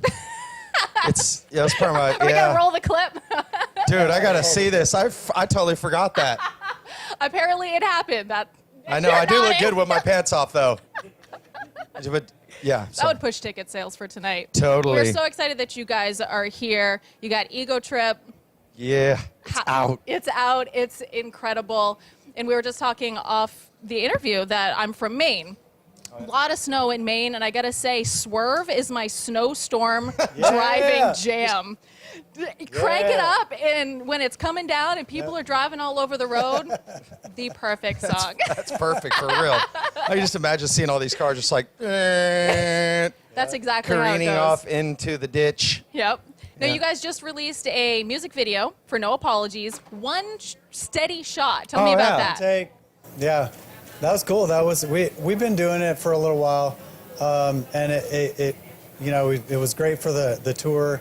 We did it pretty much every day. So you want to advance your career. You want to maybe find a new job, a new opportunity. Well, I got great news for you, because the St. Louis Post-Dispatch has revealed its top places to work right here in St. Louis, the top workplaces for 2024.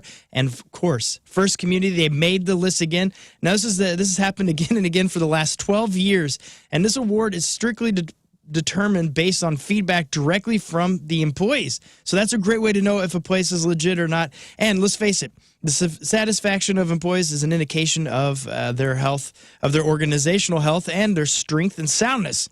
So we've all had bad service from employees who clearly aren't happy where they work, and it matters. And it's one of the reasons First Community outperforms their peers. They're looking for you.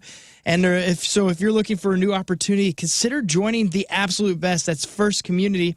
And what I love about them is they have openings over there at their Chesterfield headquarters, which is an incredible building, and at all their branches. So you can go down the street anywhere in town, look left, look right, you're going to find a First Community. Walk in there, ask them about a career today. Go to firstcommunity.com. That's firstcommunity.com.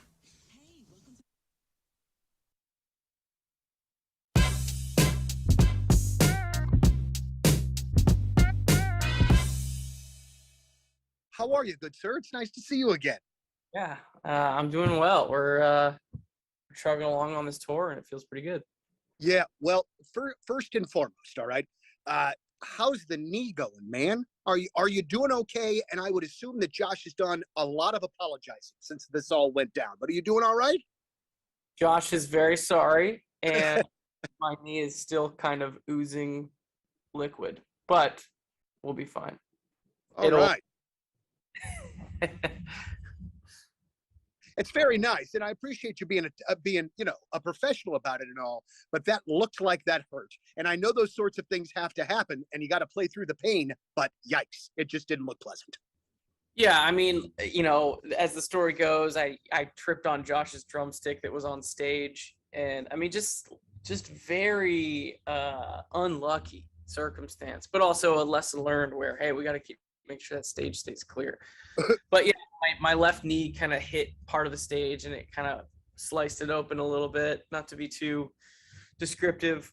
But it's I'm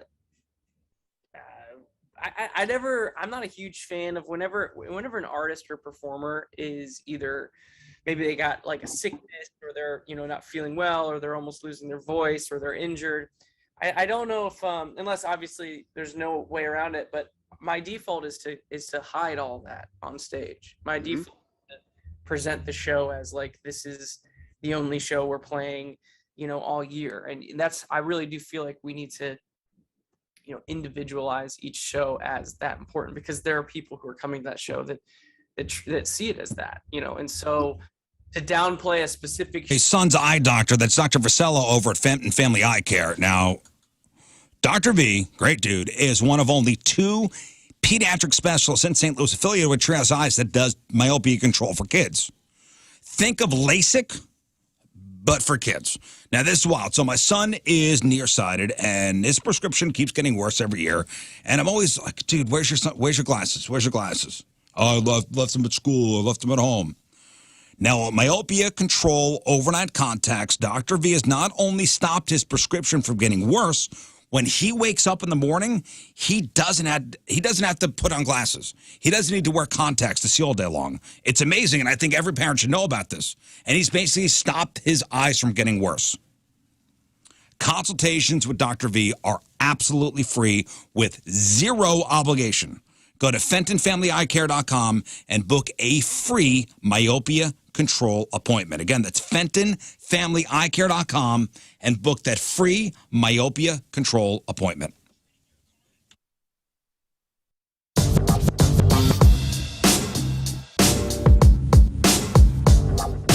All right, so the lead-off interview for Point Fest 2019. My guy Claudio from Coheed and Cambria. How you doing, man? Thank you so much for being here today. Thank you for having us.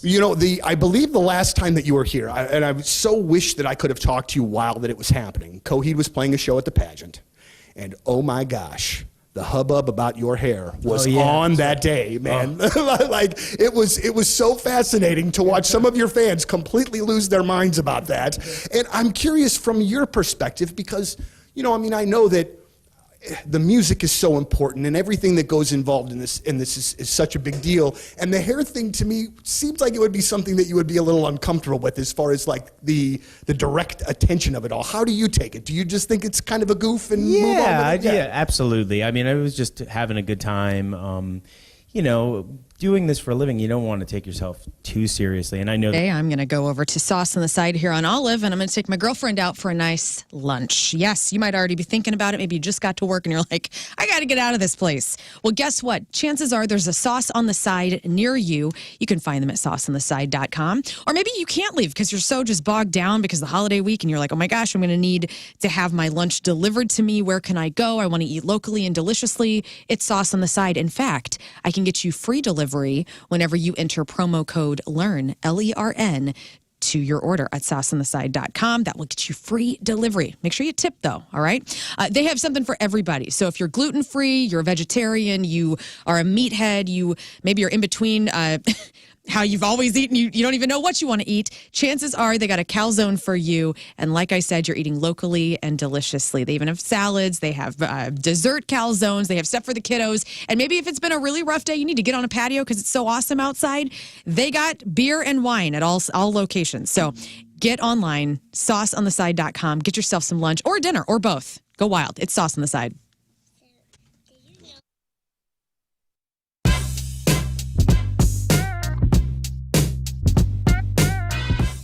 We are backstage at Point Fest, and we have the absolute pleasure for the first time of speaking to Ash from New Year's Day. Welcome, and it's great to have you at Point Fest. We're so honored to be at Point Fest today. It was so much fun. You had that crowd going. You know what I mean? How do you handle the challenge when you are coming into a situation where you know, there's a headliner, we're playing a little bit earlier on in the day. That is not an easy thing a lot of times, but a lot of bands enjoy that challenge. We are one of those bands. Yeah. Obviously I'd love to be the headliner eventually and play at later time slots, but I really do enjoy being one of the openers, even though it was hot. Yeah. Even though it was so hot.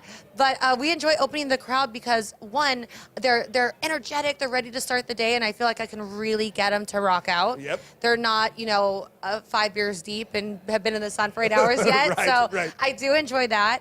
And I like a challenge. I grew up, I love wrestling. Mm-hmm. So I always love the idea of being the heel and having to go out and turn the crowd. And I let the crowd kind of look at you like, who the hell are these guys? Yeah. And then have them in the palm of your hand by the end. Absolutely. Even if they're booing.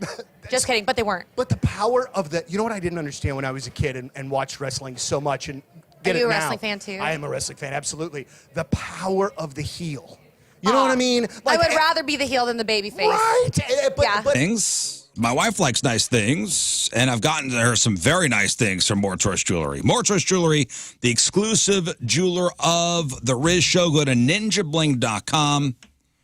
And man, if you're looking for that engagement ring and you're looking for something truly unique and you want to get the rest of your life started on the right foot, first off, More Choice Jewelry, they'll work with your budget. Not going to try to upsell you on stuff. They're not working on commission. I'll say that. They're not working on commission, so they're not going to try to upsell you so they get a bigger piece of the action. No, they just want to make sure you have a good experience. Get what you want. And when you give that engagement ring to the one you love, and man, there's a difference. There's a difference between a one of one and a one of 100,000. More Choice Jewelry, you need to make the appointment. You need to go up there. You need to sit in the office, private office. You need to have them lay everything out for you. Check out their Instagram page and see some of the work they've done. Great work. Great people. It's More Choice Jewelry, ninjabling.com, the exclusive jeweler of the Riz Show. Oh, hey. How's it going, man? Hey, good to see you. Good to see you. Have a seat, man. Just wanted to have a chat with you, King Scott's Virginity, just to talk with you real fast and just to say, first of all, thank you for everything that you've done for King Scott and for his lovely fiance. And I also wanted to say that you've been such a big part of our lives, whether it's the show or just in our personal lives. And relationships end, and it's time for you to go. And I didn't want you to be shocked, to be surprised or anything, so I wanted to give you an idea of what's going to be happening on the wedding night, what's to come, so to speak. So when two people are in love, they get married, and then after they get married, they normally go away somewhere, someplace beautiful, and then they get, you know what I mean? Like, they will go behind doors. I recommend going behind doors and you that so that bitch can't get out. You show her God. You know what I'm saying? This is how you show her. And so strong because she ain't never seen it before. And you drill. Okay, you know how when man first landed on the moon? That's what we're gonna do. She is your moon, and you are gonna take your flag, and you are gonna. No, it's gonna be fine. They're in love. If they got married, seriously, it's gonna be over. We're gonna miss you. We love you. We miss you, but you gotta go. Beautiful. If you need more information, I've got a website. It's jerfinoff@gmail.com. It's all good.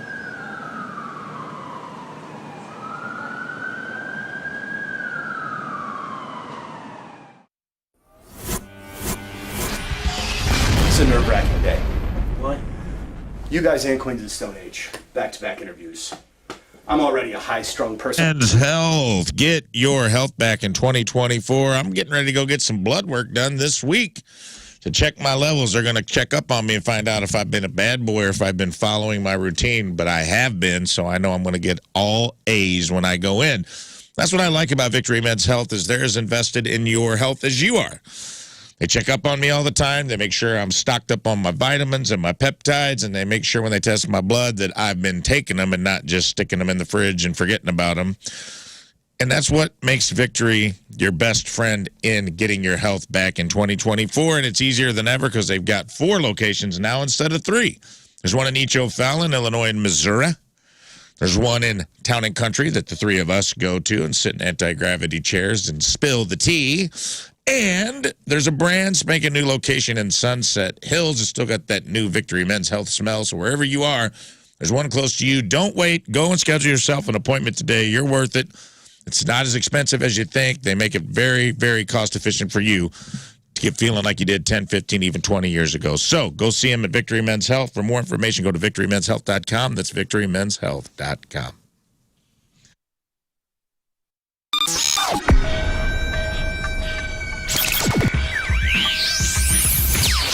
Is it for us? Donnie Fandango is next. We appreciate you all tuning in. Today's podcast is titled... Throwing Big Mom Under the Bus. Big Mom Under the Bus. Yeah. All right, short week. We'll be back tomorrow, and then Wednesday we're here. Thursday, Friday we're off. Yep. All right. Scott, what else?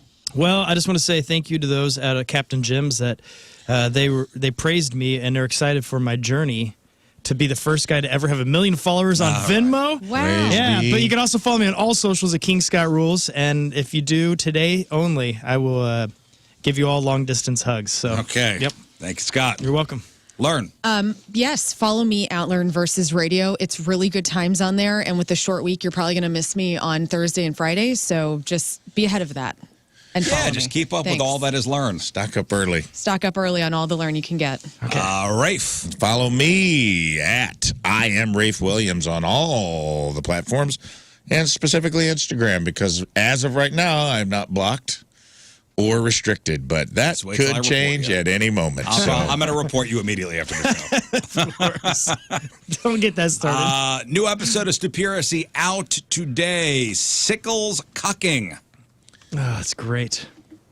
8 sickles cucking, 7 maids are milking. See what that's all about. Download Stupiracy wherever you get your podcasts, and please subscribe and leave a review.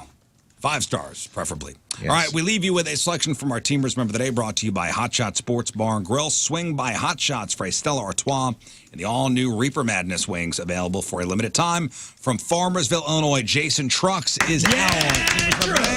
Mr. Trucks wants to hear this song. Here it is. Done and X. See you tomorrow. Bye. Bye.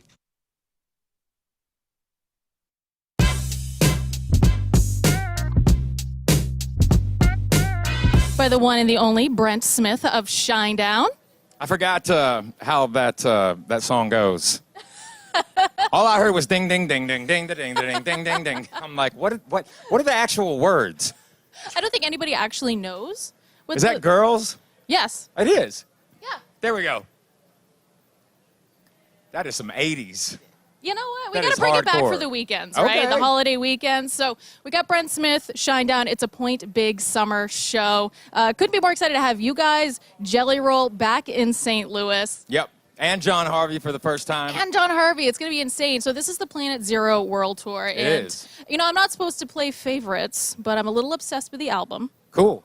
A little obsessed with it. Now, what I think makes this album so interesting and so cool is that every few songs, there's a Siri type AI Siren. voice. Siren. That's her Okay, name. can you tell me a little bit about Siren? I can tell you how it was born, the dynamic of this album, because our last record was Attention, Attention, which was a story album and was always meant to be conceptual. We did not set out to make a conceptual piece again with Planet Zero. It just kind of fell into place. But, you know, we wrote this album in the midst